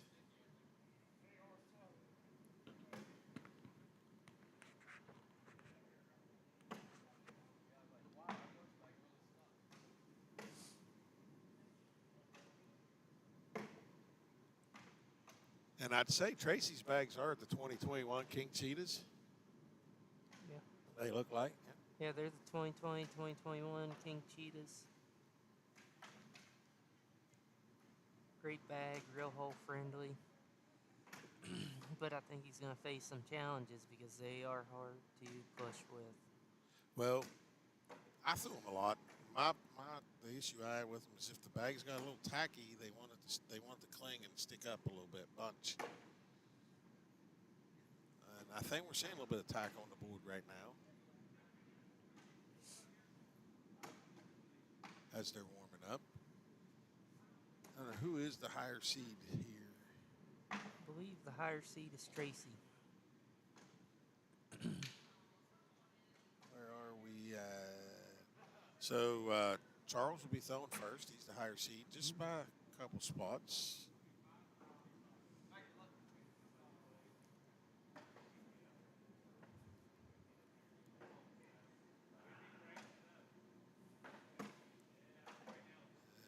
Chuck's leadoff bag's in the hole. Tracy follows short to the left. Chuck's got it blocked in.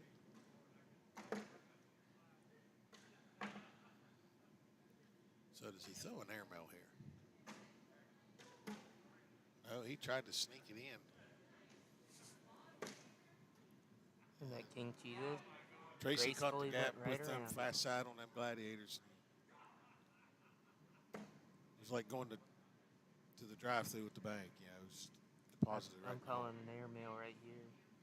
I think he's thinking an airmail. He'll shoot it. It's up. It's And he hit in. it.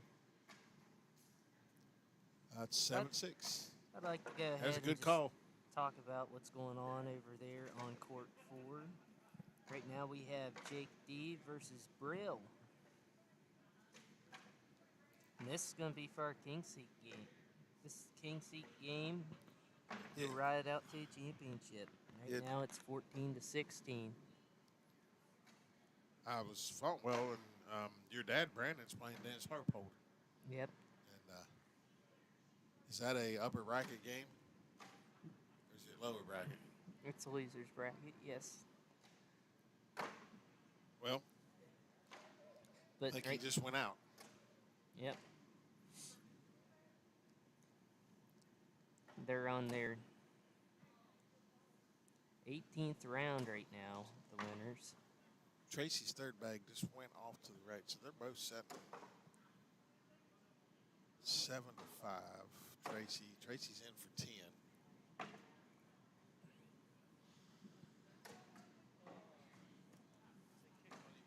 10-6 game right there. 10-6 round.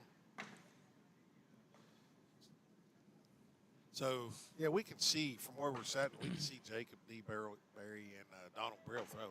Oh, yeah. It's been a close game.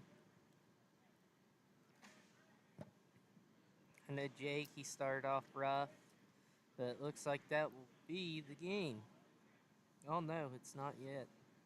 And it must be getting warm because Donald's down to his shorts and his River's Edge shirt. Oh, yeah.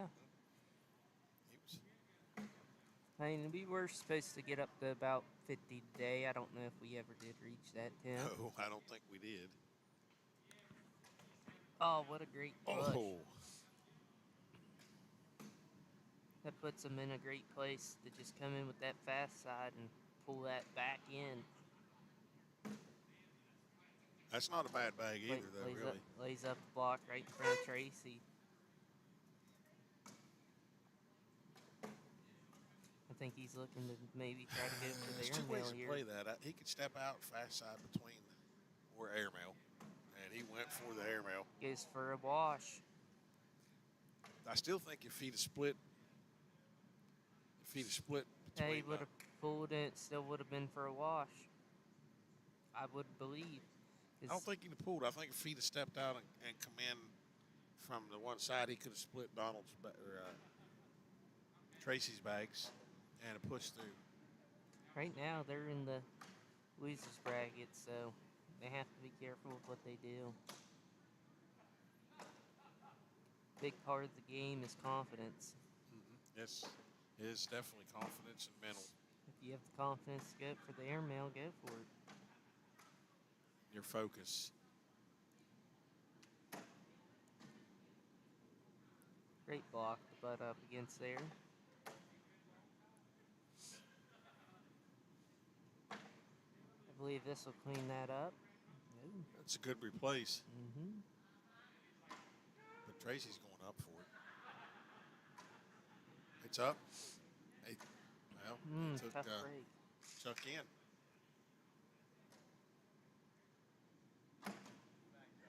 Good finish Is on that Chuck's part. 12-4?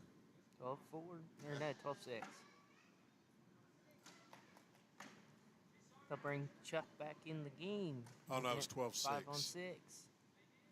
So it's, yeah.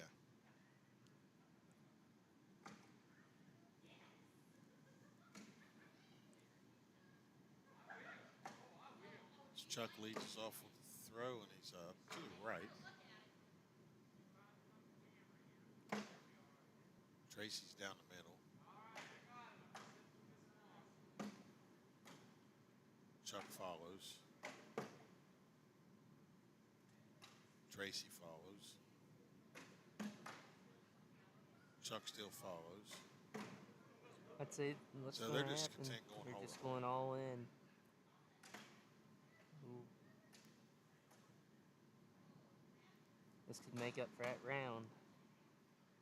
10-8 round. I'm not quite sure if it was a miss though on Chuck or if he was didn't make sense. I think the bag just hung up. I think he wanted to make him shoot another airmail again. But, I mean, it's getting tacky. You do your normal throw, and it's going to be difficult.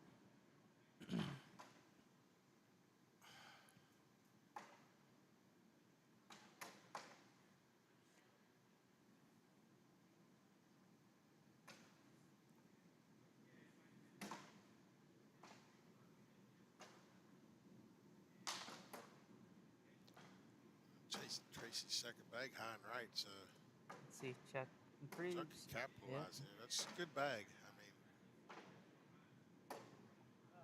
oh my. Push here, you could get 2 in for Chuck. That's a good push. He Yeah, it still has was. hold control. And he's got the hole covered. Tracy lays up. So now it's decision time, and I think you go up. I think he goes for a push. Yep. Yep. You had to go up. I mean, that's 10-4 round right there.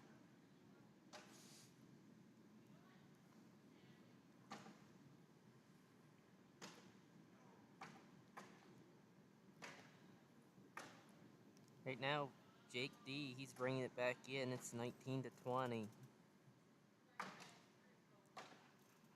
Yeah, I've been watching them down there a little bit.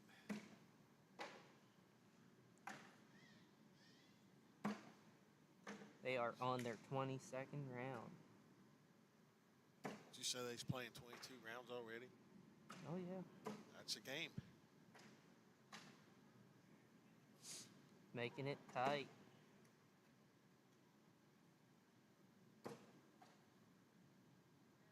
And it's going. Yep. And that's the game. Brill takes the win. Who won it? D. Berry? Or No, Brill. Brill. Brill won that.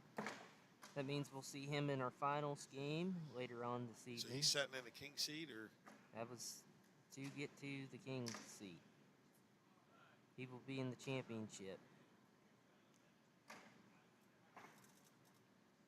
so Donald Brill is in the king seat. He's waiting for the bottom bracket to finish through. And we're in a 12-7 game. Wilson leading off. He's first one's in. Tracy Hartzell follows.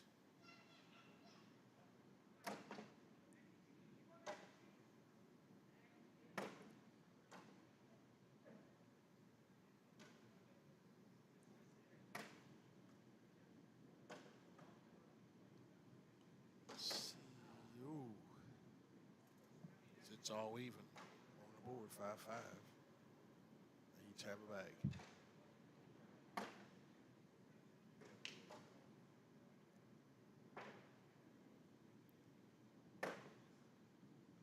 Six all.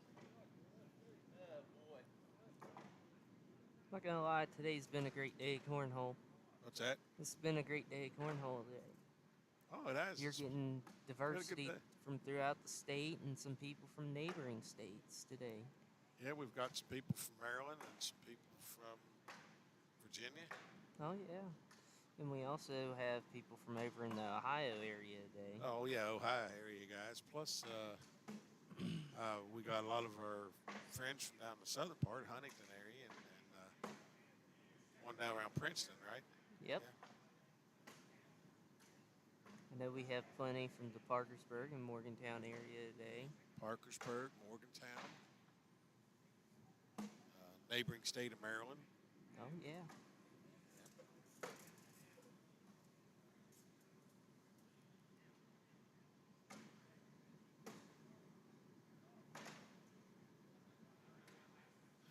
This is Tracy calls a timeout. timeout. Yep. Yeah. Oh, Gotta take a look, see if he's gonna end up shooting pay the attention. aerial here. So it's timeout. He's down there looking. I'm pretty sure, as it sets right now, Tracy's up 5-4 on the board. I think he's looking to possibly airmail here and drag his bag in.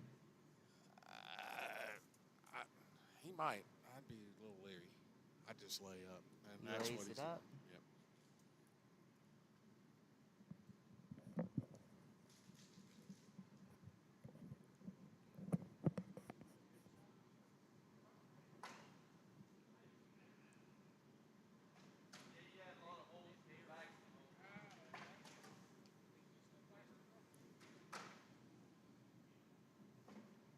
So what else do we got going on here on the bracket? Is there any? Well, right now we only have 2 games going on. The game we have here and the game between Dennis Harple and Logan. Yep.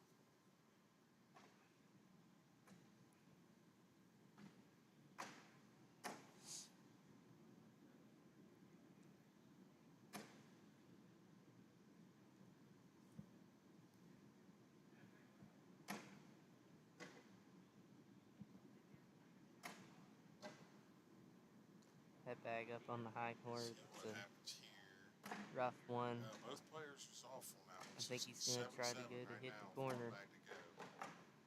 Pushes it out. Getting a little tight. Yeah, but I think he can make it with a bumper.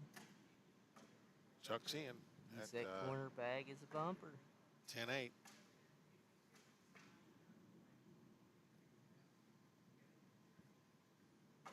So.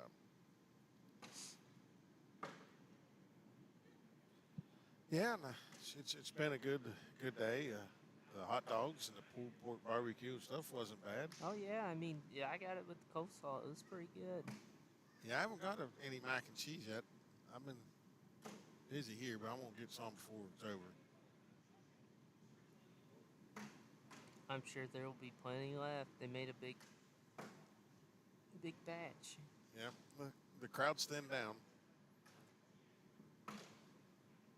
Yeah, we still have some of our local guys tossing around.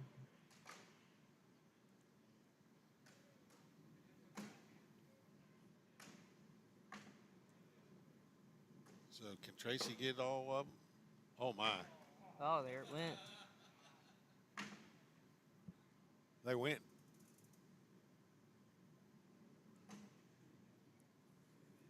It's 12-12. Wow.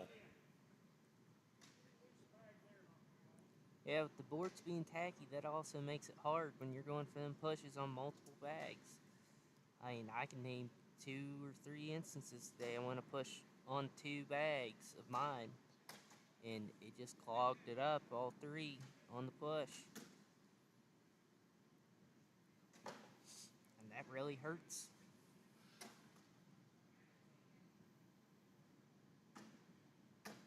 But in that instance, it fell. This is gonna be an interesting here. This is Good push. yeah. See, them rocket bags are still they're sticky on that side, that slicker side of that Gladiator. Now let's see Chuck. I believe he- he'll go for the push here. He's still going to stay with the carpet side. And he replaces.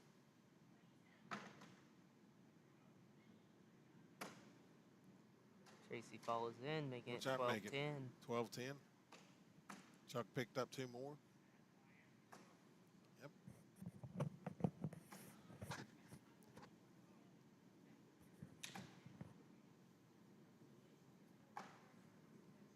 Switch back over here.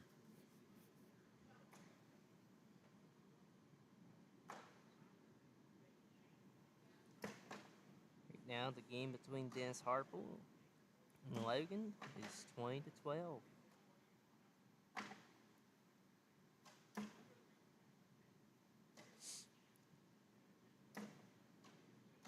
And Dennis Harple takes the win, 21-12. I don't think you're going to grab that other Gladiator bag back there. It's Unless out there. Chuck's bag pulls it. Oh, That leaves him open for an airmail opportunity. he's going up. He got And it. he pulls it. That's a good hit.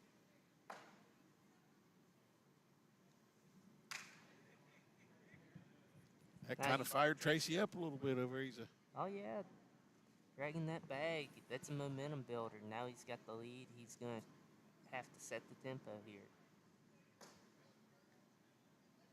Up on court 2, we have Dennis Harple versus Brandon Whipke.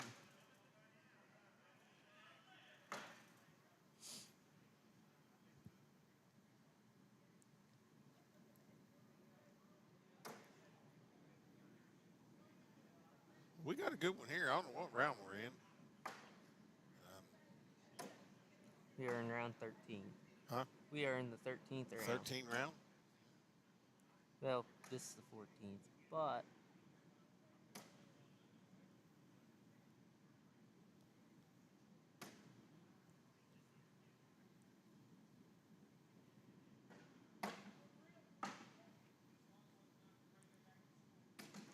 Tracy with a good finish there, 12. That's Tracy finished up with 12. Chuck 10. 2 more. Chipping away. Coming back.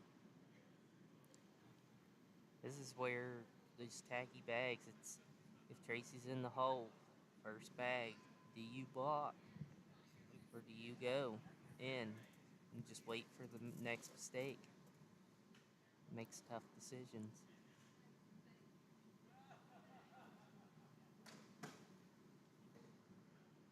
Tracy's moved his gladiators over to the slick side for most of the game here after about the third or fourth round.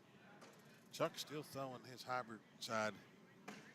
I think he's just tweaked his throw enough that he can stay on that carpet, and it's doing him a lot of good. Well, it's hard to push it. It does make it hard to push, but if you're a little bit off with that push, it doesn't move far. Yep.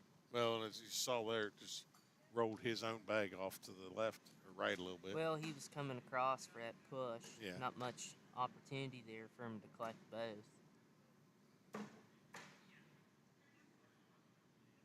And he gave up two more. It's 16-15. So just like that, a couple rounds, the game's tightened up.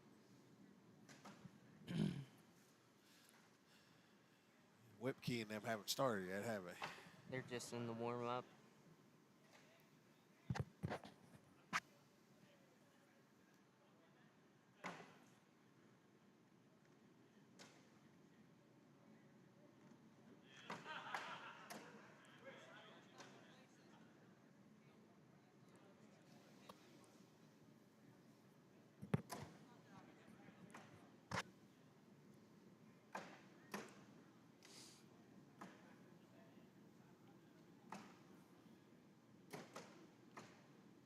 Carpet bag's really slowing down on Chuck right now.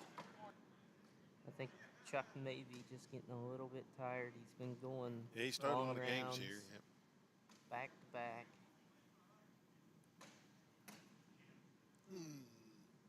But it's at this time, you might want to flip out to the slick side and try that. Well, that helps out a lot. Is that bag moving? Nope, it's just Nope, hanging it's there set. in the corner at the moment. You may be able to go all the way through and just pull that down in through the corner.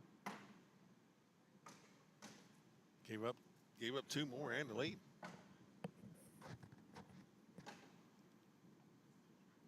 So we're going into what, round 17? I do believe so. This will be the round 17. And it's 17-16.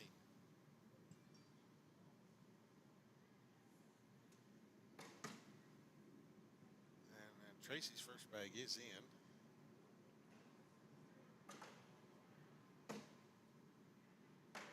Chuck follows. Tracy's bag follows. Second bag.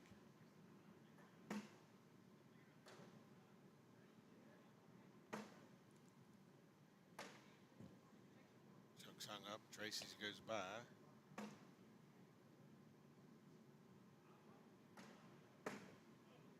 Oh, he went off. Now he can grab his bag. This is very playable for Chuck.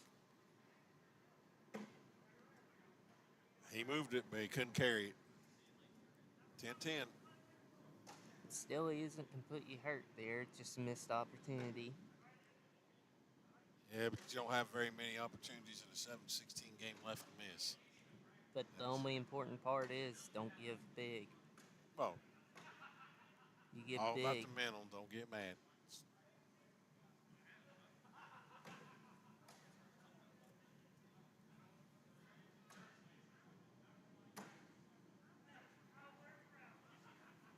That was a unusual throw from Tracy in this game to be that short and left like that.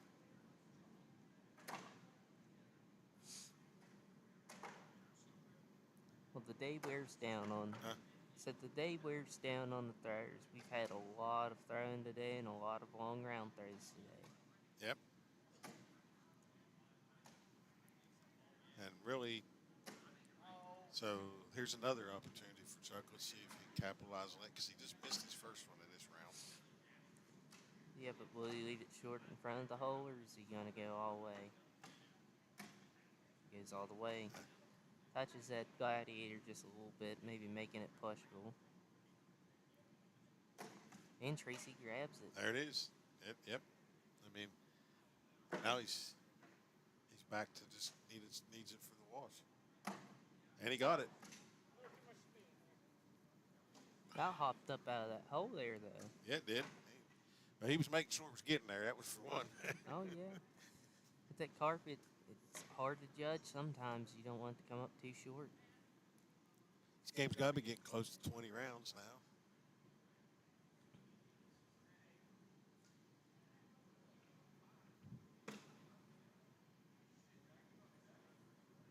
Tracy's bag's just up and to the right a little bit.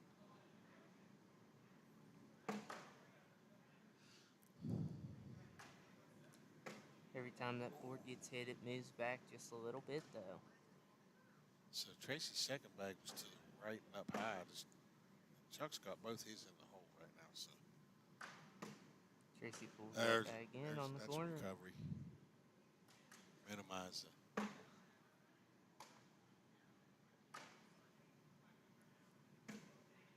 Oh, Chuck can pick up 4 here. He can make this a 20 to 17 He game. steps out. He's taking a minute, making sure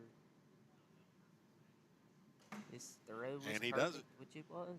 Yep, right he down the stepped middle. out of the box. He collected himself, and he just gave me a sign walking down. Here's the toughest part. Yep, it's staying on Starting top off, of it. starting here with the lead bag. It's 20 to 17 game. Chuck only needs 1 here, but now he has set the tempo.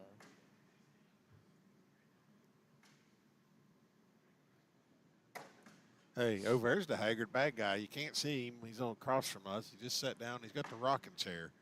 Oh yeah. He's just enjoying the view right now.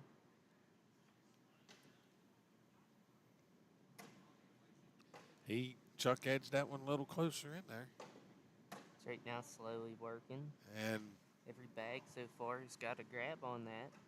Tracy's pulled it a little bit. Oh, That possibly could still end up coming back. See right there, Tracy got a little grab on it. yep.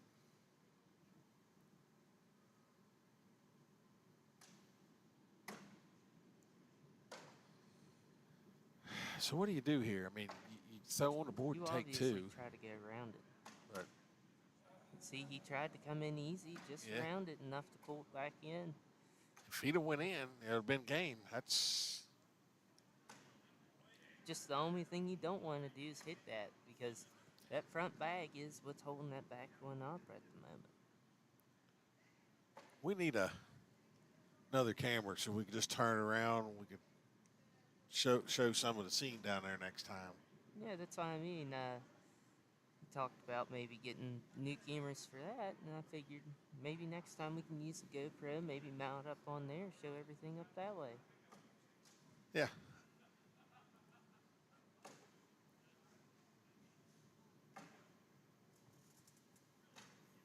Okay, I'm sitting right. Yep. So we're in a 20 to 19 game. Tracy Hartzell's first bag's in the hole. Down to the wire, we're on our 21st round here. Yeah, this is 21st, and Chuck's first bag is short in Tracy's line. Let's see. Tracy gets to meet That's up. an with it. interesting Good. play.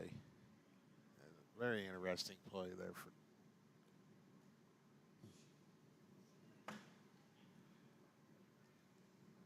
That may give Chuck a good opportunity. Tracy Left just hand. opened the hole back up.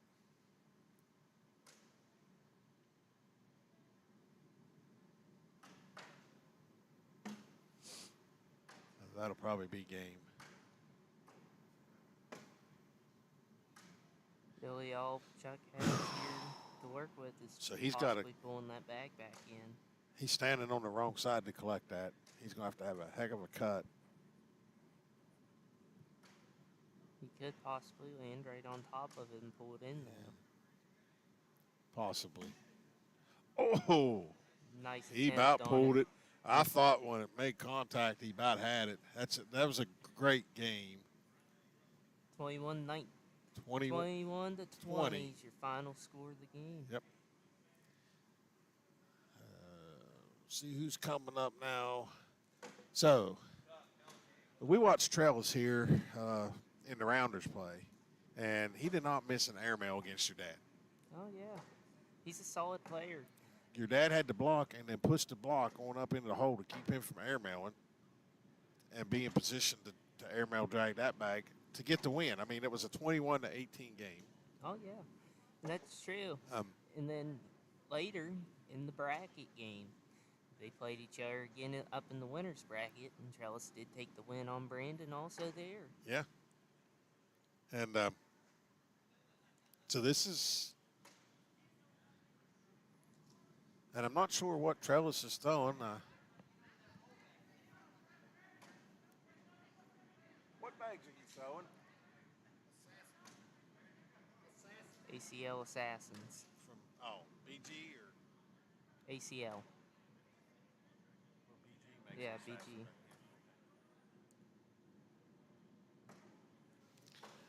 So I asked Trellis Cisco what he was throwing. So he's throwing the orange bags, and they're the BG Assassins.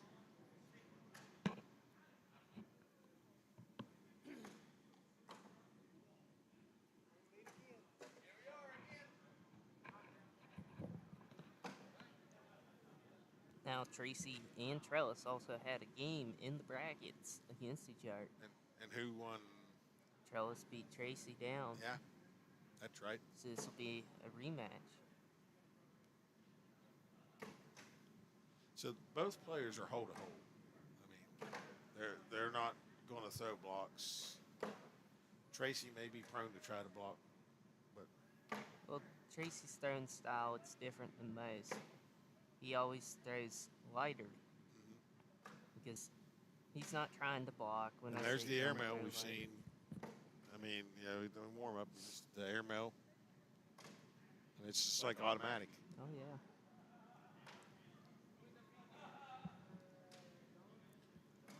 May not be an intentional block by Tracy, but it'll be something he can always work with. So Dennis Hartpold and Brandon Whipkey's on court too.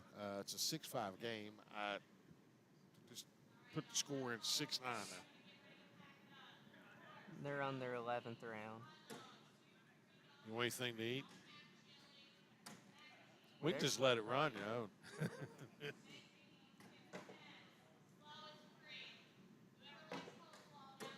I'm gonna let you grab this one. I'm gonna get some mac and cheese. Yeah, I'll commentate. That's no problem.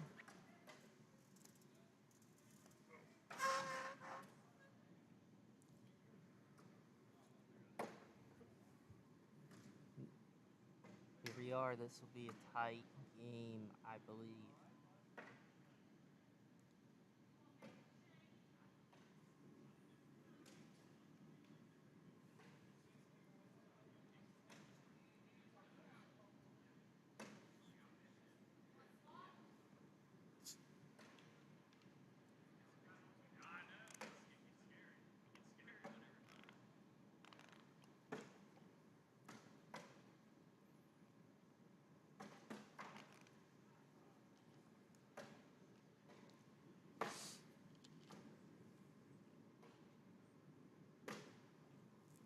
Great bag there on the push.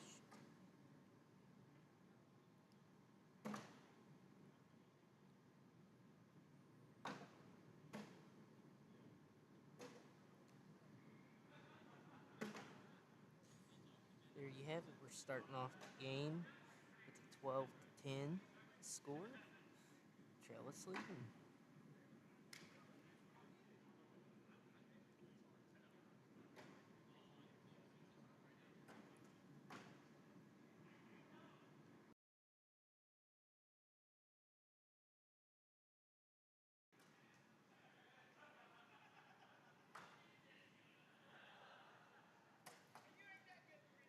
Trellis with the short bag by accident, I would say. Looking to just run it up the board.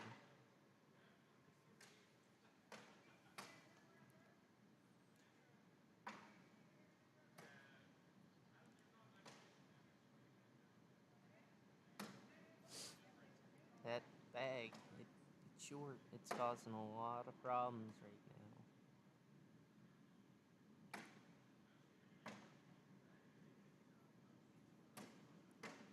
have an 8-8 wash.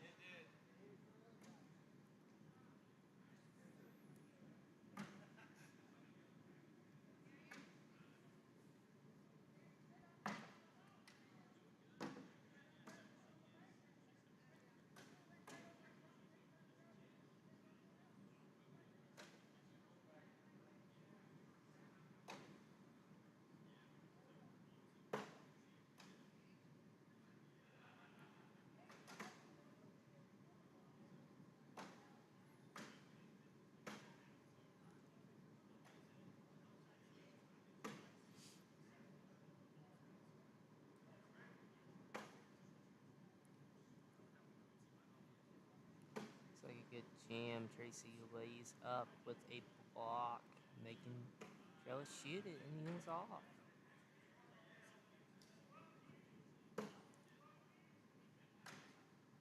Tracy lays up to get one. Makes it 1-2 right now. Believe he is looking for that lead bag.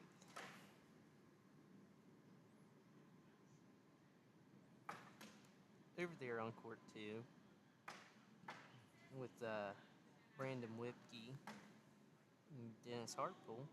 It's currently 14-12. They're on their 16th round. Tracy had that great block off the beginning. Went for a push, kind of washed itself out to the right.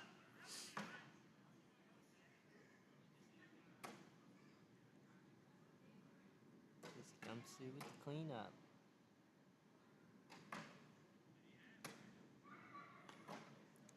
Still not a terrible bag. It's got hole control. There it is. Tracy picks up 2 points that round.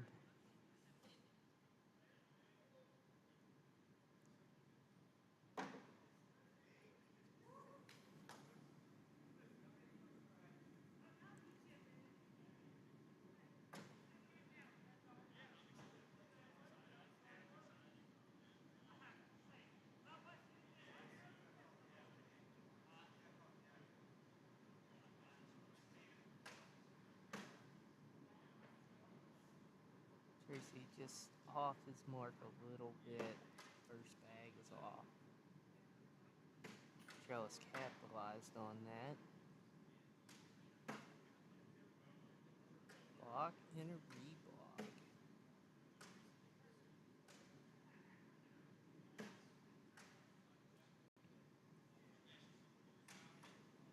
Tracy is up, but he is off.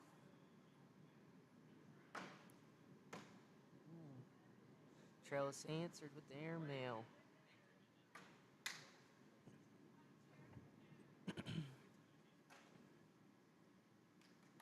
Big round right there. It's 8-3.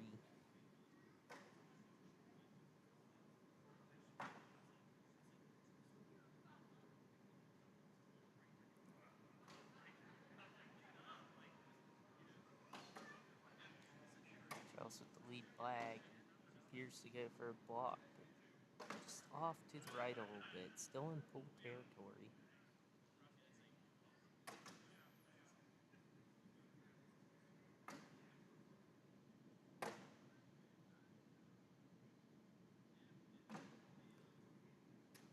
Looks like we're getting a little dirty around the hole here. Tracy's bag in that top left corner. It may go. You have no bags in the hole currently.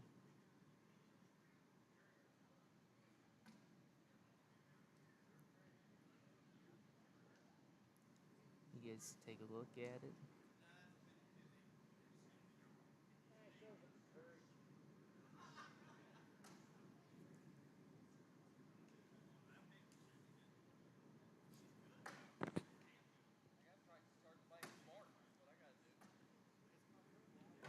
Then he lays it up for the wash.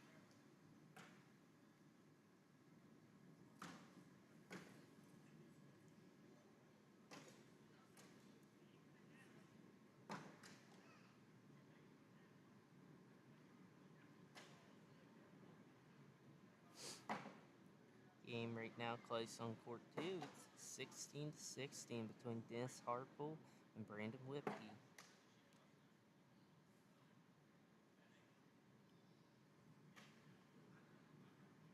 Big airmail.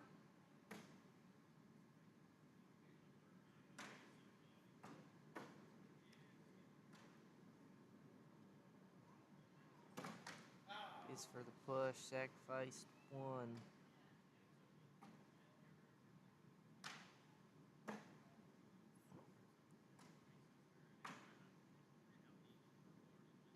Tracy steps out for the push, makes it 6-8.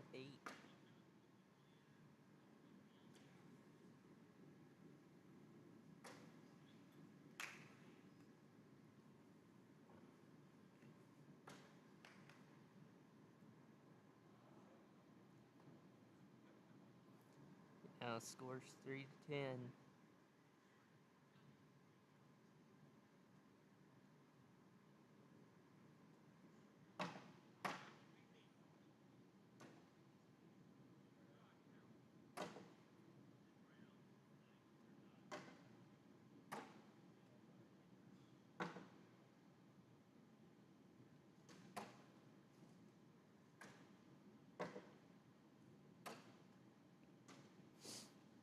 Going for another jam up by the looks of it.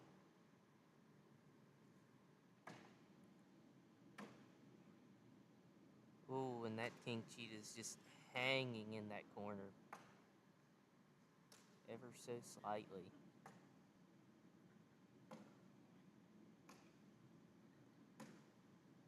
Big decision here, whether he shoots it or possibly just bumps and hopes it falls. For the wash.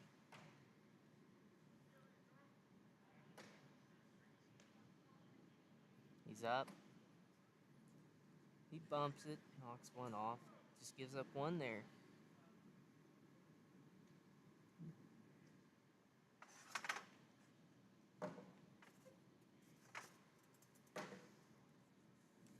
And the game between Dennis Hartpool and Brandon Whipke has concluded. The game between Dennis Hartpool and Brandon Whipke is concluded.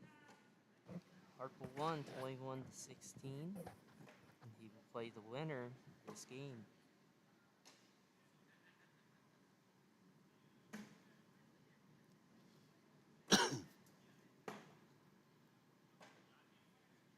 Right now, Trellis is giving absolutely no breathing room to Tracy.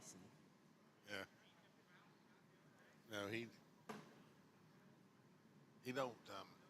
Trellis don't. So I talked to Trellis a little bit after he played your dad. Sat down there. I haven't seen him. This is the first time I've seen him play. He said he used to play a lot. Played early ACO when Damon Dennis was playing in ACO and stuff. He beat him all the time. Oh. Damon. He beat Damon. Yeah. Yeah, that's to say a lot. And he says, I don't throw as well now as I used to. So I'm like, I don't think I'd want to Yeah, see him but- in his good day then. I wouldn't count him out just yet. Yeah, I mean, And he's laying up some really great blocks Yeah. while also hitting good airmails. well, yeah, I've played against Tracy, and the blocks do It's- affect him. It does affect him a little bit, but normally you'll get to see a great airmail out of him. He does do a good. He has a good airmail, but the way the boards are playing, I'd say the blocks right now. Oh, they're very detrimental. If the bags aren't moving on the push, Tracy's at a disadvantage too because he's got that softer throw. He Yeah, don't. I told you he has that light throw. He usually plays short of the hole, just so he can make a collect later.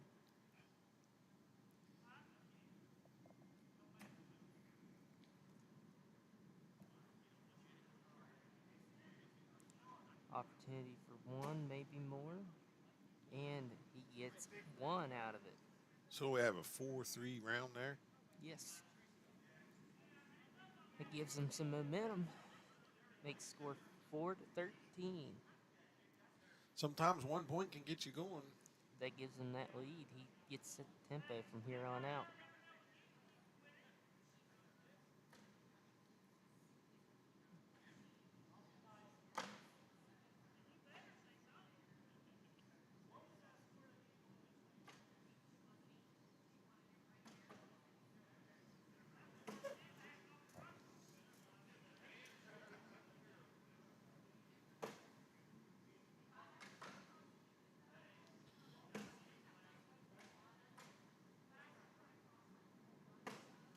So,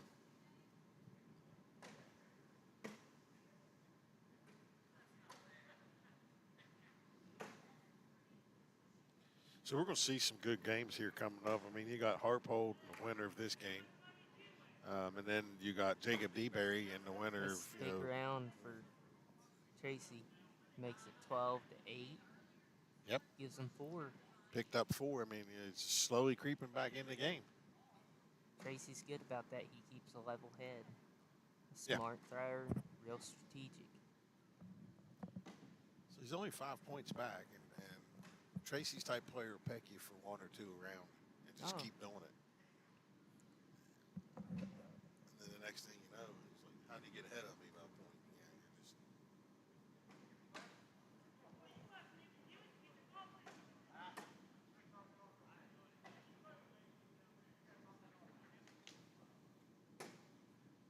That kind of pulled it up a little bit more towards the hole. But I think it's just out there on that left side a little too far for Tracy's liking.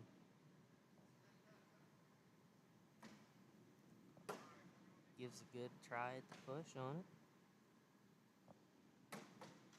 And Trellis sneaks around.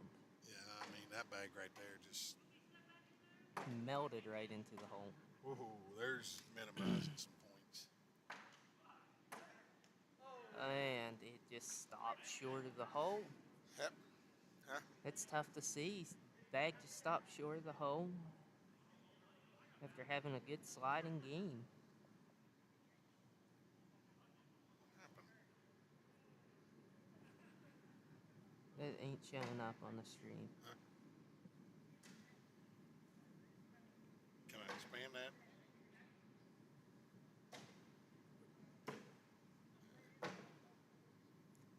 Tracy with his first bag right in the hole, like normal. See, he's just. Trellis lays up that block just short Oh, no, I know what he was going for there. He was trying to just clip that bag a little bit. to get around it. Yep. It's a big pile right in front of the hole.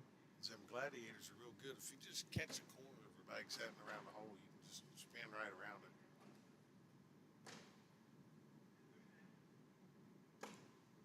And Tracy Tracy's went in. He knew that was going to be and he just gave up 5. tough. That hurts.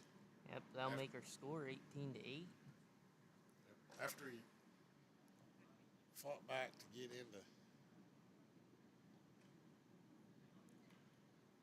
contention, and then you give up that big round. That's.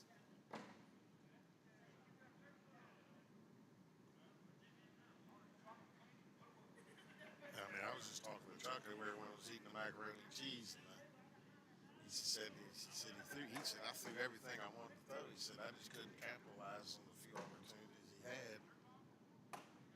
Tracy snuck back in and got him, yeah. Oh, yeah, you'll have that in every game.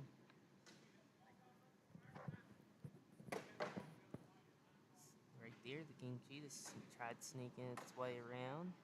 This could be a big opportunity Yeah. there, shifting all them bags over to the right side. Oh, unfortunate. But you gotta see what happens here. Yeah. Possible pickup on 1 here. Yeah. It's not much, but it's tempo starter. Yep. That'll make her score 9-18. I think the temperature dropped outside because I know there's heaters running and it ain't very warm. Starting into our 15th round. Well, I say on top of that with the heaters, you also don't have as many people in here. You don't have as many throwers. Yep. And everyone's producing a little bit of heat also. So the boards possibly have sped up with the cooler temps. I would think that would favor Tracy. I mean, it appears to be doing such a thing right now. Then King Cheetahs are starting to move again. There's that airmail. I mean, that is his game winners. Tracy All gets in the airmail. for being another layup. And an airmail by Yep. Trellis. It's 2 in a row. He's got to have 1 here. And that'll be your game. Tracy knew it too. Wasn't much he could do. It's That's the Yep. game. Picked up the game right there. Them two airmails. I mean, there's not.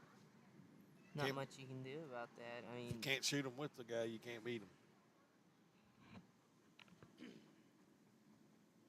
So we got, I guess it'd be Dennis Hartpold. Yeah.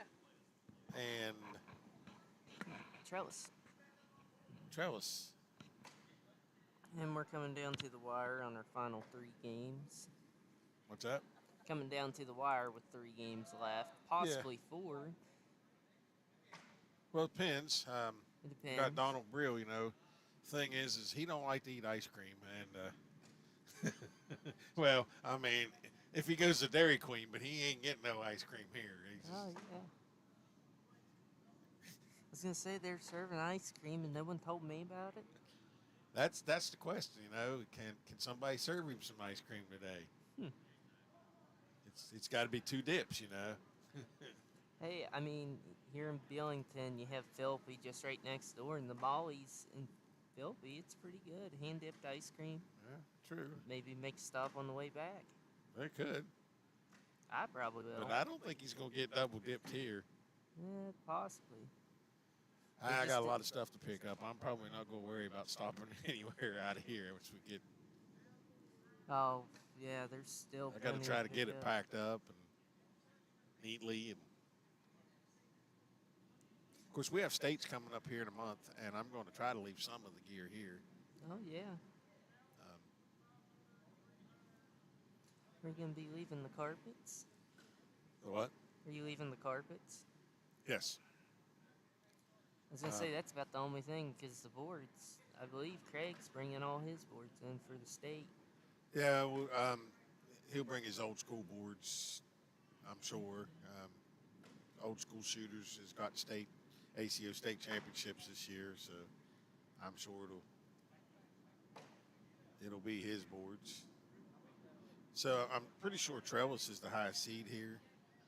I would believe so, but in this matchup, I would say more than likely. I mean, I think But they're going to it- do any down and backs. I don't know. I figure they will. Trellis is the number 2 seed. Yeah. But yeah, back to the states. I mean, yeah, most of the ACO equipment here you see is going to be set out. And I believe we have a date on that finally, don't we? The what? May 20th will be our state. Is it May 20th? Or May 11th? 12th. May 12th. 12th. Yes. May 11th and 12th will be our state competition. Yeah. For the ACO League, and it will be also hosted here at Billington. Yeah, right here in this facility. And I'm sure we'll see some of these same guys back from Wallace and Justice. Oh And yeah, at least. old I'm time sure the ACO Moore, members. Hayden Moore, and DJ Moore will be back in. I don't believe they're a part of the state, are they? What? I don't believe DJ is a part of the West Virginia division. I He believe he's Virginia or- from Virginia. He might be. I'm not sure. I know he plays at the Princeton, at Outlaw Corner, and at Princeton, right? Well, I believe both of them weren't here last year, so I could just only speculate that they do live in Virginia. Well, DJ wasn't playing much last year. He's gotten into playing more this year again, so.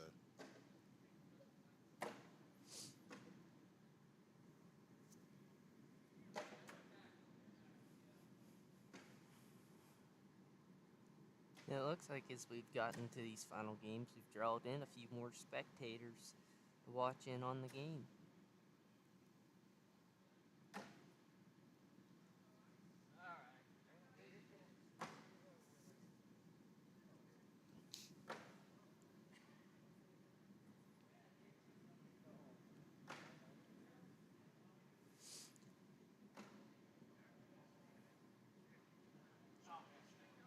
At the state, what can you expect to see? We'll have our juniors, our women's division. We're going to have our seniors also that day.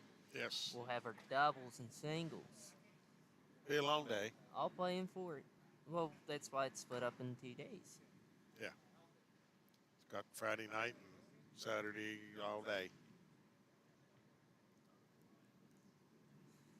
Here we go. And we'll be right back with you live when that happens. Oh yeah. There's that airmail.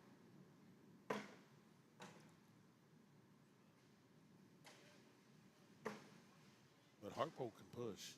Oh yeah. He's got the slick side to do it.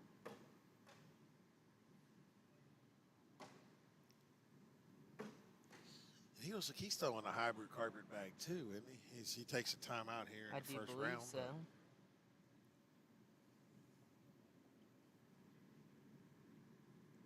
Study what he's got. Yeah. Now what we're seeing is he has the backside of the hole probably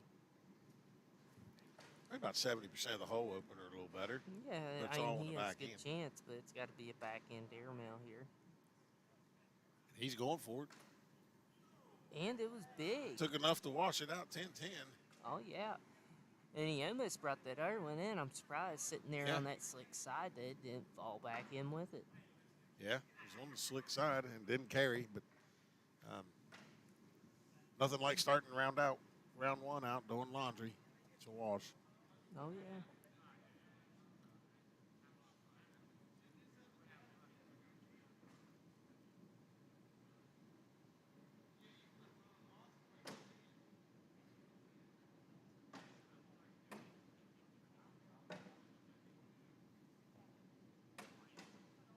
But that's just Trellis just gets right. I mean, just what he's doing right there just stays one bag in front of you. Somehow he just manages to get that.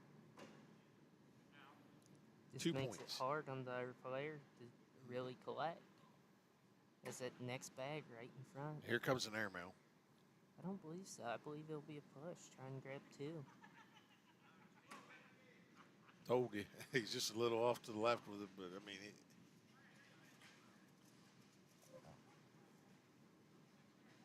Harpo looking a little perplexed, but Well, he doesn't He's have taking- much options here other than another airmail. he just laid up, took the 2 points. Sometimes you got to take your medicine and just go on, you know.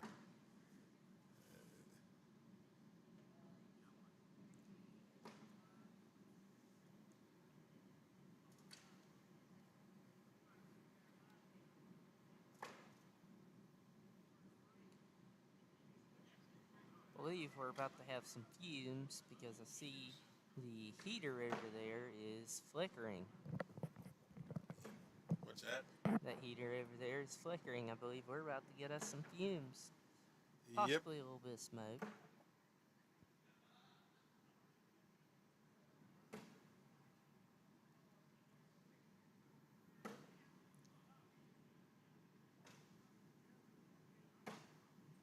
Another great bag. Just places it right in front of the hole.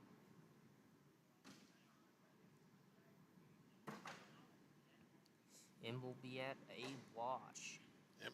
8-8 wash.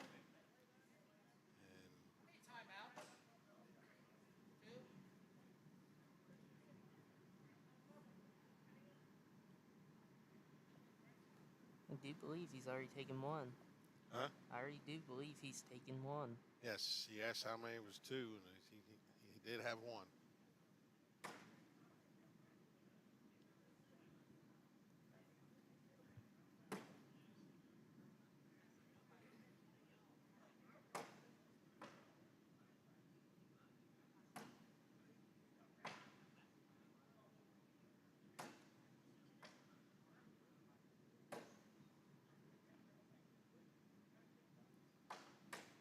So Harpo can pick four up here. Oh yeah, and that'll be a great tide changer. I forgot to switch. You look at the board there on the switches. He come up short. My fault. But it's a 10-8 round, so it's a 2-2 game. Still, this gets him the momentum to have that first bag in the hole. Yes. He doesn't have to deal with that blocker right off the bat.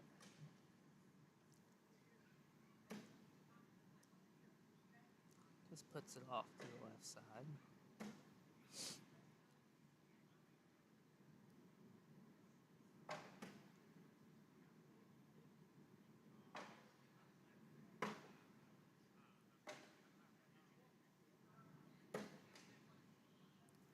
great bag there, That's such a closing good up bag. the lane. Yeah.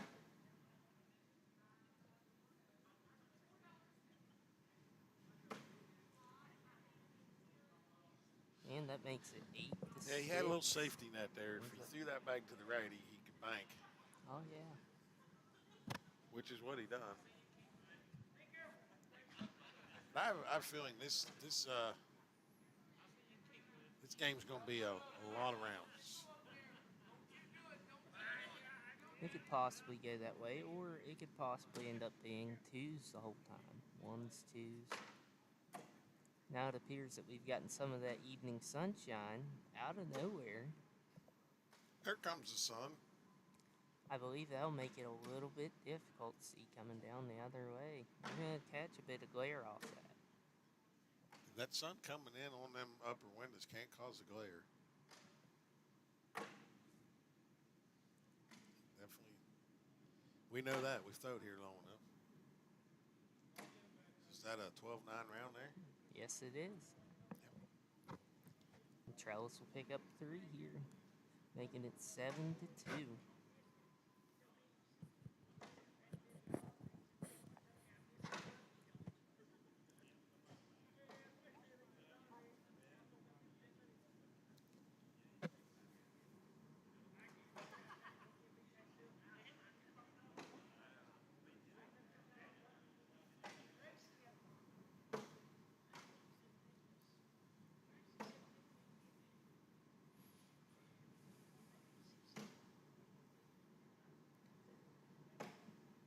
Oh, nice sneak around.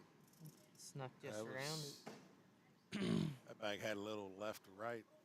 That fills him probably for a good position. Now will Trellis be able to pull? And he does spectacularly. That's 4 more points for Travis. I mean, that you could just see Harpo disheartened after he Oh yeah. made the great shot and then bumped. He's like, what do I got to do?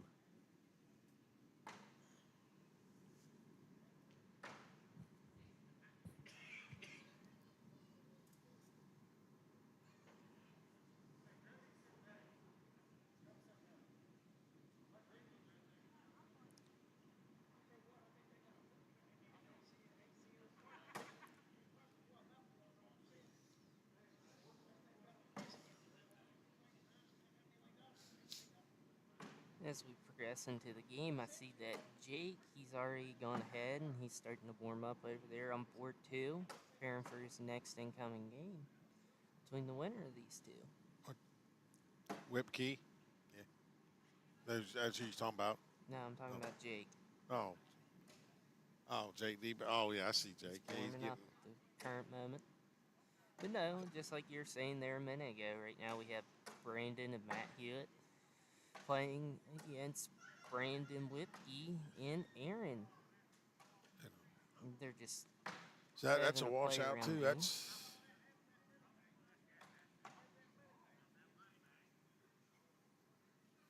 But no, still talking on the subject of ACO states. I mean, their state tournament, you'll see lots of different bag vendors, different bag companies. We're going to have more than likely B3s, also Killer Vs, Yep. IMF, Rocket Bags, Haggards, Yeah. Brahmy bags. Brahmy, I Gator think bags. somebody's getting Gator bags. Can't. Well, I mean, Gator bags. That's our CO throws them all the Oh, time. And I'm sure there's Alpha bags still floating around. Yeah, there's quite a few Alpha bags still floating around. What do you I'll be throwing high roller. high roller now? Mm-hmm. I know your Matt throws the IMF. I think your dad will probably stay with his. He's going to stay with Coverts, as usual. He likes them Stormbreakers. Well, he's throwing Coverts, actually, right now. Coverts? Okay. Well, I seen him throwing Stormbreakers here today. No, he's throwing Coverts. They're just Same same color? designs. Yeah. Okay. Did not realize that. Yeah, it may be tough to view, but they're all the same design bag, but they're different. I was just going by the color. He looked like his. Yeah, his coverts, Stormbreakers, and Maelstroms all same design. I mean, no matter what Dennis does here, he just cannot seem to get a break against Trellis. It's just, No, it's and that's make- another 10, 12 make it round. tough. Yeah, I mean, there's just. that one bag. That's important when you start to get up here high in the bracket. You gotta remind me to switch scenes. Oh my goodness, we start talking, then you don't remember switch. It's a long day. I believe we're 5 hours on the day right now. Started out that way, messing up the scenes. Might as well just end it the same. You can still see. It's just not as nice to see the board.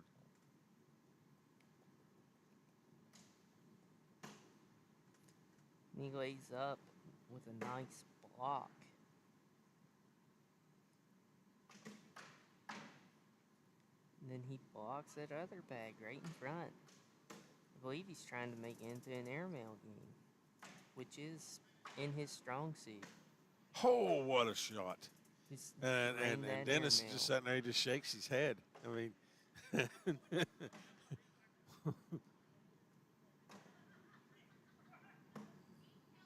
And he dropped one. we That know could the be for airmail's the coming best. again.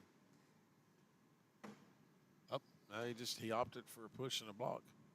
I don't believe. It does that. It'll come back. Or it did come back on me. Oh, Should- there it was. But I don't know where our camera went up there. No, it's still rolling.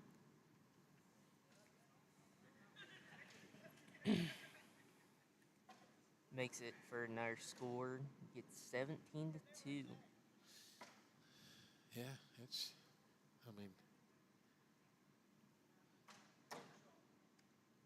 finally one off to the right. This may be Purple the gets it. opening he needs to start getting some leverage. Trying to make an airmail off again. Ooh, and just hit short.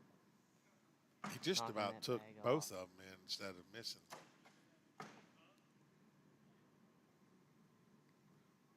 Looks like he's going for the push through and And it's a 7 made it points for through. Trellis, even though he missed one. I mean, Harpold has to be in. 7-8.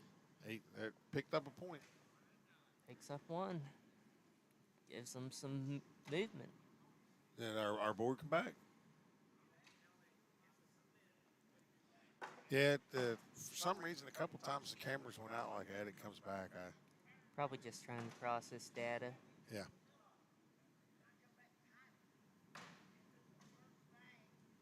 I don't believe it misses though. It'll end up showing it at that time.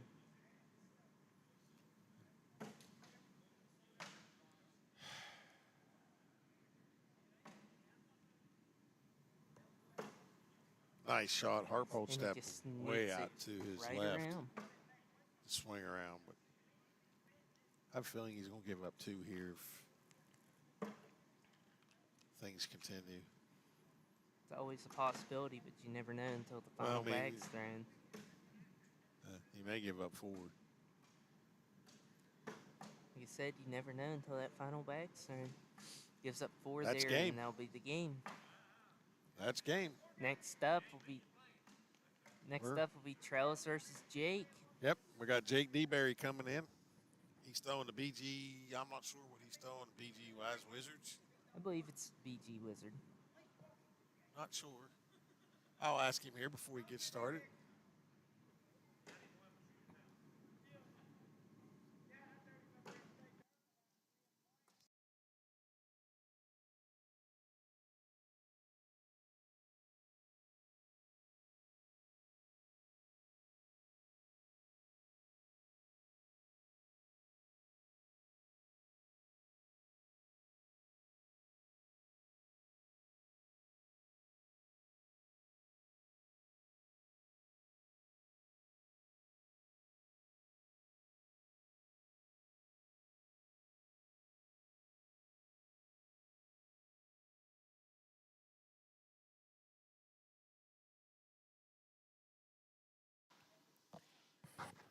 So Jake just walked over. I was talking with him. He was throwing BGs today, but boards are getting a little sticky, so he switched to the TNT Looters, a hybrid carpet bag. Of course, Trellis is warming up. Trellis Cisco, and he just threw an airmail in there. And, he's he's not afraid to throw them, and as soon as he can get them. And so D-Berry's bags are the T and T Looter bags are a hybrid carpet bag that he switched to. The BG Wizards were sticking a little bit, and he decided he wanted to change out of those. So out of the BG bags. Sometimes the conditions don't match the bags that you like to throw.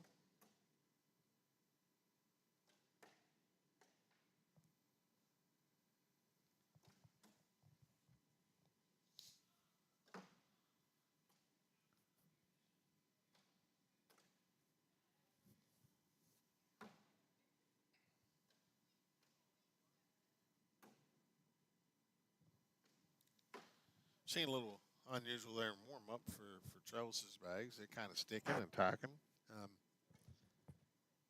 Don't know what's going on a little bit. The boards, they all the guys I've talked to when I've been on a short break,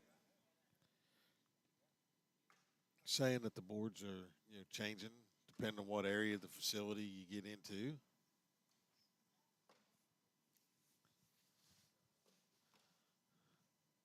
So we got D-Berry's first bag. It was right low block. And he goes around. He's actually got his hanging in. So he throws another block on the middle on Trellis. Trellis decides to block in behind him, make him shoot an airmail, allow him to push. He tried to roll or flop that bag. Come up short on the right. I'm Cisco all night. I mean, airmail after airmail. That's just for a wash. That's his game. And you saw the grimace on D-Berry's. He missed his roll shot.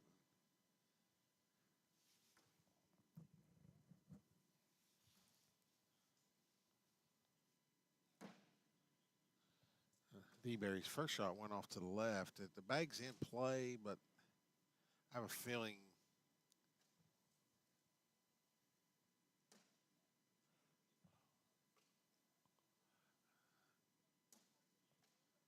D-Berry tried to roll, and he tried to airmail.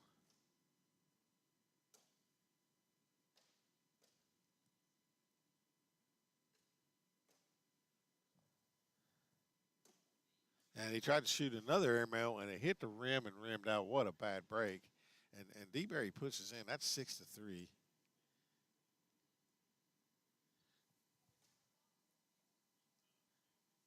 So we'll come back the other way.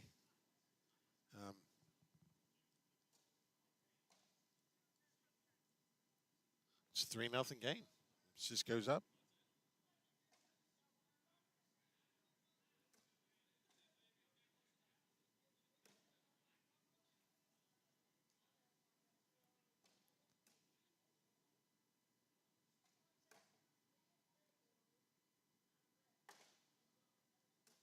I mean, the winner of this game goes on to play Donald Brill, who's setting in the Kingsley. Nice roll shot.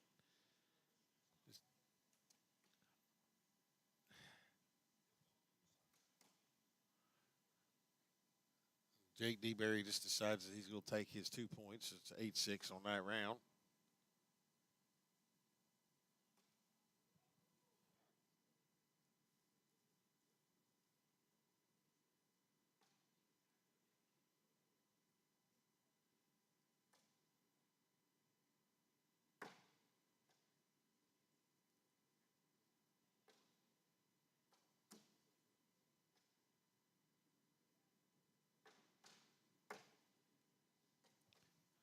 D-Berry has 2 setting up in the hole.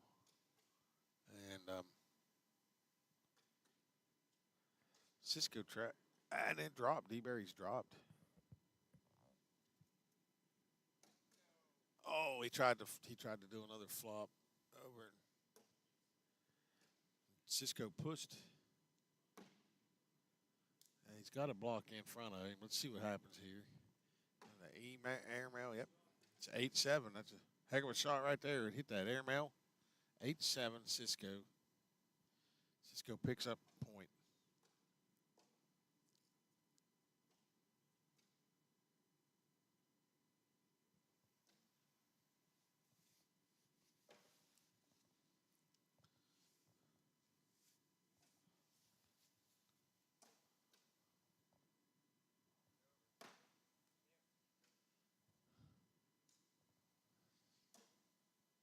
Cisco's got two bags in blocking the hole. D-Berry throws his shot hard, pushes in, sets in the hole.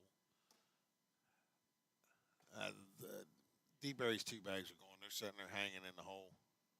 There's no way they're not. D-Berry cleans everything up. Cisco shot slides in and drains just like it flushed it. It's a 10-12 round. Cisco picks up two. Sat here and watched it all day. I mean, he just one bag better.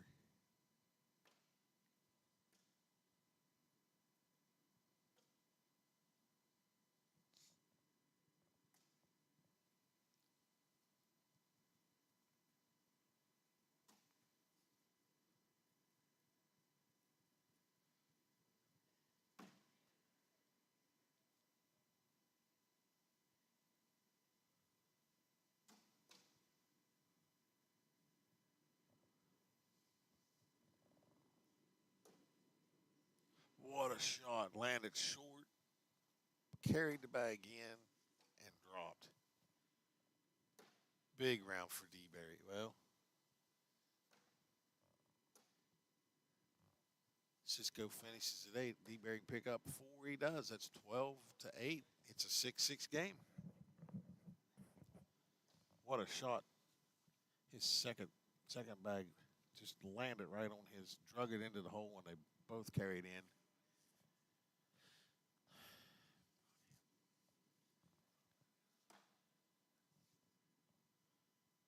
D-Berry drains down the middle. I know there's some lag on our board camera. Apologize for that. We've tried to tighten up the delay, and we just can't seem to get it to work.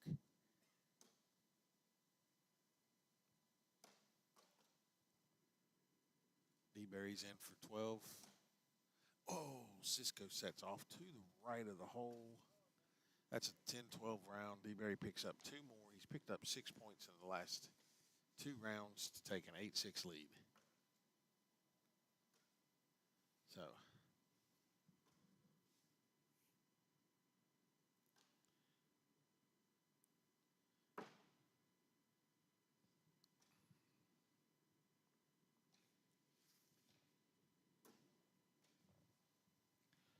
Cisco throwing a little bit of block, and D-Berry throws that way off to the right.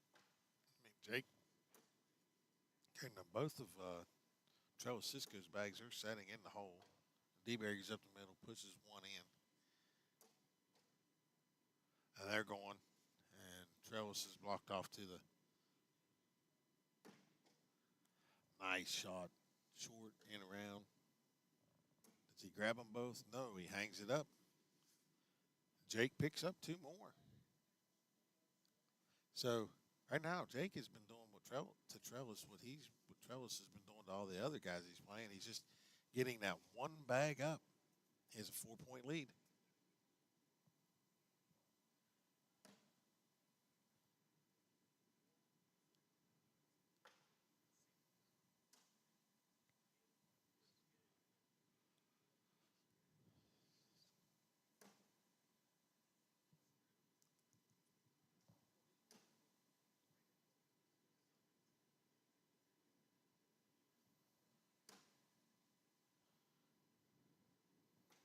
I mean, winner of this game is going to move on for a chance to win $1,000. And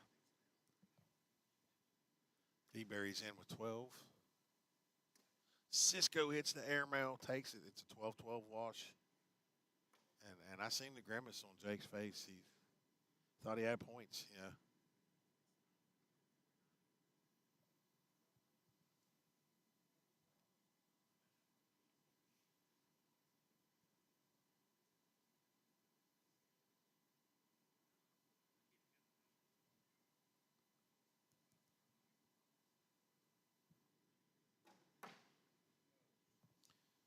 D-Berry's first throw was just short to the right. Oh, Cisco setting dead in the center of the hole, just a slight in front of Berry's bag. He carries the bag through with a slick side throw.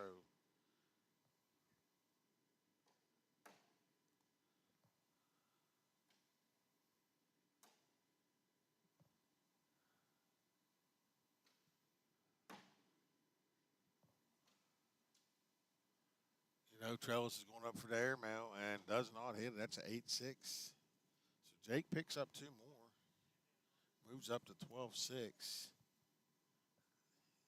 He threw a block on his last bag. He knew that Trellis Cisco was going to throw the airmail. He was short, and it pays off. Jake's first bag dribbles in the side of the hole. Trellis is dripping in. Oh, Jake's to the left. Cisco pushes through. He's up on the board. Jake's got 2 to the left. So Cisco can pick up 4 here. Oh, no. Cisco hits this. It could be a 12-6 round. He could pick it up. He does. That's a 12-6 round.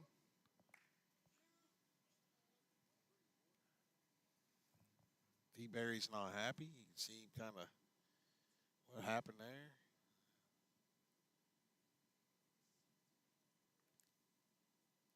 Jake D-Berry's wearing the BG shirt and the black and white.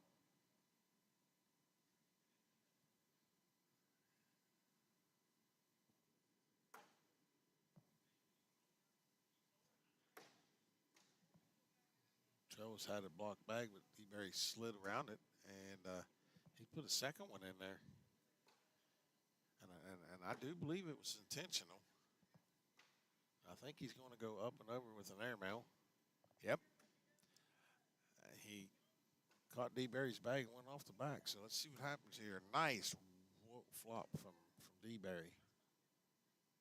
And Trellis is back up and drags it. He's in for 7. D-Berry finishes up with 8, picks up a point. It's 13-12.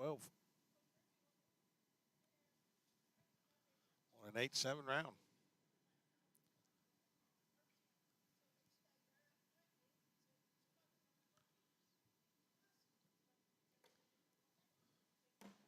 D-Berry's first throw. It's down the middle, right in the hole. Trellis's bag's just hanging and dripping, and D-Berry slides off to the right and off the back of the board. Trellis is in right now. It's 6-3 after 2 bags. D-Berry's in on his third. Trellis Cisco in on his third. It's 9-6, and the 4th bag for Jake is off to the left. That's a 12-7 round. Trellis Cisco picked up 5, and it is now 17-13.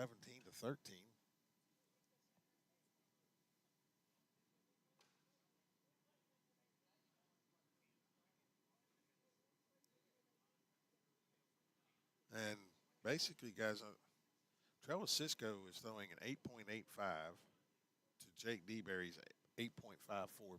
That's points per round, PPR.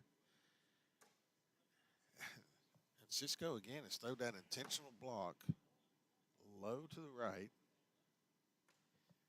I look for him to split. Yep, he's got his bag right in the middle again. The advantage. D-Berry just said no. His bag trailed off. Cisco's got 2 bags sitting there. Is going to go in the hole at any point. And they do. D-Berry's now got the hole, but How he got that through, I do not know. That's 10-8.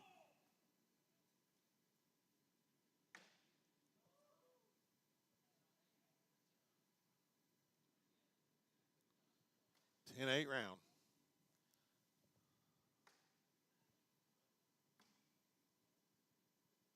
I'm not sure.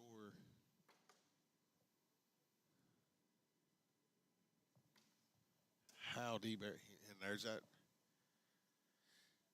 that low bag, and D-Berry's off to the right. And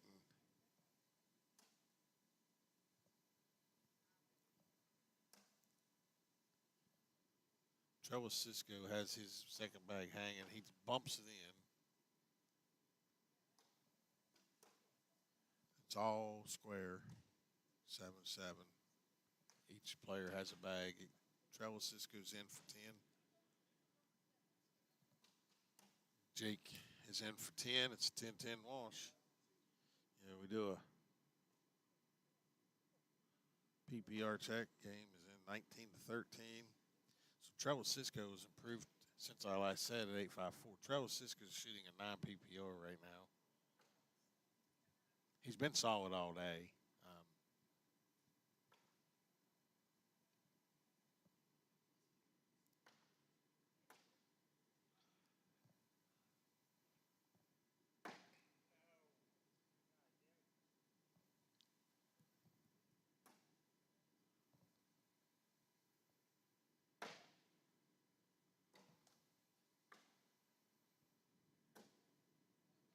Cisco's been solid. He's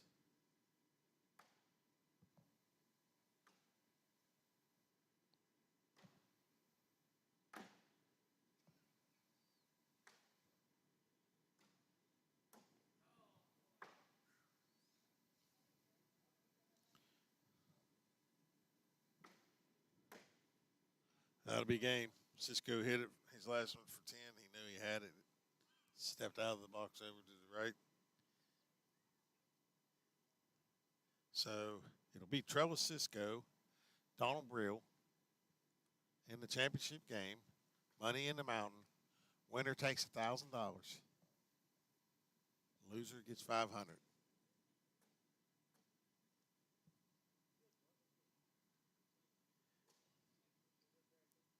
That third place game.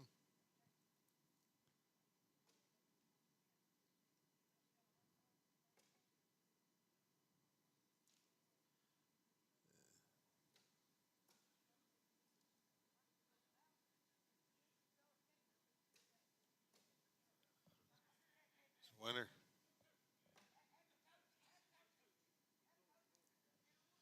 Winner takes. So, you know, I guess it comes down. A little bit of joke here, but Donald Brill got his River's Edge shirt on. He's in the orange. He's got the Busch Light.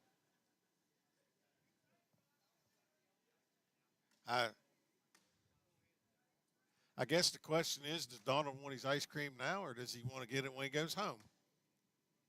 Because that's what it's going to take. Trellis has to win 2 games.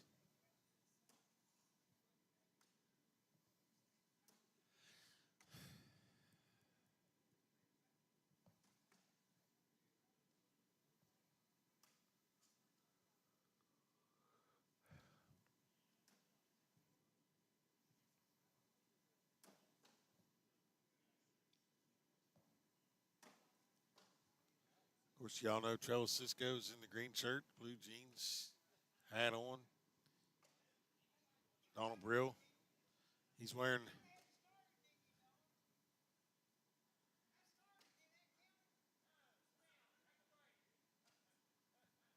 Well, the question is, you go get ice cream now or on your way home?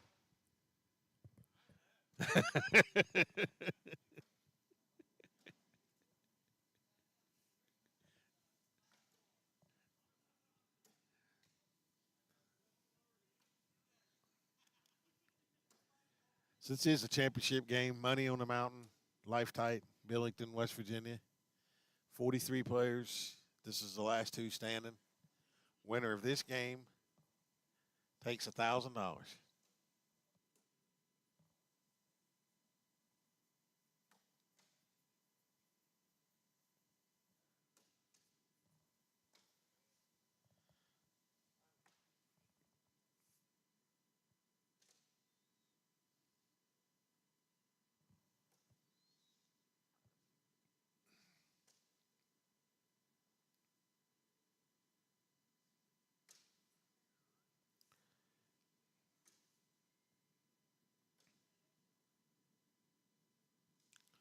So here we go.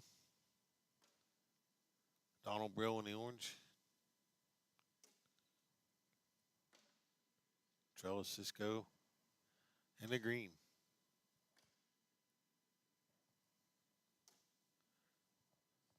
Donald Brill throwing a white BG bag. Trellis Cisco throwing his assassins. They're the orange colored bags.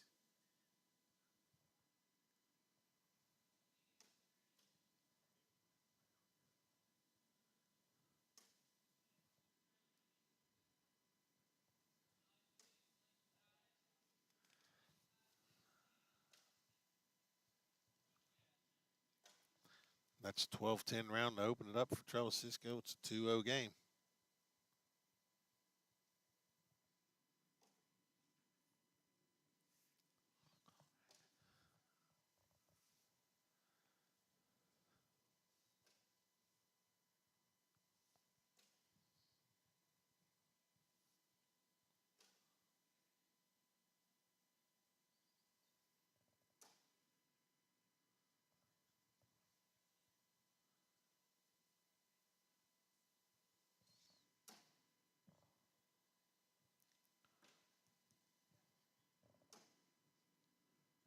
Cisco pushed his bag up in front.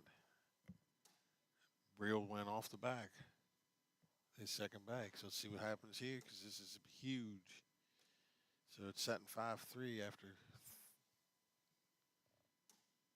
Brill takes him in. It's 7-6. They each got a bag left. Cisco's in front of the hole. What's Brill do? He's going up. He hits it. That's a 9-8 round.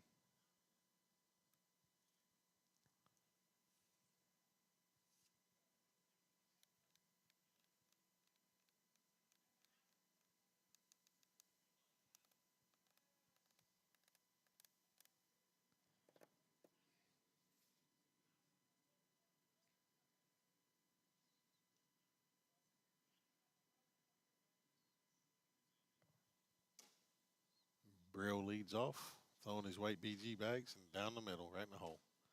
Cisco's first bag blocks.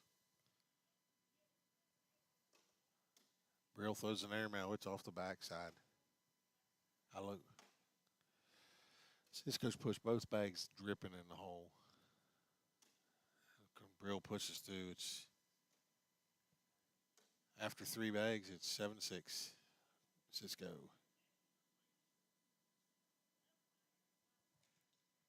Donald Brill's last bag. So he's hung up in the hole with Cisco's bag. Cisco threw his bag, hit to the right, went off the back, and it's a 7-7 wash. It's still 2-1. Trellis Cisco with Don Brill having lead throw.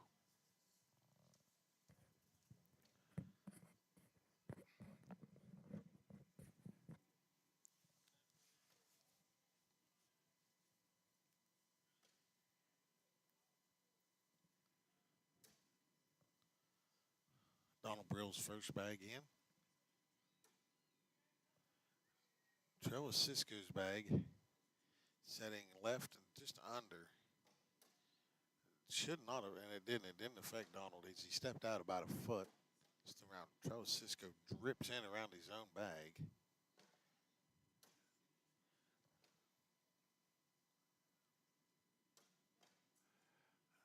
What a push. And Cisco's bag is in play now, and Donald Brill takes it. So if Trellis Cisco's bag goes in, that's a 12-12 wash. We're still setting a 2-1. I have a feeling we're going to be here a while.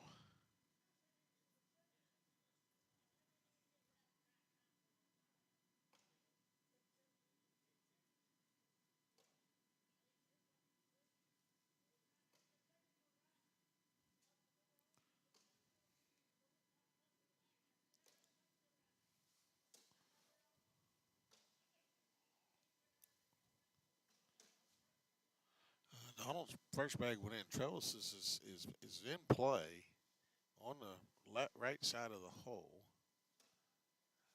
Now, Trellis has one on each side of the hole. Donald Brill has both bags in. Donald's went to the left, just pushed one of Trellis Cisco's bags in. What do we got here? Oh.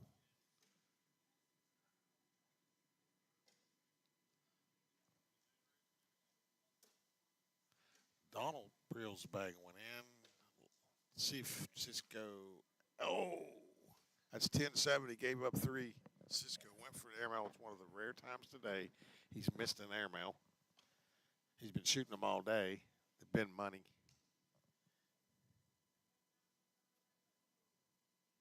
That'll be a lead change.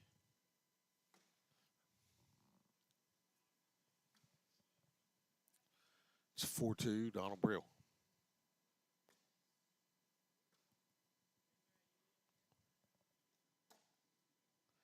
Brill's bag hit hard, carried over the hole, and set at the bag, but it will drop back in. Trellis Cisco's bag setting under the hole. Donald Brill pushes through it, kicks his bag. Oh, what a shot. Just dripped in on the right edge. Brill has 3 bags piled around the hole, but none in yet. And Cisco's, it's 9-3, and they each have a bag left. Donald Brill has 2 bags that could possibly drop in the hole.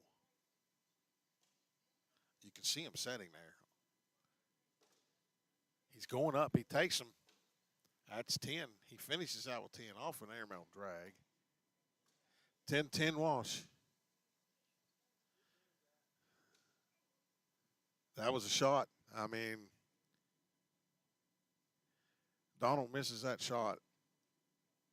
Baggers off the back. The best he had was 5 points. And he ended up with a 10-10 wash. We're still at a 4-2 game.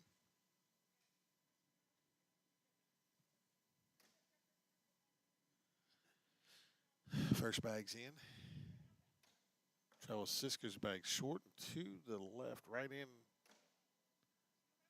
Donald just pushes his Cisco's in and replaces.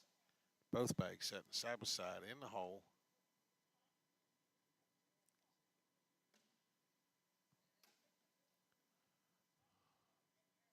Donald puts Cisco throws a block. It's going to make Donald go up for the airmail, which he does. Drives it clean. Did not take his. Not much he can do. Cisco in on the right side clean. That's some playing right there. You can hear the crowd that's watching on the other side from us or something. So we've got about 12 or 13 guys online watching.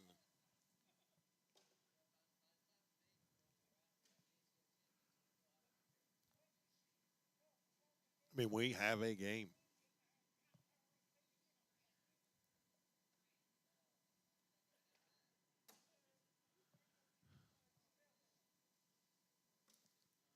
Donald's first bag in. Cisco threw his first bag short. He's done that a couple times. I don't think he intends that bag to be that short. Now, Donald's second bag is high, but it is hanging in the hole on its slick side. It drops as soon as the board hits. I figured it would.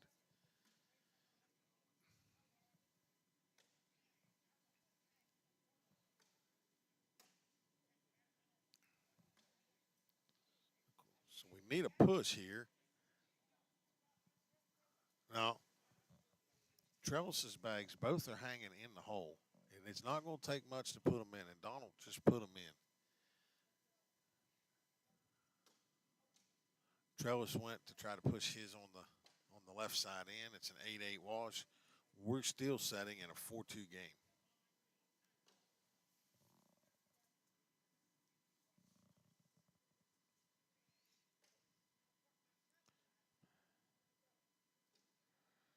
I mean, we're already in 8 rounds and the score's 4-2.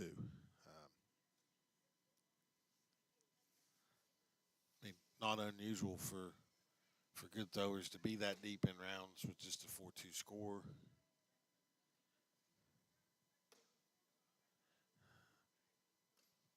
Both players, first bags are in, their second bag are in. Donald's third bag drops.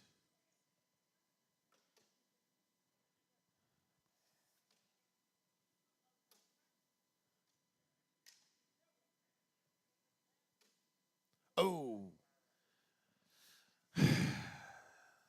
Donald Brill picks up 2. Cisco's bag hung up under the hole. You can see it sitting there. That's a 10-12 round, and Donald Brill picked up 2. It makes it 6-2.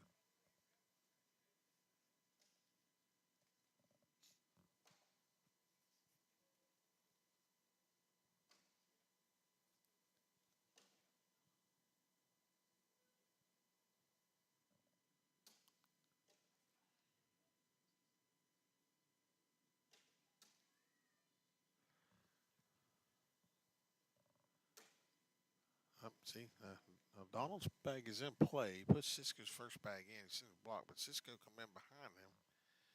It's a very interesting board here. This is the type of board that Cisco usually capitalizes on, but Donald Brill was actually manufactured. Oh, he went up for the airmail. Donald's in, so don't know what he's going to do here. He's shooting another airmail. Not sure I agree with that shot on that, but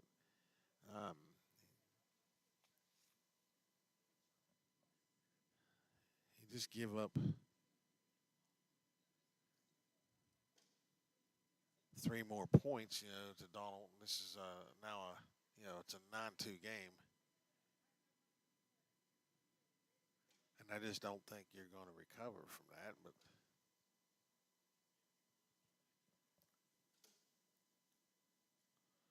Donald's bag is setting on the left of the hole, but it's dripped in, and it falls right in with Cisco's as it goes up the middle. So Brill's bag's in the hole. Travel Cisco follows.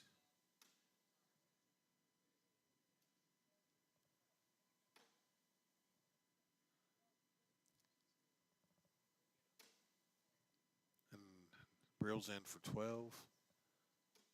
Cisco's in for 12. It's a 9-2.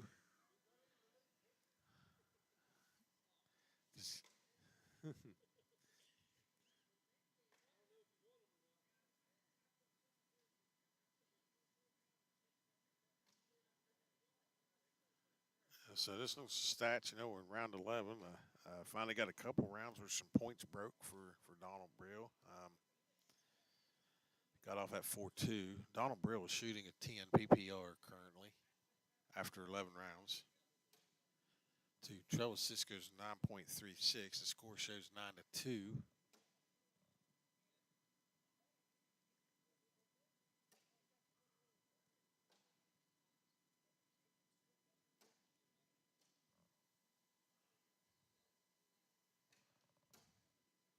Oh, Donald Brill's third bag was off to the left and up high. And Cisco was to the right and high. Donald Brill's on 8. Now Cisco can pick up 2 here.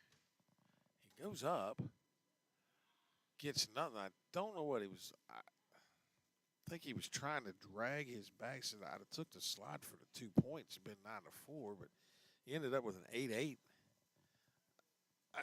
I understand the aggressive play, but that hole was wide open.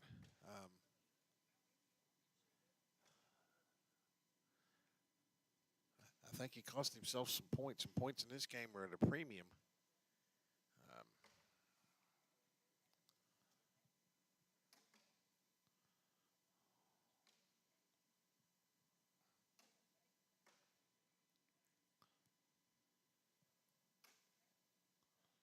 So again, Cisco has the advantage, but throws his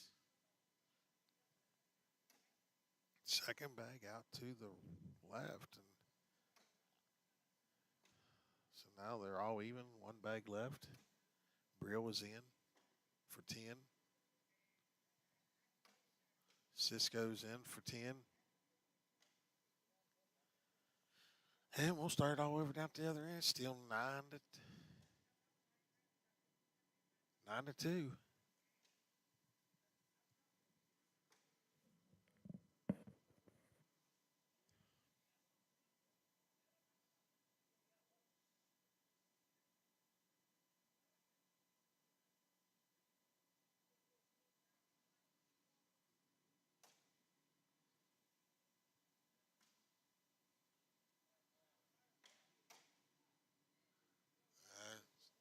Joe Cisco's bag is a little bit to the, but that bag does not bother Donald Brill at all whatsoever.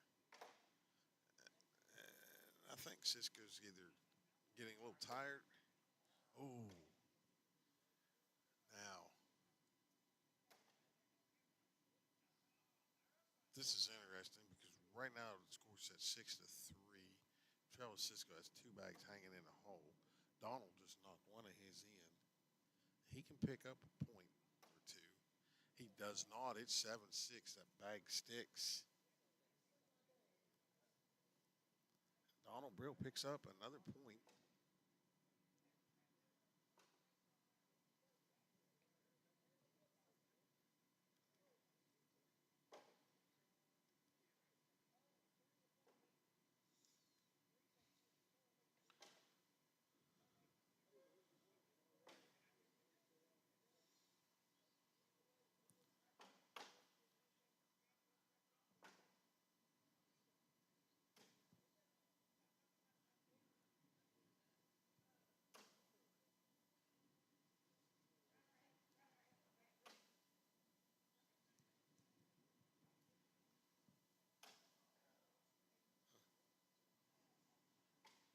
Now again, Cisco can work himself into he's in a wash situation. Donald's bag is in. It's a 10-10, and score still stays at 10-2.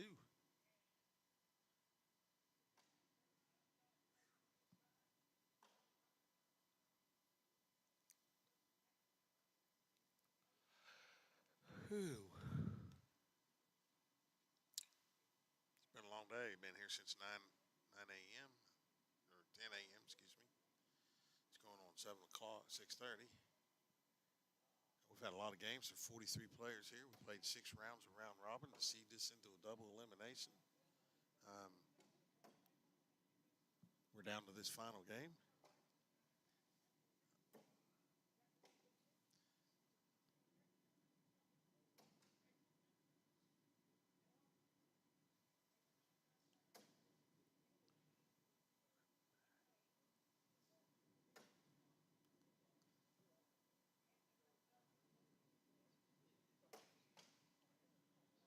Now, Cisco can pick up 2 points here. All he got to do is push through.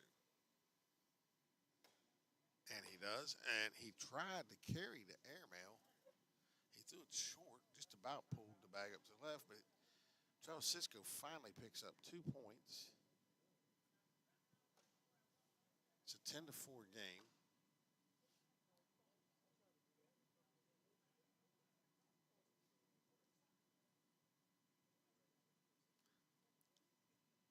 Charles Cisco picked up 2 points in round 16.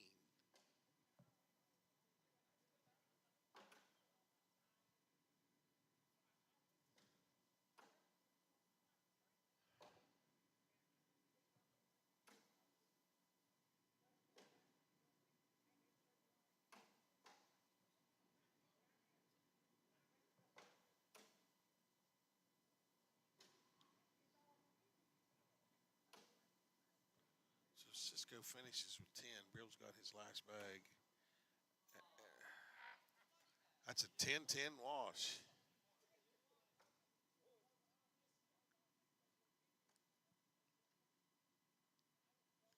So, I mean, we're in the.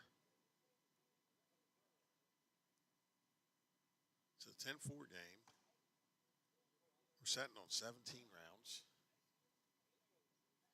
we look at the stats right now, Donald Brill's throwing a 9.59. They've cooled off a little bit because Donald was at a 10 PPR.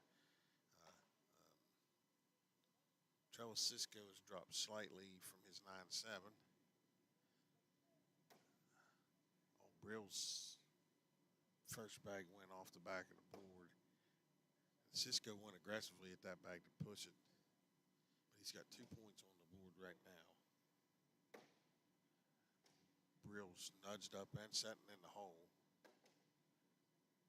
Cisco moved the bag to the left, up closer to the hole and in play. Brill's off to the right and high. Oh, what a shot. So Travis pushed his bag in. These other ones setting, dripping in the hole on the left side of the hole.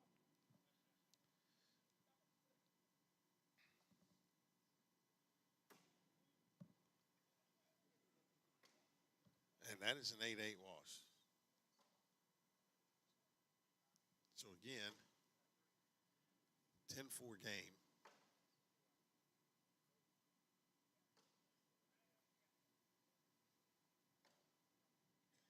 We are on YouTube. This is Money in the Mountains. The winner of this game will take home $1,000. It's a 7-10 game.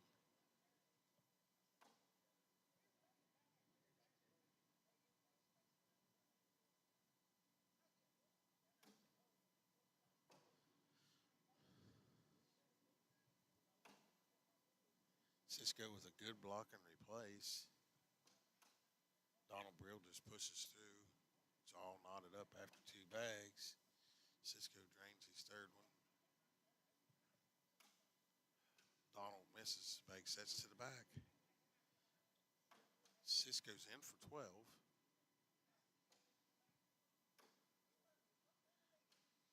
Donald Brill hits his 4th bag. That's 10. It's 12-10. Cisco. We're in a tight game again.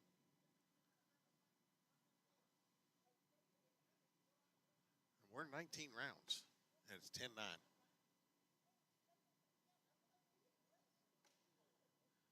And, yeah.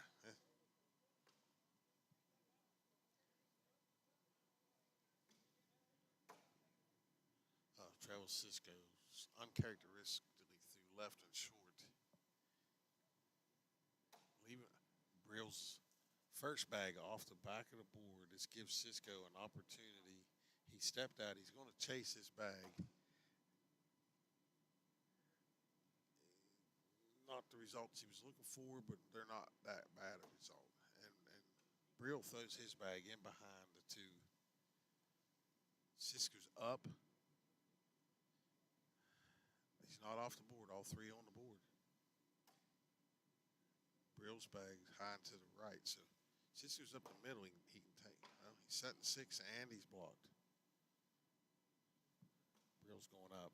I know it. Nope. Tried to roll it through. That's a 6-3 round. A little bit of strategy there.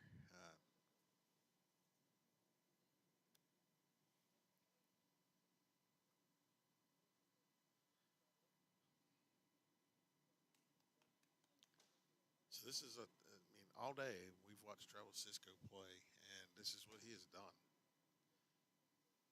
He'll get down, but he just slowly creeps back in the game.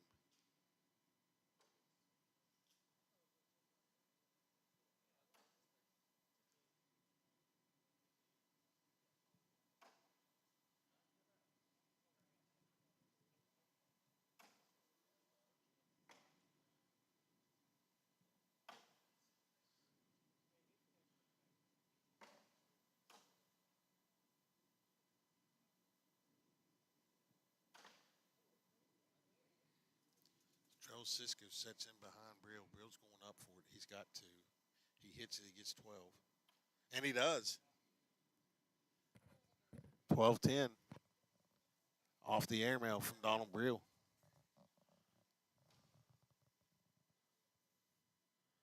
What a shot.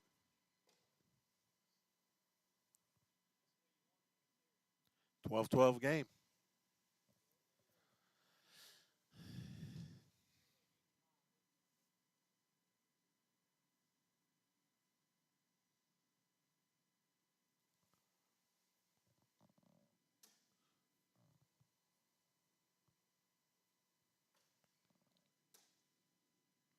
And again, Cisco has that one short to the left. It doesn't seem to mess with Brill. Well, he's pushed. That's third round in a row. He's pushed that bag out to. Maybe Cisco's figured out something.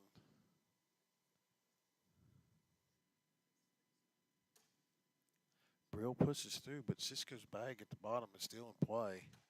And he pushes it in the hole a little more. He's hanging about a third of the way in.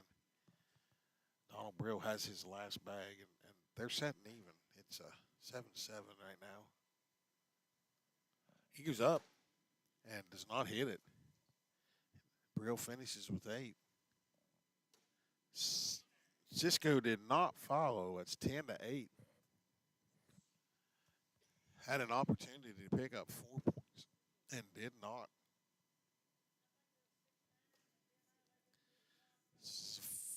14.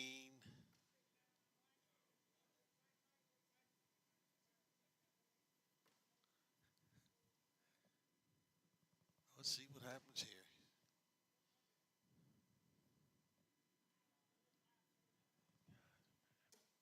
I mean, these guys are battling. Money's on the line.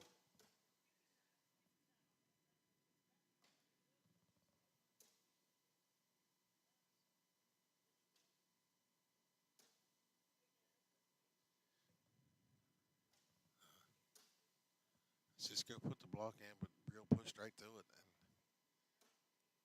And he's got another block right in front of the hole. Donald did not try to play the push through. He took the wash 10-10. We're moving on. Still leaves it a 14-12 game.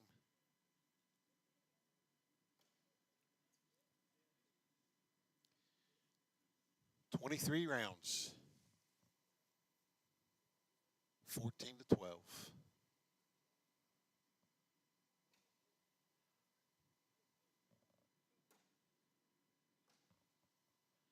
Cisco with that low right block. And this time it tied Brill's bag up. Let's see what he does here. And he comes up on the left side of Donald Brill's bag. So I'm gonna see if he'll crash through. Yes, he does.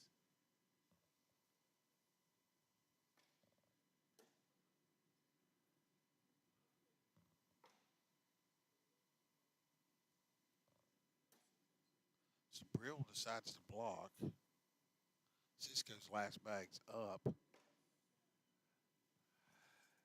Puts one in, sets on back of the hole. Brill was yelling easy when he hit the board. And both of Cisco's bags moved but did not drop. That's 8-8 wash.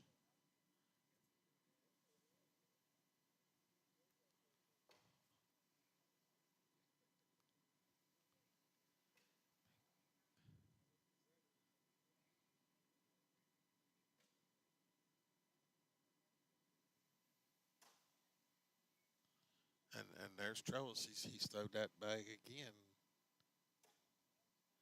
And in Brill's path. He's playing that slow game, and he's got both bags in front of him right now.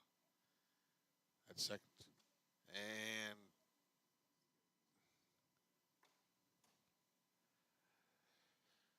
Trellis opted to block, so he's got Brill on the ropes right here in this round.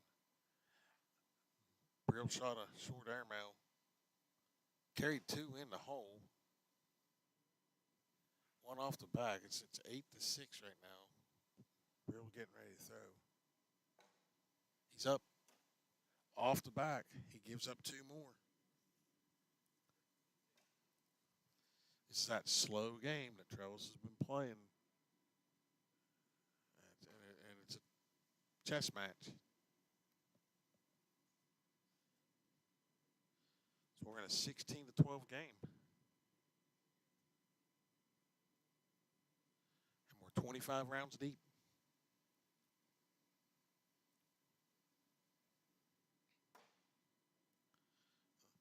Trellis went at the hole that time. And it's short. And Donald Brill's bag went to the right and knocked Trellis in. So, you know,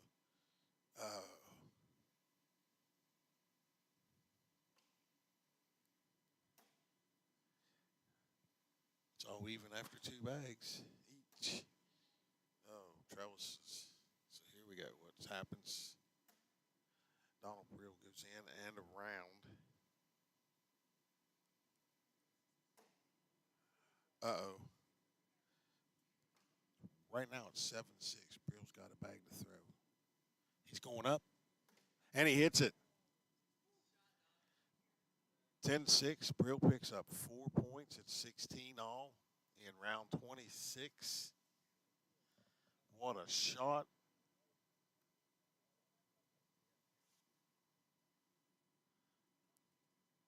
Do I need to remind you?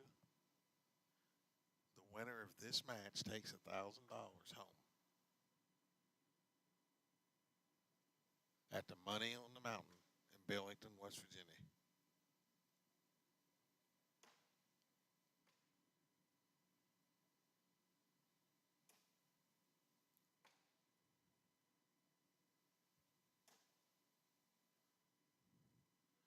Donald Brill stepping out to his right. He's going to try to catch the bag. He barely moves it. Trellis Cisco in the hole. Brill's out and hung up. Cisco's thinking, does he just discard the bag? He concedes the bag. Cisco concedes the bag, takes it board on 9-8. It's 17-16.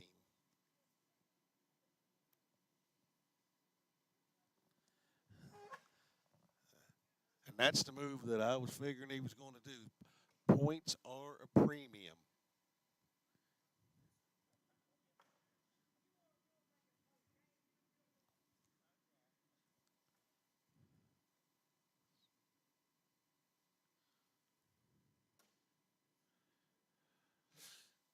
This one, Donald will have a little trouble. This bag's dead in the middle. It's perfect in the diamond. He's going over, up, and hits it.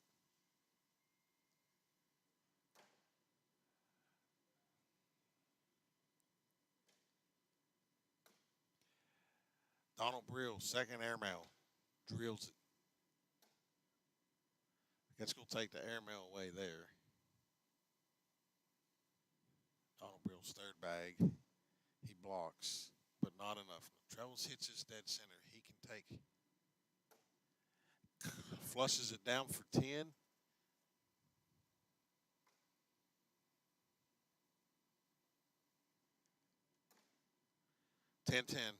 Moving on to the next round. At one point there, you thought Donald Brill had complete control of that board. 2 airmails, first 2 bags. Unreal.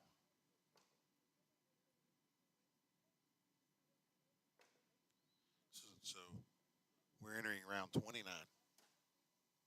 And again, Cisco has a diamond shape on the bag, points towards Brill. Somehow around it.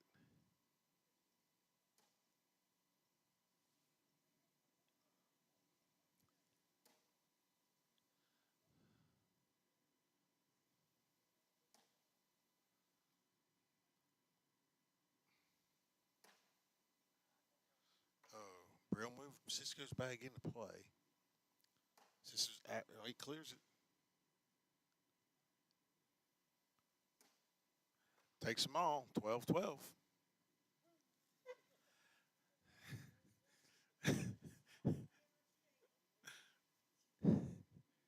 So we're entering into round 30.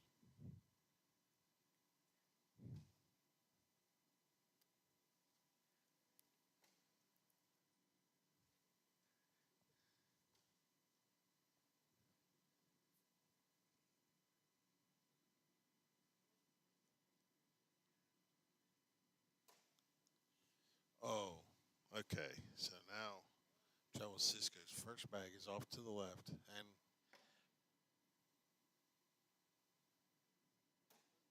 pretty much out of play.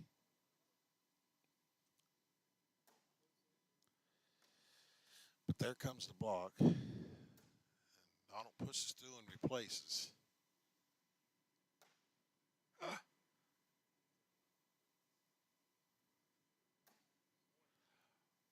So Trellis has to be in. Yep.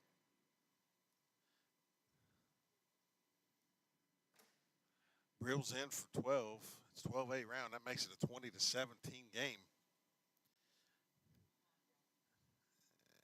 And right now, Donald says, I'm out of here. I'm going to take my ice cream on the way home because, I ain't taking it here.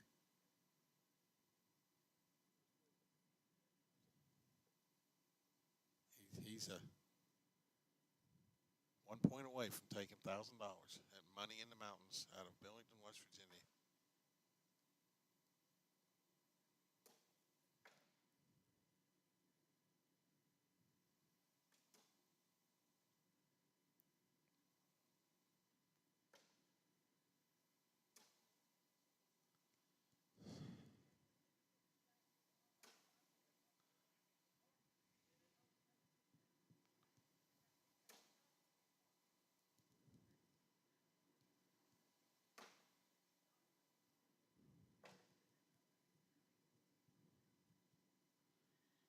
Donald stepping out and looking at it. I think he's going to try to go for it. He collects them, and you see his reaction. He's forcing Trellis to drag. Did not. That was game. What a game. And that's your winner, Donald Brill. Money in the Mountain.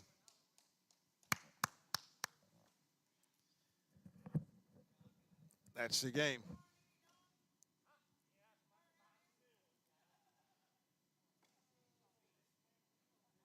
So let me give you a little bit of stats to wind that up. That game went 31 rounds. Was 21-17.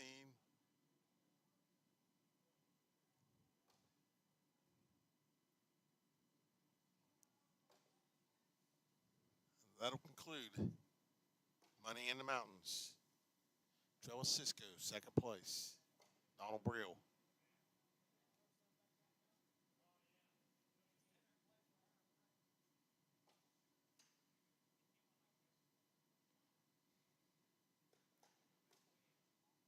And there's your winner, Donald Brill.